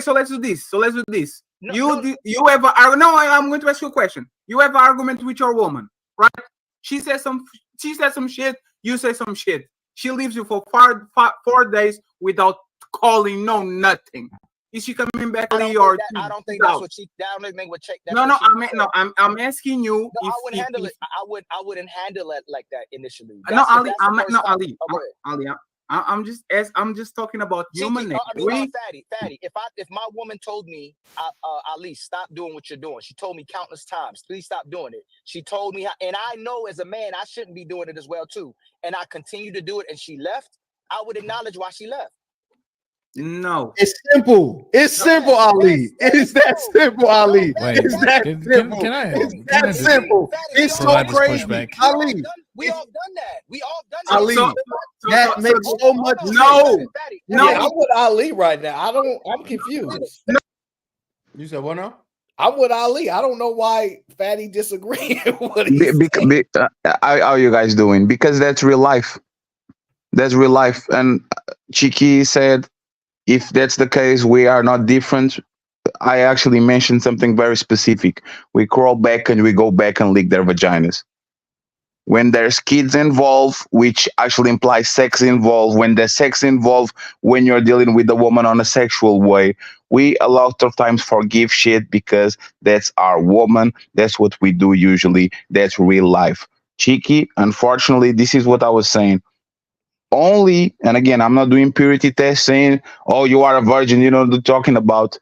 Only after you actually engage into those sexual relationship with a woman and you are intertwined in that way, you can see if you are the same or not. Only after that. Because I told for multiple times that I wouldn't do certain shit, and good vagina actually ruined and skewed my view of said situation. And I did things that I actually thought I would never do. So you on this type of situation, and I was very specific with my language, you have to go through it. And even Ali said it. How do you agree with Ali when Ali literally said, yes, I did that before? We've been through that. All of us been through that. All of us men been through this situation. When I say all, I would say 90%. If Aaron and Chiki didn't went through that, it is what it is. You guys are special, but that's not but that's reality. I'm agreeing to the part where he understands why she left. That part when he's like, if she tell me not to do it, she tell me not to do it, and then she leave, I understand why she left. Yes, absolutely. But there's Aaron didn't. If she actually, and this is the thing, I think we had the conversation before about that. You, for what I have of my understanding, you are the most firm man on the. If she does something that it goes completely against what you talk about, I'm leaving. I'm bouncing. There's no way I'm going to stay on a relationship where a woman either believes me, makes me feel some type of way, weaponizes some things against me. I will concede, if you actually hold that standard, that you are a very special man. And that's what I'm telling you. Most men don't act like that. Most men understand that if you deal with a woman, that's the feature. That's not actually a defect. Most women have that as a feature. So my point of view was either you get outside of the game and you win by default because you don't have to engage with this behavior, or you engage with the woman and you can absolutely, for most of men, expect that here and there women are going to act out, women are going to test your respects. This is called shit test. Women do this shit all the fucking time. They try you and try you and try you and try you, and when they see that you don't break, they finally kind of stop. But in reality, most men are not like you guys, and Cheeky doesn't have the last component, which is sexual, and there's a reason why women use sex to actually get men into compliance and to bend them into shape. I don't think, I think you might say that you are different, but until the last piece of the puzzle gets added, you don't know if you're actually going to fold or not. And most of us men fold, especially for the woman that we love, for the mother of our kids, or for our wives. Most men fold. I think they fold because the violation is not as much as a problem as they said it was. Exactly. Right? So I think when it actually is a problem, men don't fold. When it's actually a problem for men, they done. When a man is done, he's done. Now maybe you read into that repeated offender, and he got to a point, right? But I think most guys have an acceptance, and I said this before, that dealing with women comes with acceptance of this type of behavior, right? Or knowing that they have to deal with suffering to some degree. Yes, there's our fundamental difference. Yes. Yeah, so I can agree with that. I just think that most men, if they have an actual boundary, because I would say they don't have them in those cases, when it's crossed, they don't deal with that woman typically anymore. They violate it to whatever degree it requires that particular man. They usually have done. But you're saying most men don't actually have these as real deal breakers. They just don't want to experience it. But it ain't because I think we are living on an era that even cheating, a lot of men are accepting that in 2023. Depending on the right conditions, they will actually stay on the relationship. And that's the ultimate boundary. So you hurting my feelings is nothing that my mama didn't do before. It's nothing that my daddy did before. It's nothing that my brother did before. It's nothing that my cousin did before. So why would the woman of my life would be different? I'm still talk with my dad. I still talk with my cousin. I forgave them and actually gave him a seat to the table. Me and my younger brother, sometimes we have to go there. I have to say things that actually, it feels like a personal attack, and he bruises his ego and he bruises the man because he looks up to me. But sometimes I have to say mean things to you to break you so you can actually build from that again. So if we get into each other all the time with different people and we forgive them, why is your wife a different standard? Are we being realistic about her weaponizing a big thing on your life and you saying, I'm done. You crossed the boundary that I told you not to do. I'm not dealing with you anymore. I'll tell you 99% of men are going to take that shit in stride. They are going to think about it and they're going to come back to the fold. We get, I'm sorry, we're getting in dangerous territory because men can sleep with women even if they don't want to be with them no more, like in a relationship degree, right?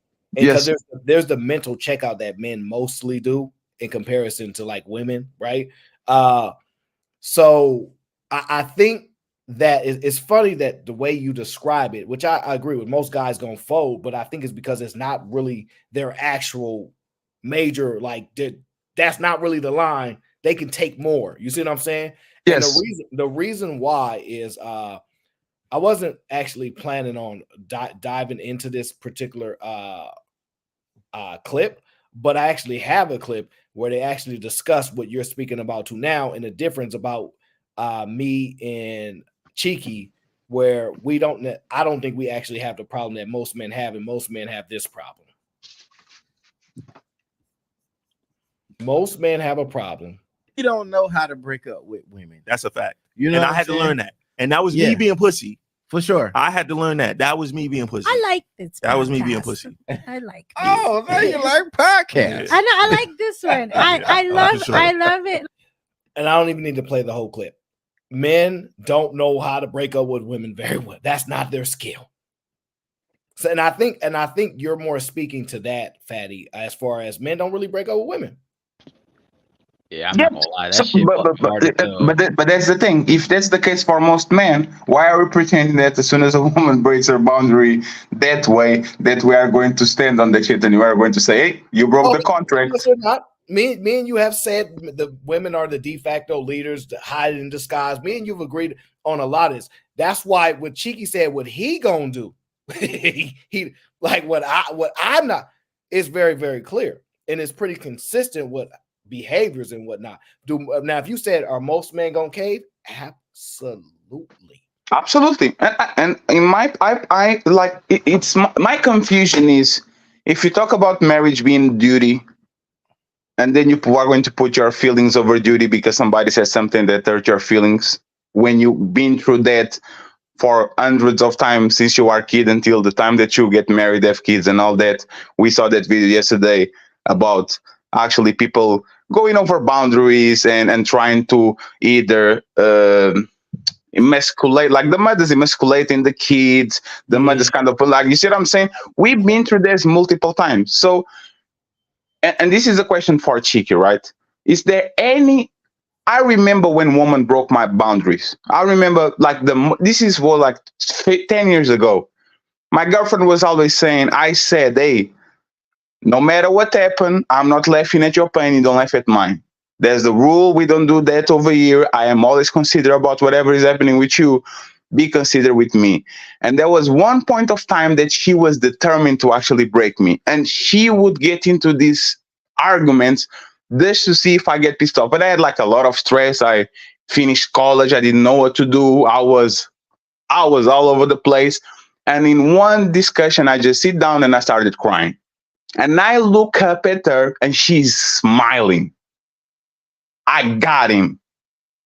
Finally, you prove that you like me, because now I can see you in your feelings. I can see that you actually care for me. No matter how much hurt you are showing me right now, to me is the winning moment, is the congratulating moment. I never could look at her the same day after that day, but I was like, that's what women do. That's the kind of normal. I kind of understand the angle for her. And this was one day that she broke my boundaries, and I said, hey, need to be a grown-up. There's a woman are. Let me keep moving. We stayed together for 3 or 4 years, and I did not broke up with her for my reasons, because I was selfish and I wanted to fuck around. I'm going to ask Cheeky, is any type of boundary on your previous relationships have been broken, Cheeky, and how did you deal with that? When they were broken, or when they were broken, I would leave. I'd take time to process it, talk with my pops, say, hey, pops, this is what's going on.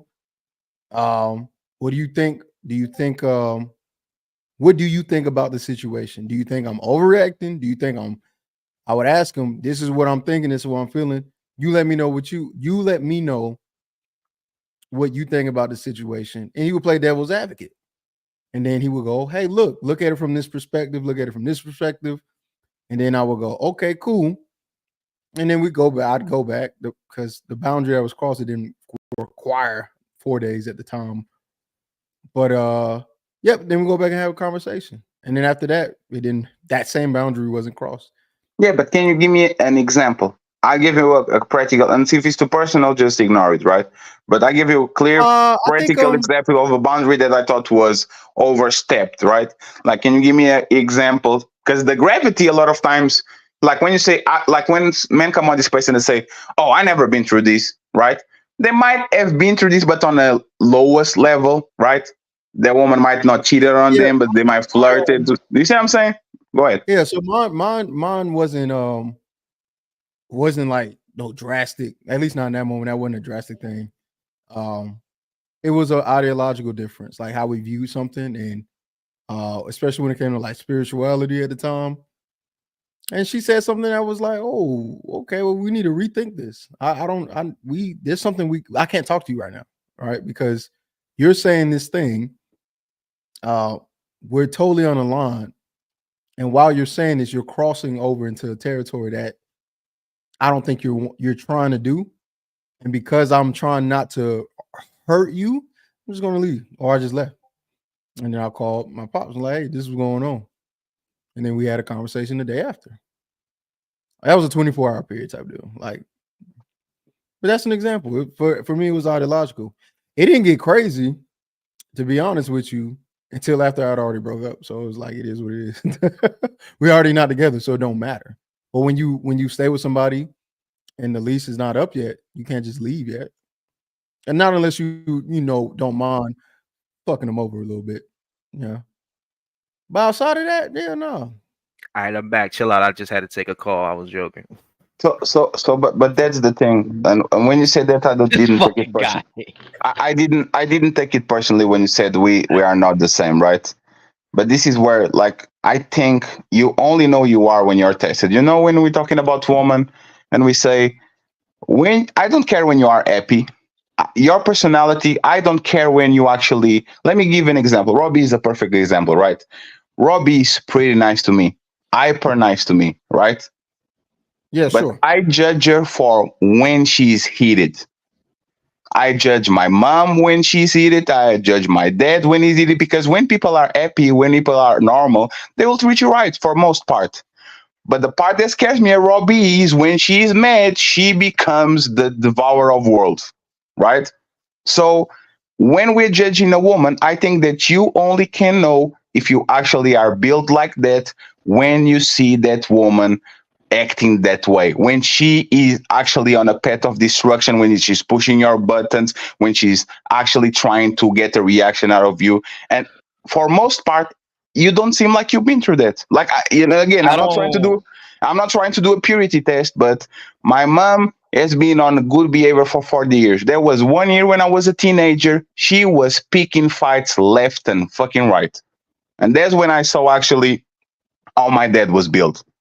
Running I from don't the think right. I don't think that can apply to Cheeky though. I mean, he's still a virgin, so he can't. Yeah. But I don't want to throw the you are a virgin. You don't know what you're talking about. I'm No, having a but- no, constructive conversation about like if you don't engage into the ultimate man trap, which is a vagina, it's kind of difficult to see if you are actually built like that because as soon as you taste it, now we can have it's an unfair comparison, right? It's like me No, saying.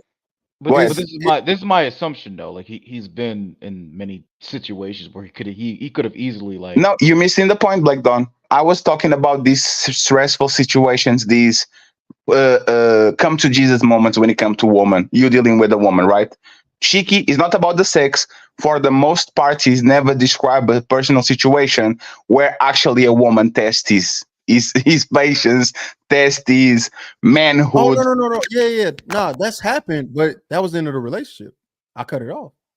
Yeah, you don't get to test that and then stay around. Oh no, which is why, like I was saying, if you test that and you think it's necessary to test it, I understand every woman's got shit test, blah blah blah, because of course those things happen.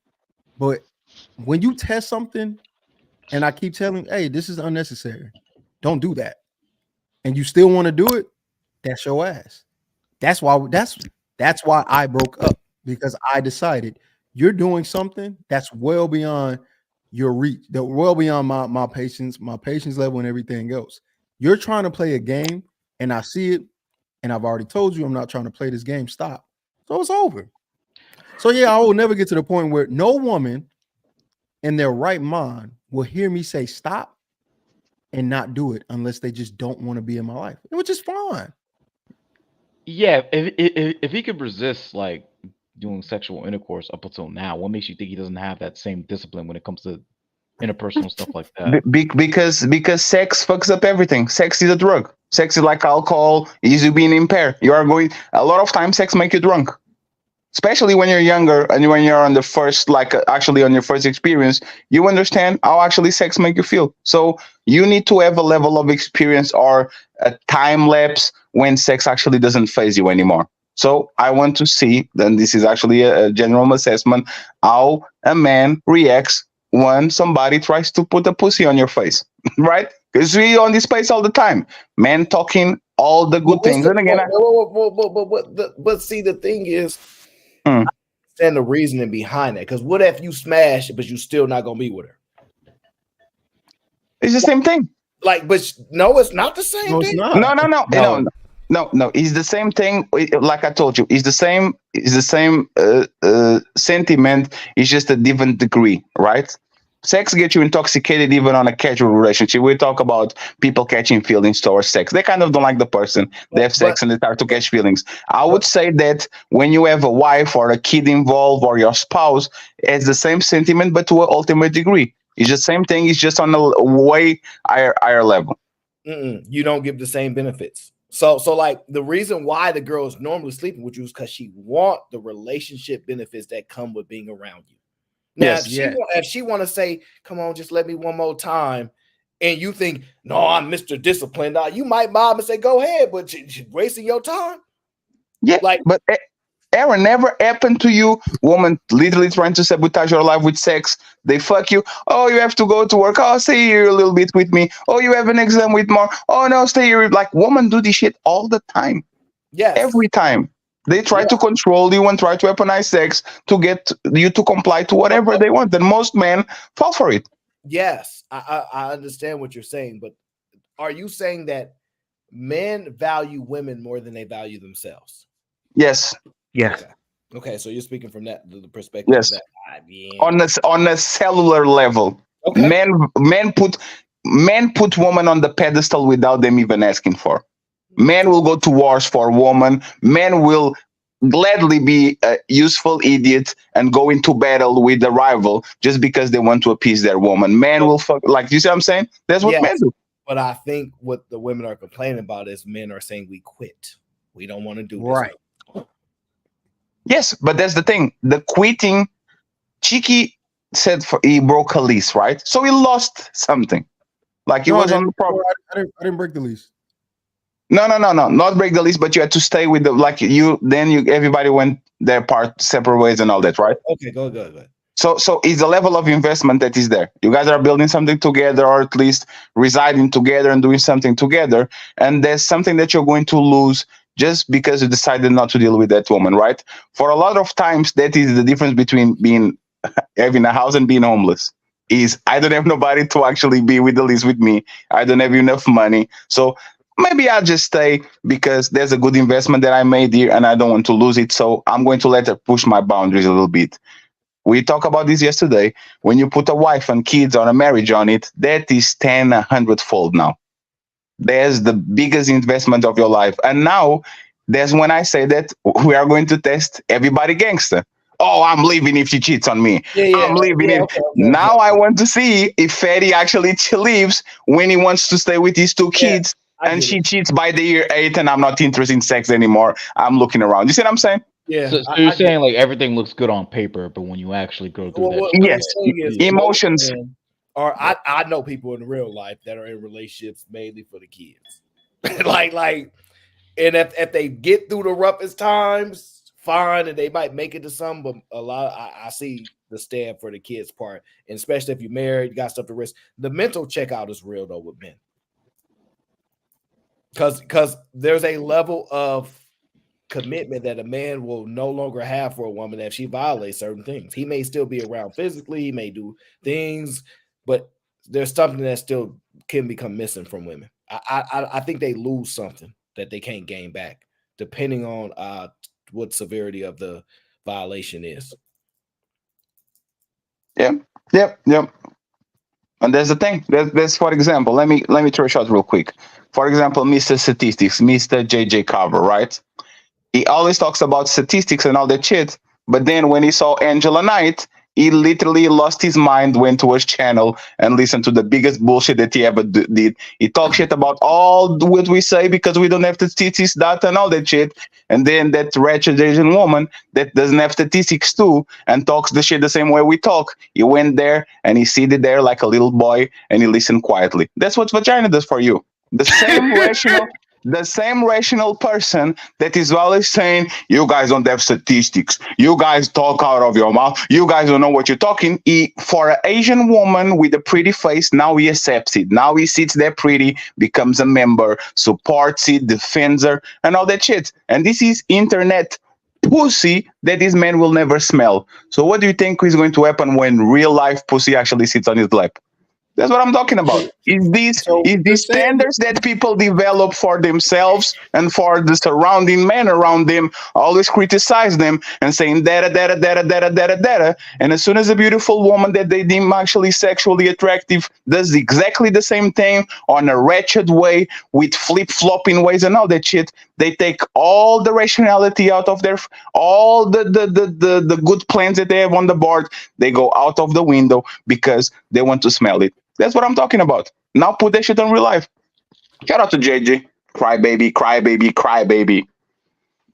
I guess my one thing that I just cannot get, and this is more of a criticism of Cheeky, not you, Fatty. It's just like, and this is why I can't really be with the house husbands 2024. It's just like what you're asking for me is on the macro level, the destruction of society is for men just to like stop being men. Right, it's just like the whole backbone of society will collapse. Yes, it's not good for the overall group. Well, Yeah. what is man?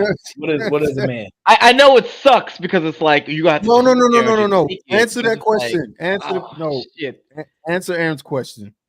So what was the question? What is a man? So currently society is men who typically take on the responsibilities and duties of jobs that most people do not want, with little reward or little return on that duty and responsibility you take. Oh, okay. That's a man. What about the men that do the jobs that everybody wants?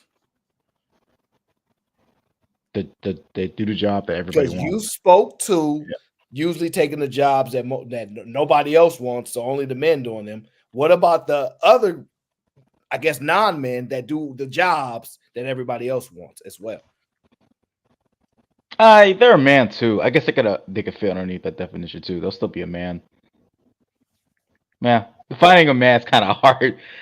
Modern men. I'm talking about the type of men that typically gets shit on, or the type of men that usually that's carrying the bag when it comes to like these relationship dynamics. Is what I'm talking about, right?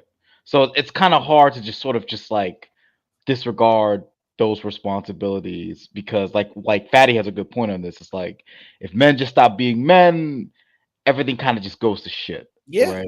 we And discussed we are fully aware of this. Now, women may not be aware of this. I don't know on a mass scale, they may or may not, but I They don't know know that it. They have no idea. It's invisible to them. It's like society norms and police and order. For them, it's totally invisible. They think they are the one controlling the environment. women that know though, Fatty, have men that make it very clear. But like us men, we know. So it's very hard for me to justify, like the alternative is very terrible. Yeah, like Don, it's just the foresight thing that we talk about, right? Things that might work when you leave her for 4 days might pile up to longer problems. And like let's go on the cheeky route, right? Let's be more individualistic and selfish because Cheeky's talking about me, right? Let's pretend that men are to either match woman energy on a societal level. You're going to have a daughter, right? And then the problem that you didn't have because there was just you, now you're worried that your daughter is meeting a man like you 10 years ago that was playing the tick for tack. I'm not going to be responsible. I don't give a fuck if you play with me, I play with you. If you slap me, I slap you. Like the tick for tack thing for men is dangerous at long term because we know that if we are have sisters, if you're going to reproduce, you are going to actually creating a problem for yourself in 15, 20, 30 years when now your daughter is dating the same man that you're talking about. What'd you say? But that's not true. You would teach your daughter to behave and not not act that way. We just saw a video yesterday when this dude had his daughter in his hand, and his daughter called him a bad parent. Yes, and he like, said to her, "Why would you say that? Did you mean that?" She said, "No, blah blah." Guess what he's doing? He's training up his child in the way she should go. The same thing would apply. I wouldn't teach my daughter to be a dickhead and not know how to watch her mouth to any man and not expect any consequences. And if some man decided to be in my daughter's life and give her whatever consequence or punishment, then I would understand that because I share the same values. Yes. So if and that's the thing, right? Would you? I don't know if you have. I have a sister, right? I wouldn't trust. Like if I see that on the table with you, right? And you explain me your worldview that you're expounding right now, I would accept that as an individual man that is looking for his best interest. But I wouldn't want nowhere near my sister. Okay, Because let me tell you because why? Because I understand that she doesn't have the character, she doesn't have the temperament, she doesn't have the discernment to deal with the man that goes tick for tack with her. That shit is me sending you on the suicide mission. You see what I'm saying? So I need somebody that is actually better than her, has more restraint than her, problem solves better than her, because her on the relationship with herself is like the statistics about lesbian relationships. They divorcing, fighting each other and all that. It's usually going to be extremely problematic because that is probably what's going to happen to you by default. So you want what's in the best interest of your sister. Exactly, and that's my problem. I'm not going to think that way. I'm going to do a right or wrong. Exactly. I'm going to think in a way of what is best for men, because overall, I don't know how to be anything else but a man. While I may love my sister and all of that, I'm going to say, hey, look, if this man acts or behaves this way and he's made this his standard, you hear what he's saying, you know his layout, his boundaries, and I know you can't fulfill it, I'm going to tell you, leave that man alone. Because you are not meant for him. You're right. Can we go You're right, Jiggy. Just do this, Jiggy. Jiggy, just do this. Have that extra room on your house just ready for her. She's going to use that shit a lot. Wait, stop. I don't need to have an extra room for a house when women can get their own homes. Women have more homes than men today. I don't understand why we keep making these women so dependent on their family or whatever the case may be when they keep showing us this level of independence when it comes to education and everything else. Stop making it seem like if there's no man in the world, all hell breaks loose for women when they keep proving we don't need men and we kind of don't really want them. So my opinion, or not my opinion, but my suggestion is if you don't want men and you saying you can do without us, then men start acting like that. Do what you think is necessary for you to win. Stop trying to cater to women. Stop trying to cater to women that obviously do not want you. Stop doing that. Stop trying to uphold society that keeps proving to you you don't matter. What in the world do I look like? Keep trying to uphold something that nobody cares about just because it's the right thing to do. Look at what the right thing to do has gotten us. Fucking nowhere. What are you talking about? This is stupid. Well, I just want to say real quick, follow. I'll let you go. So yesterday we kind of talked about a little bit of the unintended consequences of feminism and what led from there. Before that, retard kind of interrupted everything, and this is what I want to bring up yesterday. Fucking guy. So I'm just gonna, for the sake of a lack of a better term, call this the meninist movement, what you're proposing, right? Do you accept the unintended consequences that could potentially, because I'm pro freedom. I don't believe in, I'm liberal. I don't believe in people should act a certain type of way just because society says so. If you want to burn down the system, that's your God-given right to do it. Who gives a fuck?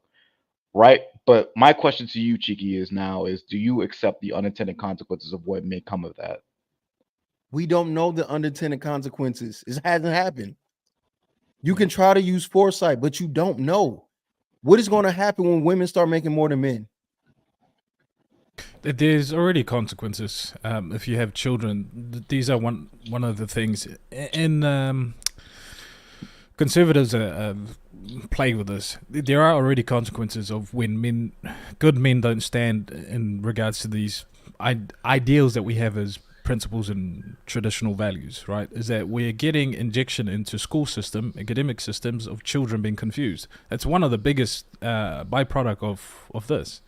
And I understand that very clearly. That's been an influence of a lot of my decision where my children go to school. So there's already consequences, and women hasn't actually proven that they don't need men. We have social media has illuminated this. There are women, very successful women, who are now crying out that they have made the wrong decision to pursue and prioritize their career. They want to be with men. There aren't many old women who stand in their opinion of we don't need a man, we can survive, and you don't see a large group or communities of those type of women. We need each other. That's the bottom line of a lot of these conversations. Women hasn't proven anything, and men hasn't proven anything either.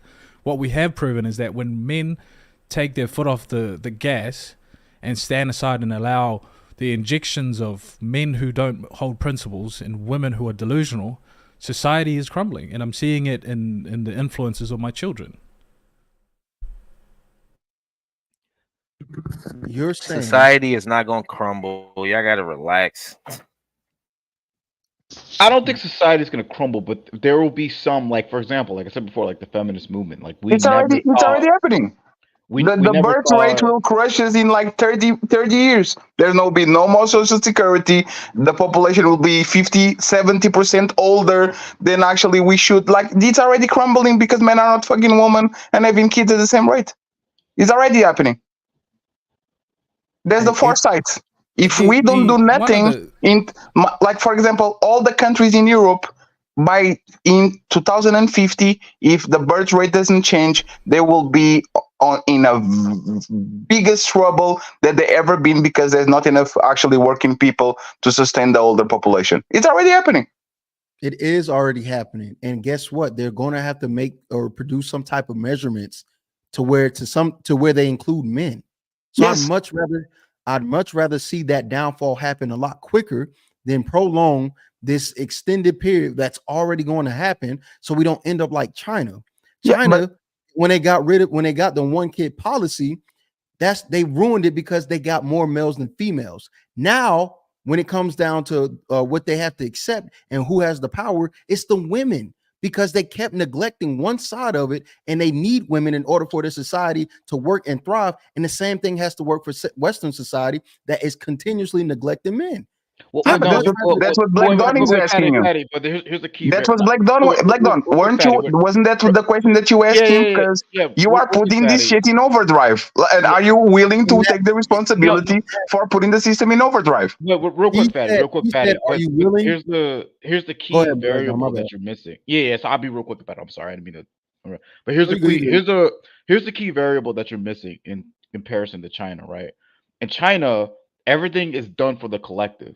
You don't have a choice. You're gonna do this, or you're not a part of society. That's a good point. In the West, they can control the bigger scheme of things. Everything is done as down to the individual level. Like, let's just say, for the sake of argument, that the government gives out incentives to do certain things, right? What if people are just like, no, I don't want to? That's the unintended consequences I'm talking about. What if people would just collectively just say, no, I don't want to do it? Well, now what? If that people already doing that. That's the thing. People are already enacting that will and power. No, I don't want to have children. No, I don't want to do this. And I'm still requiring you to make me a CEO. And I'm still requiring you to make sure there's some women representation. I'm still requiring you to make sure somebody gay in here. I'm still requiring you to do this. What's happening is it's already happening. And at the end of the day, men are the only ones being neglected. I don't care if the whole world burns as long as we hold our hands together and I got some fucking rights. So what are those rights?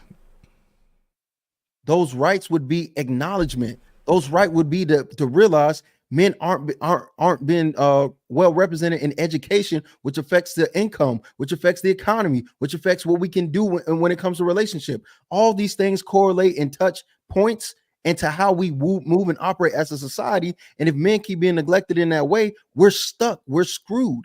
So you can't. Hold on, Betty. Go ahead. My bad. So who's going to enforce these rights? Are we expecting women to enforce these rights? The situation at hand will have to force it. That's my point. If we're saying there will have to be men or women that will have to enforce these. Well, then that means it would be the men. Okay, so if it means to men, then we need to as men we need to cater to men who have those principles, right? So the say that again. So I'm understanding from your perspective is that you're just going to allow society to figure this shit out and recognize that men deserve a lot of these rights that you're talking about. But there has to be someone. There has to be someone who has the same perspective, which I agree with you, but is also willing to be the face or the moving force of that. It's not going to happen. It's impossible. You can lose the woman vote by changing all the laws that actually make everything fair. Yeah, the fourth power and the fifth power, the media and social media are controlled by women. Like, look at how many people got canceled by actually talking before men. And they're not even trying to advocate for laws. Imagine that you try to 1 second, just Paul, it's like 5 seconds. What is actually needed right now, and it's kind of funny, is affirmative action for men. A bunch of laws and incentives that actually level the playing field so men are inclined to play the game, right? And not feel like they're going to lose badly if they do so. And that's not going to happen because most of the population that votes is woman and nobody wants to lose the woman vote. So they're not going to actually put the scale on the same place. They are going to ignore it because men usually take it and keep walking. That's what's happening. Well, the voting for Trump in now Argentina is kind of proving that society at large are recognizing that there is some issues that we need to deal with, and we're finding a lot of conservatives. And the only issue that Trump had was that I forgot what the process is for U.S. citizens are, but the fact that a vast majority of people in society recognize that there's a bigger issue, and they're voting people who tend to be on the conservative sides, is telling you that people just need a face who has these principles and are willing to fight to that extent, regardless of how ridiculous that they may sound to the other side.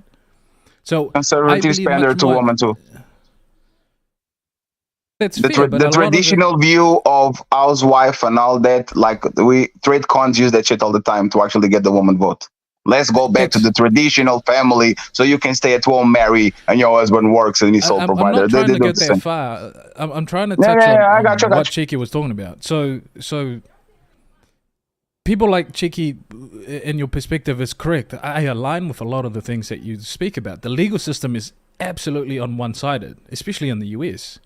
But there needs to be men who hold the views and the ideals that you have, who actually wants to put a face to it. Those men are typically a little bit more thinking of societal levels than just individualistic. If you get what I mean.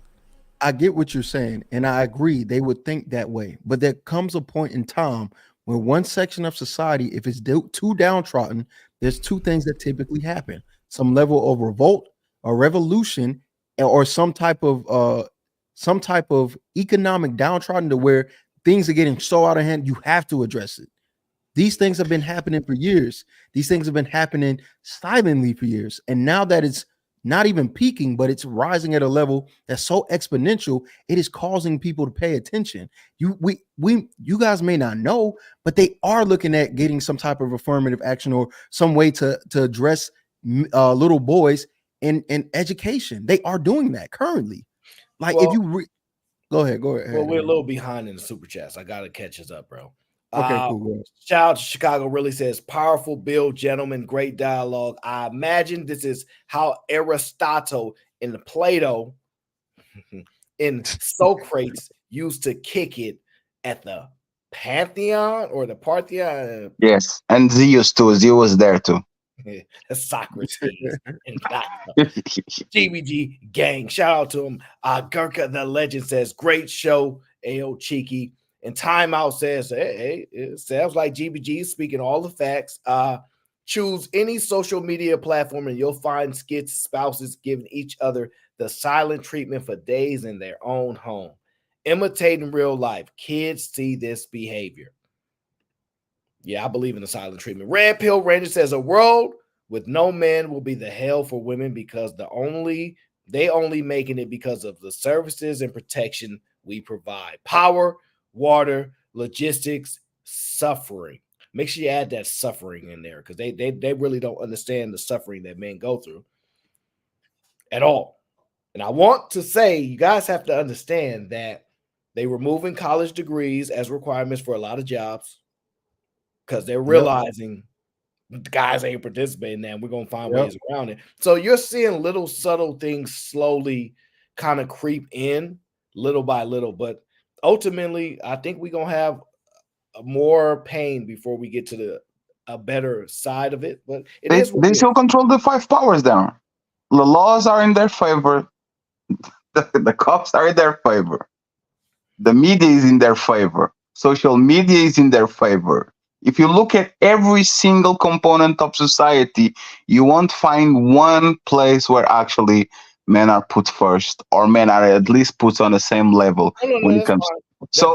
That's fundamental. Like the building of the Western countries are fundamentally tilted into woman protection, and now you can't destroy that because if you destroy that, you destroy like 500 years of like fabric of society that was built like that. I get it. We need to change it, but in reality, it is not. I need to see it. I need to provide a little bit of pushback. There are examples. There has been a big political shift here in New Zealand. There's a lot of initiatives and policies, especially massive legislations that were put in place in the last 6 years of government that highly put a lot of advantages towards women and put a lot of disadvantages towards men. That has changed and has done so extremely well and quickly in the current government of New Zealand. I see a few other examples. I'm looking at Argentina as a way of scoping how they deal with a lot of their issues, especially financially. But I can't sort of subscribe to this notion that society is still pandering to women when there are governmental shift towards equalizing the playing field that we can see. And I might be biased because it's anecdotal for New Zealand for us, but I can see the shift. So I'm optimistic in the sense that society is starting to make sense to shit that's been going on. And let me give you one: paternity leave. I'll give you one: paternity leave. We have this year. You have it there, absolutely there, right? Give me the second one. How do you mean? I gave you an example of society actually tilting on men's side and actually acknowledge that men are humans too. They like to spend time with their kids. So in my country, a woman gets a maternity leave. and the man gets a paternity leave where he gets paid by whatever the system is, and he takes care of his kid for 30 days, 60 days, whatever. Give me one example that is practical like this one.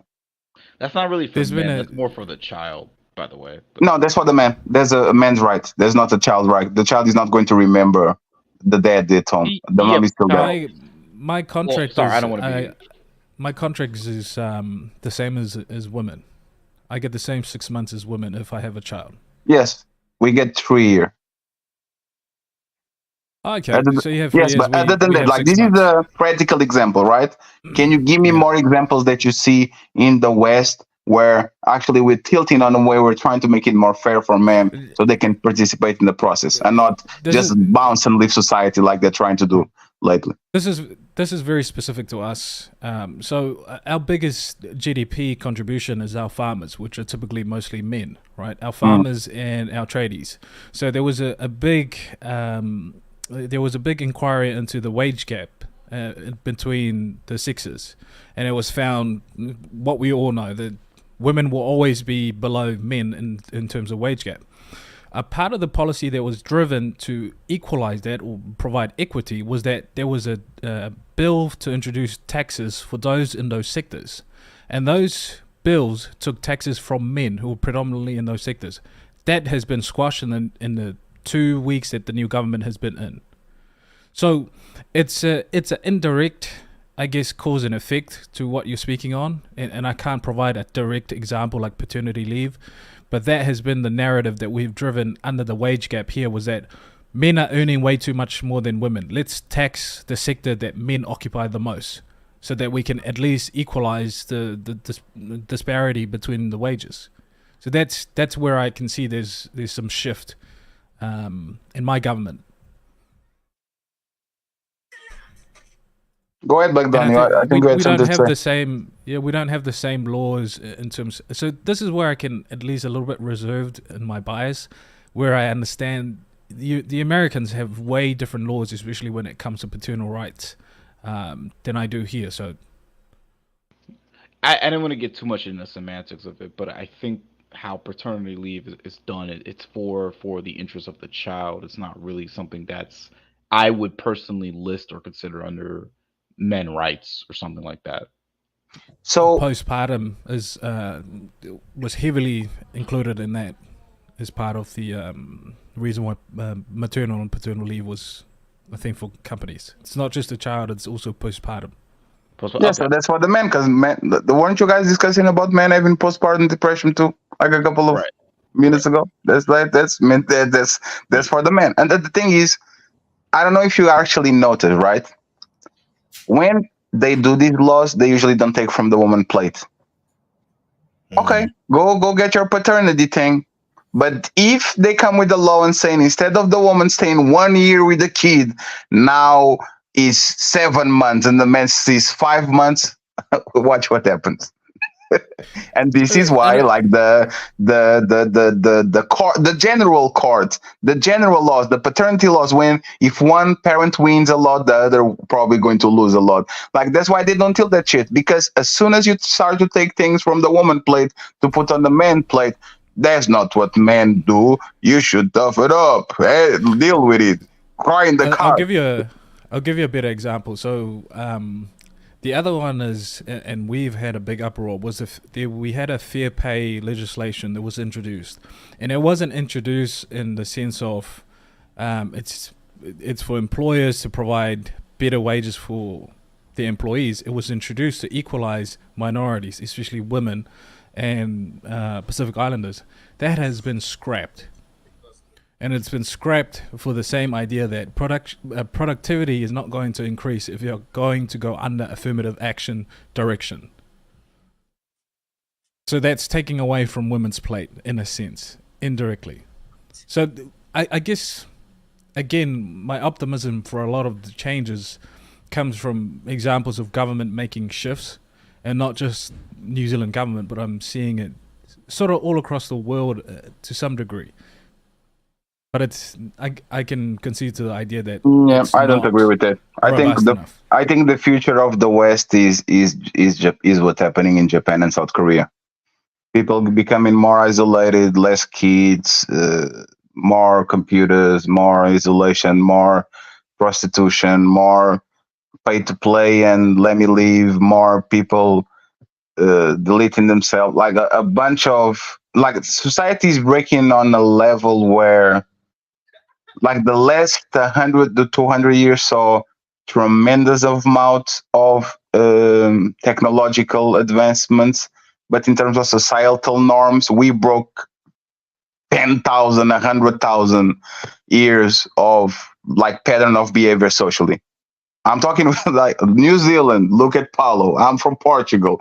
Aaron is from California. Like, I can literally suppress my need to have real life friends staying with you guys here and having this conversation right about now. And I think what's happened, for example, in Japan, when people are secluded from each other and men understand the game finally, women are becoming confused about men are not taking the risk. I think this is going to go on hyperdrive on the next 10 years. Like, on gigantic. That's why I look at Chiki and I'm like, Chiki, you are like, the fire is already burning and Chiki comes with the gasoline. Let me splash the shit up and let me make this burn finally so we can. I understand what he's doing. He's burning he's burning the forest so we can grow on a healthy way. I get what he's saying. But in reality, I am not counting men to get out of the game. Yeah. What is the cost? What cost? Yes. I think that's the biggest problem. Oh, by the way, it's already 1 a.m. in the United Kingdom. Is that goofy guy the $1,000 guy? Did he send us? Hey, sir, where's the money? Where's the money, sir? You talk about Atticus. YouTube already let you send you the money, sir. It's 1 a.m. The cycle is over. Where's the money? Where's the $1,000? Black Dawn, you did well, Peter. That dude. Thank you very much. Thank you for your service, sir. I did not want to spend that money. That guy was just really. Yeah, I saw it on your face that it hurt you a little bit, but it's Christmas time, man. Kiki and Aaron deserve that shit, so just leave it alone. It's for a good cause. Go back to eating tuna cans and all that. It's fine. Maybe Cheeky, not Aaron, though. Damn. I gotta keep stealing more stuff from him. So. Damn. Either way, I think it was an interesting conversation. It's sad, but y'all don't know. It's sad to realize how many guys don't have boundaries. This is crazy. It's a norm. It's the norm. It's not having boundaries. You know that, like, NBA, when they had like a soft cap, you can only spend this money, but then every team will go like 20 billion, 30 billion. The Lakers will go, the Knicks will go. That's the normal. Is a soft boundary. You put that shit and you say, you better not cross that line. And she crossed it and you go one step back. You better not cross this one. And she go, you better not. And now you look. I think the boundary. Imagine go this, ahead, sorry, Black Dog. Imagine go this. ahead. Imagine having these very similar conversation for the last 10 years, and not in any professional capacity at all, on a personal level. Huh? Yeah. So the reason why I have the perspective that I have, it's multivariable. It's how I was raised and a lot of the experiences that I've had. But not only that, it's the amount of men that I get to interact with in construction for the last 10 years. It's the same. About 99% of the men I've spoken to has a curfew. And that should tell you the state of men. So it's, I get it. You know, Wait a minute. That's fucking wild. No, but that's reality. You can't be going to the bar like that. That's the reality. That's you need, and the funny part is, you're a man, you don't have no curfew. you are a man. Let's go, Aaron. Tell him. Yeah. But you know, Aaron. But you know what's funny? Like, was a very quality conversation. I was kind of listening in and out, and this is why I have no hope for whatever is going on. You put two women. You put two women on this panel. This conversation goes crazy. As soon as we don't agree with each other, but it's kind of an iron sharps iron type of mentality. Oh, let's see, like, who has the best thought process. It's not going to happen because women are not open to actually look at this shit in the societal level. You have very few women, like security box does this on a more of a societal rationale that way. But as soon as you actually insert women on the conversation to talk not about what you gain, not about what I gain, not about what the kid, but what is good for society, women either don't participate, lose interest on these engage completely because they unfortunately don't care about society for the most part. They care about what does it have for me? What do I gain from this conversation? If I don't gain nothing from it, with all the respect, go ahead and guys and pull, because I'm not here for doing that. I'm going right back to Instagram, trying to pimp 7 guys at the same time because they send me cash apps just because I'm pretty. They don't want to change the rules. They're winning. Yeah, Why change the rules when you're winning? I agree with both you and Cheeky. With Cheeky, I think pick a side. No, no. I mean, this has to be done and dealt with on a boyfriend-girlfriend level, because at the boyfriend level, you really don't have much to lose. Let's just keep it real, right? On the boyfriend-girlfriend level, this type of behavior has to be dealt with, right? Men cannot wait until you get married and then have kids and deal with this type of behavior, because at that point, a lot of men, and I'm sorry to say this, Paulo, they don't have that same level of fortitude as you do. Right. Agree. So it'd be too late on that one. So agree. Then again, Cheeky's also right. Well, I was saying, yeah, Cheeky's also right. Like a lot of Can you elaborate on that boyfriend and girlfriend thing before Paulo go? Because what is what is there to be done? Right. So on it's a vetting. Yeah. Before you commit to a woman, you should vet these things diligently prior to committing to a woman in marriage and having children. So you optimize your chances by having having your risk not be as high as being in a marriage and having children and all of those. So if you want to optimize your chances to find good women who are going to support the things that we require from them, then you need to vet these things in that stage. So, which is why I'm a big proponent for dating. I know most people don't agree with me, but you need to date. It gives both of you equal chances to figure out whether you like this person or not. And then when it comes to like sex and guys being a slave to their like dicks or whatever, that's also another issue that I cannot overlook. That Cheeky is right. A lot of dudes are a slave to pussy, like, and that's also another issue that just cannot be overlooked. But it's ingrained in us. Like, you see teenage boys that never even actually have that sexual desire toward the woman in front of them doing these things, putting women on the pedestal, over pursuing, being extra nice. Right? You see what I'm saying? Like, this is the thing about like setting standards. I don't believe that. You don't believe that? You want to meet my nephew? No, because my nephew at 12 years old was asking like, it's Valentine's Day, I'm going to buy her flowers with my allowance and chocolate and all that, and he says nothing. He doesn't know nothing. He's ingrained in this.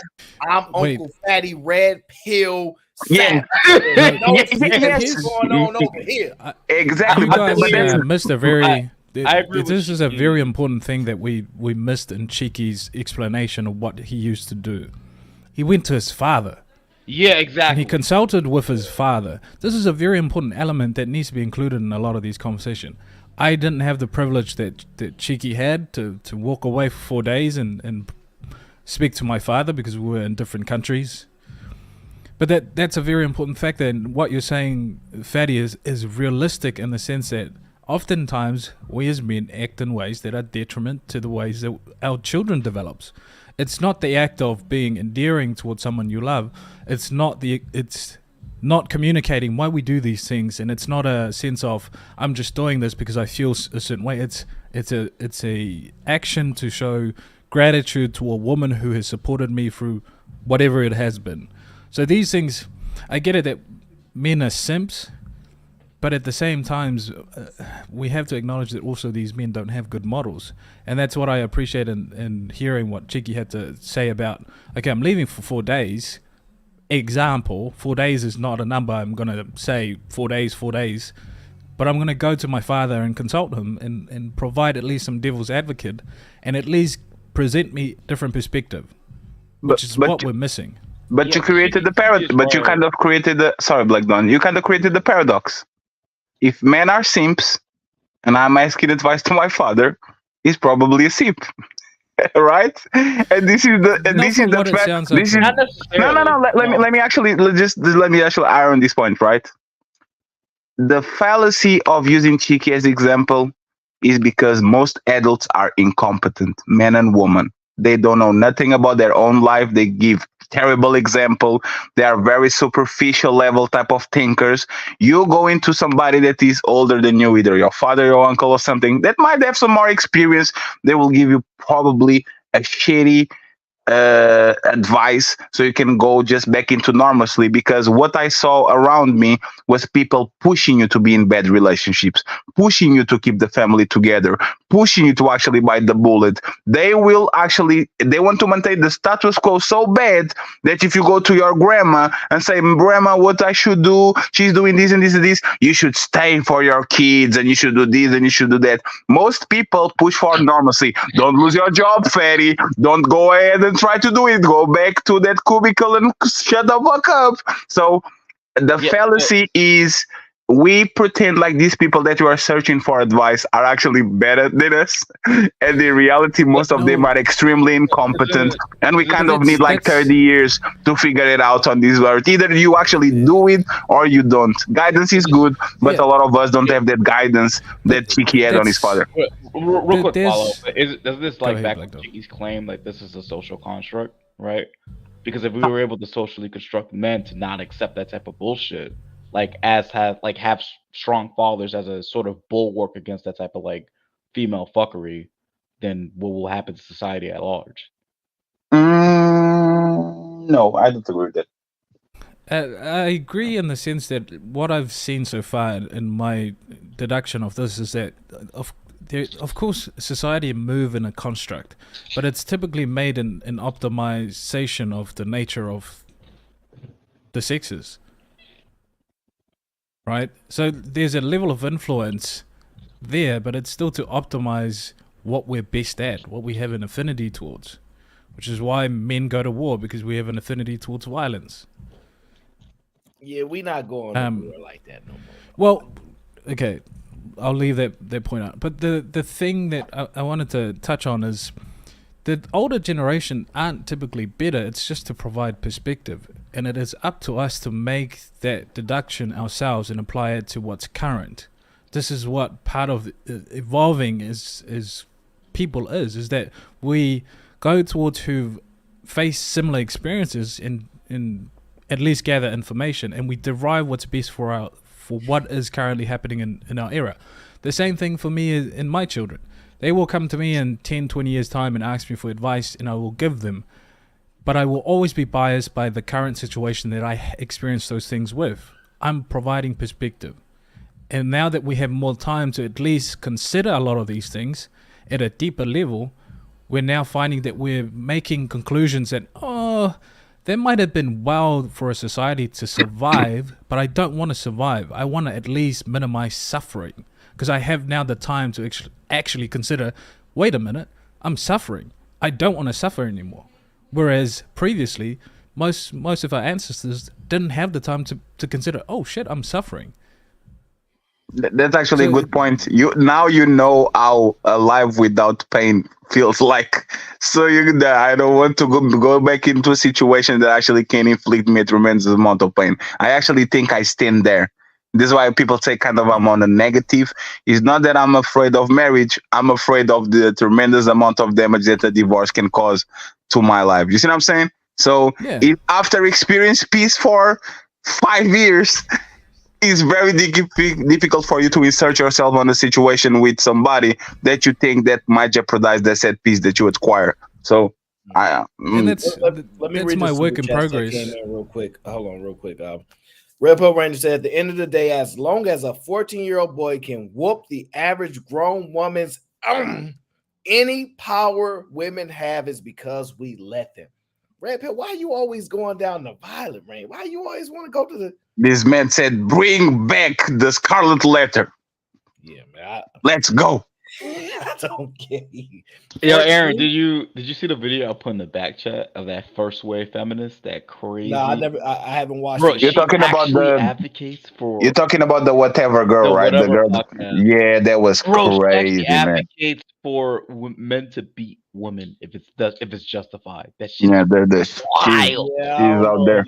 That's dangerous, man. No, I'm not getting behind that. The Red Pill Ranger says we need to stop pushing a narrative that women don't like sex just as much, if not more, than the men. The single mother rates crushes that goofy narrative. I don't think anyone disagreed with that. We could make an argument that we've put conditions in place to see people's true nature or true desires based upon social constructs or whatever, and you see women are way more promiscuous than we thought they were, and the only reason they were not out of respect and dignity, because they were in a limited social environment, possibly, or something up to that degree. You could make that argument. Red Pill Ranger says it disgusts me when men act like men fiending for the box and women walking around nonchalant. Stop putting a box on a pedestal, Team Fatty. These chicks love the meat carnivores. He's missing the point. It's not that women don't enjoy sex, it's that you can actually weaponize and monetize and leverage your penis. That's the problem. They can get their pussy. They can. You need to be like let's put the average box and the average betting. Like you see what I'm saying? Like they can weaponize their pussy. They can monetize their pussy. They can leverage their pussy. You go to the bank with your fucking dirty dick, and they say, "What are you doing here, fatty?" What is that, fatty? Like you can actually do that. Can I correct that? It's not the sex. It's a fantasy of sex. It's what women love. It's the carrot and the donkey. The carrot is not is the possibility of sex. Yes. Yeah, but the actual sex, like with the actual person that she actually wants to do it with, it's like she wants to do it. That's a fantasy. Like that's the reason why fantasy. Women love that. If they love sex, they wouldn't complain about little dicks and weak ass dick. No, but that's what Ranger is talking about. The Ranger is talking about woman putting the carrot on the donkey mouth. They will do it if the donkey they like. But for the other 15 men that they don't like, they will grab a stick, they will get a string, and they will ride that shit until the sunset because the donkey is going to keep walking and walking to get the carrot. Men can do that with their dick for most part. They can actually, kind of do it they can do it on a short term, but usually on the long term, that shit doesn't have no power. While pussy holds value for decades, probably. You know what I will say? I think we may not actually know just how much women are obsessed with it. Like I think we're more understanding of men. I just don't know. I just don't know if we ain't. They medicate themselves with sex, Aaron. I don't think they use it as a. I think they like. No, I'm saying charging the way that they monetize it. I don't know if we're not getting to a point where women are going to be like, I'm gonna just do it, men do it bad, like because I don't know if we're not getting to that point. It's slowly but teetering that way. They're already doing when it. you start paying attention to a woman that kind of is sort of weaponizing. Maybe not your dick. Yeah, but there's the thing. As soon as they get, there's the point about the carrot thing. As soon as you bite it, the race is over. The war is not. As soon as you actually get the carrot, you are actually going to stay on the same place because the donkey motivation was going to try to get the carrot. This super chat has your name in it. You can read it. Fatty sound like a dude that woman never had burning desire for. A man can definitely weaponize his dick. You just have to be that dude to her. The conversation about I'm him, and woman bow down to me. Sir, you are 3 years late. Your talking points is things that we were talking three years ago. You need to evolve, sir. Yeah, I know Red Pill Ranger, and you probably read the Rational Male and all that. You need to graduate from that into actually a flexible understanding of woman and man dynamics. And this is what we're doing here. You talk like we were talking in 2021 during the pandemic when nobody could go outside. Go outside, sir. Touch the grass like Mr. Sharon Bracey says. Go outside. You are him. But take your head off and let me see that fair line real quick. Fucking dork. And shout out to Red Pill Ranger. Is like I actually agree with most of Red Pill points. It's just that we need to be malleable, flexible, and adapt to who is in front of us. When you come with the playbook and you're telling the same thing that we been hearing for all the time, we know that, man. It is what it is. If you have a golden desire, if you have a golden dick, you are going to actually be able to manipulate women. But most of us are not him. I would say a gigantic majority is not him. And even the guys that are him, hey man, go look at Tom Brady. Go look at all these guys that were him, and then until they weren't. That is not. Those are two different actions. I think you're more describing intimacy, meaning. No. Yes. Yeah, but I think getting into a woman's head or getting her mind, because a lot of women keep saying, it's really about if they really into it, like in their head. So I get it. So let me tell you this, right? Now let me ask you this. We usually say there's no better pussy than new pussy. Do you agree that women are actually miming the same mentality? There's no better dick than new dick. Dang, that's a really good question. I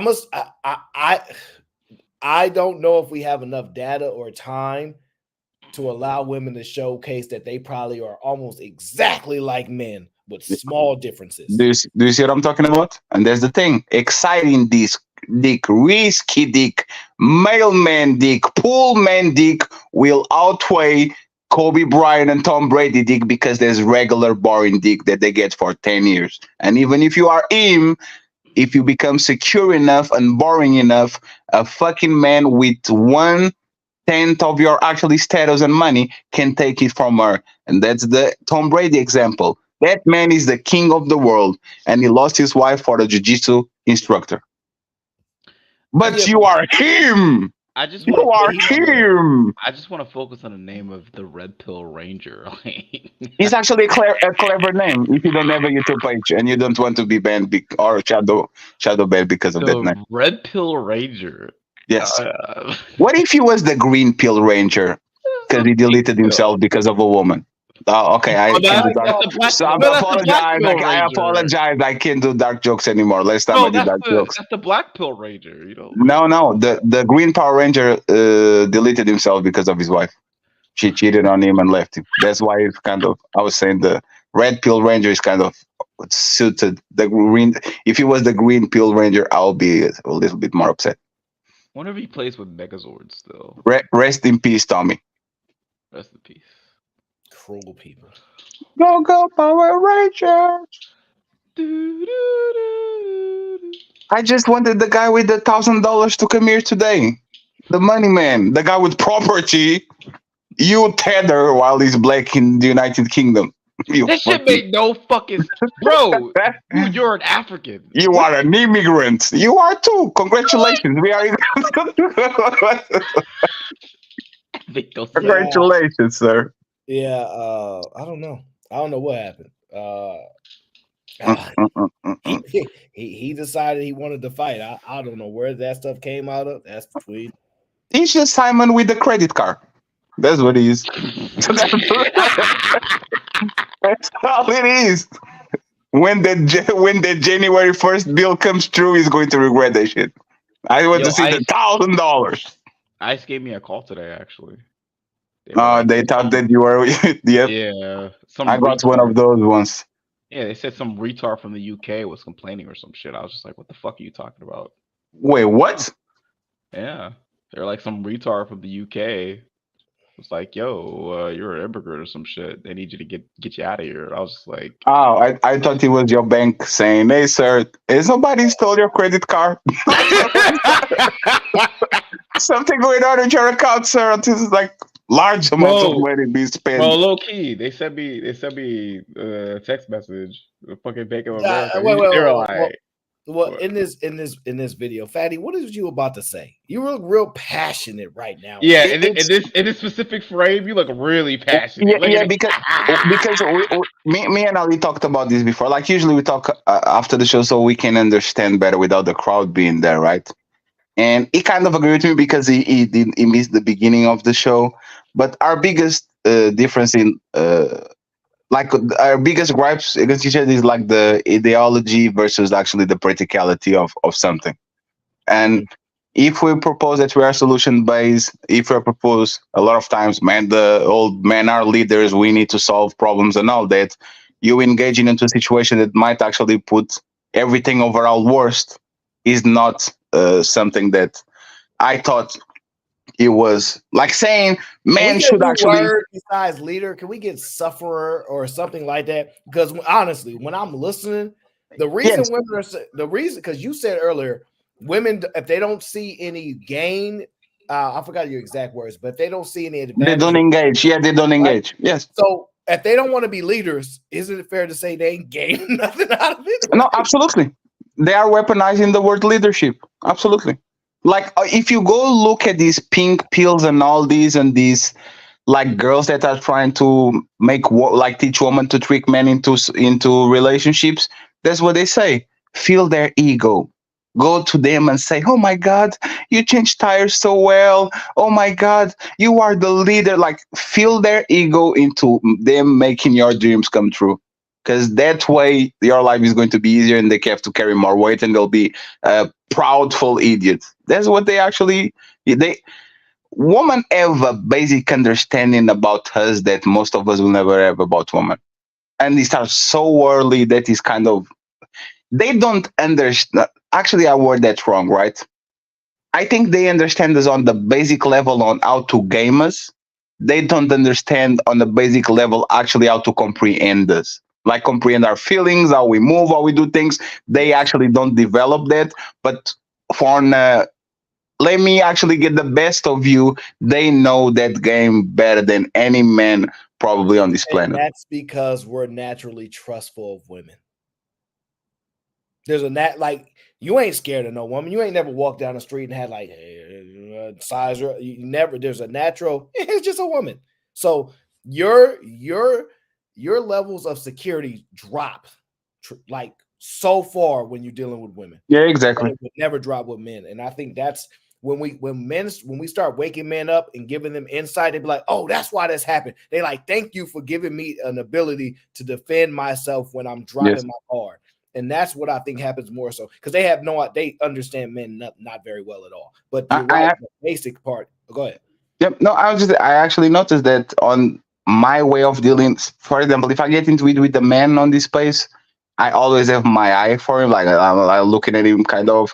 But with woman, my guard drops immediately as soon as that shit gets dropped. I'm like, whoa, what the hell is going on? Why am I talking with you? I shouldn't be talking with you. You are dangerous. But for whatever reason, you look at the man as stranger danger. Be careful. But with a woman, you lower your guards just because. Just again, I don't know. Maybe it's because they smell good. I don't get it. Yeah, I'm with you on that. I don't know, bro. I don't know. So I missed this whole show too, man. What's up, Fatty? What you got going on? No, I just because you guys yesterday tricked me. You guys said the show is over, and then I said, okay, let me go. I just came here to protest that shit. I'm like, the show is over. Okay, let me go. And then I get back, motherfucker. Got him. That's true because I felt kind of bad because like, oh, Fatty was like, oh, the show's over. And then, because in my mind, I'm like, hold on. First of all, I thought the show was over too, because I'm like, yeah. I was like, Shiki was mad about it. Shiki wasn't having it, but then he can see. I was like, okay. And I was like, hold on, let me watch. Let me just let it play out. And then the chat was like, no, don't do it. And Cheeky, he's like, let me just recalibrate because this is wow. And they suckered him into it because, And then Thinking Man pulled up at the end, made the show worth it. So. I didn't think he was gonna get away with the F word. I was like, whoa, you doing too much there. Yeah, it was doing too much, man. And that's the thing that I don't like is I have respect for Aaron. So let me come on his platform and say words that actually can ding his shit. Why? If you have respect for people, why are you? He was literally super. I didn't even know that YouTube let you super chat that. But I guess like if he's a pink one, he just says we are not watching. Give us the oh, he's a red one. Give us the 30%. We don't see that word. Did he vote maggot? Oh, he was with the ham. I saw that. He's right. Go ahead, sir. You got this. Yeah, bro, Fatty, are you was crazy? Twice. Yeah, twice. No, not he did it twice, and then he said it on the panel. I was just like, yeah. Guy is unhinged. Like this is too much. Yeah.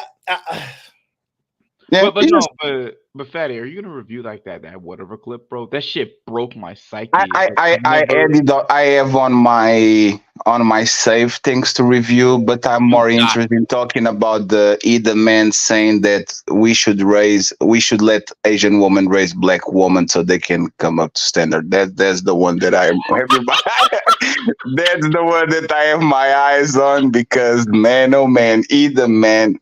I actually like the concept of the show is more like black nerds have no option other than actually divest. And I'm going to use that clip as a proof of it because, again, when you are an undesirable black man for a black woman, and a lot of us been through that because we are more of grew up more on the nerdish side or whatever. You say sometimes you become kind of crazy. So either man, I'm sorry, bro, but I have to do it. We're not gonna let you get away with that. Either man did that on the man. That shit was crazy. At this point, we don't know if that's the exact language that was used. Allegedly. You know what's funny, Aaron? It was worst. I'm just because I don't remember correctly. I'm kind of trying to be nice, but it was way worse. Exactly either, but that whatever clip was it was like the first generation feminist talking points that I've never heard of like ever, except for like in history books, was actually being espoused like on a modern panel, and she was dead serious about saying that shit. Yeah. That shit was I didn't know how to like she openly said that women shouldn't carry guns because they're incompetent. Like I was like, what the fuck? But you know what she reminds me of? She reminded me like the first contact that I had with like the red pill or something like that was a book by an Argentinian woman called Esther Villar. She wrote that shit 50 years ago. Called The Manipulated Man. Like how women actually manipulate men and society to get what they want. And he's the most ruthless, about woman and men behavior. Like he's the most like he's a book that is so ruthless that only a woman could actually get away with that shit. You see what I'm saying? To the point where I think, was this your husband, lady? Like he doesn't want to go to jail or something like that, and he told you, hey, put the name on it real quick. You can give the money. So it's when I was seeing that video in the Forever video, that was literally came to my head. Like she is one of those. Insanity. Bro, she literally made fun of like the OnlyFans chick on the spot. Oh yeah, you didn't have a parent? I mean, you didn't have a strong father? Like your father was a weak beta. She doesn't give a fuck. She doesn't give a fuck. What's going on? Like, did someone from the rest? I haven't seen that video. So she doesn't give a fuck. Yeah, that video is wild. But that's like it's her grandma talking with like a regular woman. Yeah. Because they are, for example, in Portugal, they are recreating the fresh and fit concept, right? And there's a podcast that is doing that. It started now. And I noticed that we are always behind the United States and all the shit exactly because of this, because she was bragging about, 50 bodies, that's nothing. I'm 30 and I'm grown. And then when the other woman on the room, instead of following the lead, they were kind of shamed. So they kind of denounced her. She started crying. I have to leave. My cousin died. And then she came back and she was smiling again. I was like, these people, I think sometimes we get a little bit, we zoom in so much on this space that to pretend that women and men that are outside of this space are the same as us and look at the world the same as us. They are incompetent. They live like we don't live in bliss for the most part. We do some dumb shit, but we kind of, I see what's there. Most of these people, if you actually zoom out and you take it out of this place, they live in such a bliss. They live in such like an ignorant state of not knowing what exactly is going on that I can't fault them for being incompetent. They just go around, walk through life, and they try to figure it out, but they never have the time to actually scratch the surface. It's always surface level, and this is why when you actually were reviewing the Sassy video, I'm best friend, if not one of the one of the best friends, if not the best friend of her younger brother, right? But she was working for me because I had some things going on in the United Kingdom. She kind of is condescending because that's how she talks with her younger brother, so she actually extends the grace to me. But the thing was, she doesn't carry negativity on her aura. There's something about people predispositions that make you sometimes get away with some shit. When you guys were reviewing love has these heavy, I don't care, I don't give a fuck type of like predisposition towards people. And that's why even if they say both the same thing, one can get away with it and the other one can't, because just their energy and the way that they actually present themselves to the crowd is like a 180. Like they are on completely different points of the spectrum. So it is what it is. I just want to see Cheeky watch that video, because I see a lot of like debates that Cheeky have for like certain women in this space, and one of the inevitable conclusions that come out of those debates is like women have no agency. So I want to see if like Cheeky would agree that video. Women are just incompetent. I want to see him say it. I want to see him agree with her. Like maybe she got a point. I want to hear him say those words.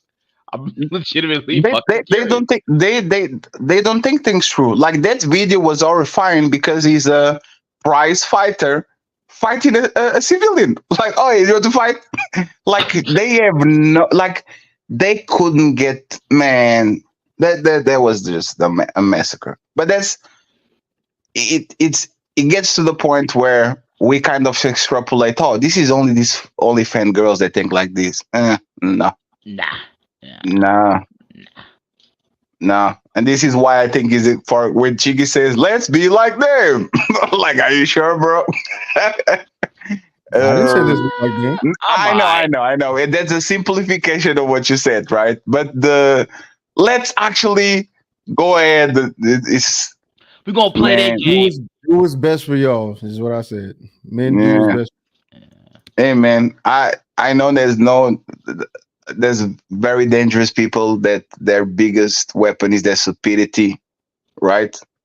And like those guys are dangerous to be around, but I don't want to create super villains out there. Like we have already men that are villains, and they don't do it like on a methodical way.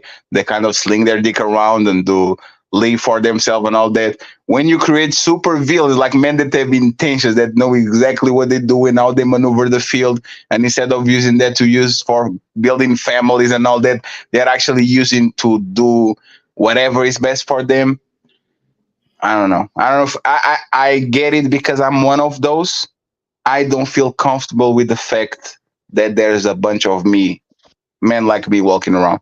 I don't think that's beneficial on the big spectrum of things. Majin Buu, what's candy? Yep. Majin Buu got the mastectomy too. I just came to defend the honor of my hairline. Oh shit! Oh, that's Beijing, sir. And I want to say I'm 45 years old. Married. My hairline. Married. Which family? 45 years old, and this Married. is my hairline. Show up your ring finger. I'm in great shape. Military 15 years, you're gonna be in great shape. That's all. Yes, sir. Bench, deadlift, squat, on point, 1,000-pound club, and I'm out. Yes, sir. And you have your full teeth. You have a nice background. You're fat. Oh, he left. Oh, he came here just to show his hairline. Really? Word to my mother, I'm willing to go all out with everybody. Everybody, step outside. I don't give a fuck who got a problem. I'm here in Bronx River right now. Y'all don't like me because of what I said. Let's go. Let's go. Let's go. Let's go. And with that being said, it's time to go, man. It's time to go. But hey, For those who don't know who that was, I took some funny Instagram posts, made a green screen, and that's the dojo. So if y'all want to fight, just come next time to A.O.C. and we can fight. We don't want to fight, honestly. We really just want to chill. But we down to fight, just to let y'all know. Yeah. Ah. Oh my goodness. But today was a good conversation. We didn't really make it through like all. We never do we? Never. We never make it through. We never do it. Never, ever do we make it all the way through. But I think it was good conversation. I think that again, I say look, it was a good show Fatty held yesterday. I didn't know I was gonna spice it up again. But I spiced it up, and that was the end result. So now that being the case, I think we were good to go. It's about time. Yes, we getting up out of here, man. They had me in here wow talking about we don't stand on business, and that's the normal. Yeah, we gonna crumble if that's the case, bro. It's gonna crumble. Wow. But it's time for that outro. Sick of these niggas. Sick of these niggas. Hire some help. Get rid of these niggas.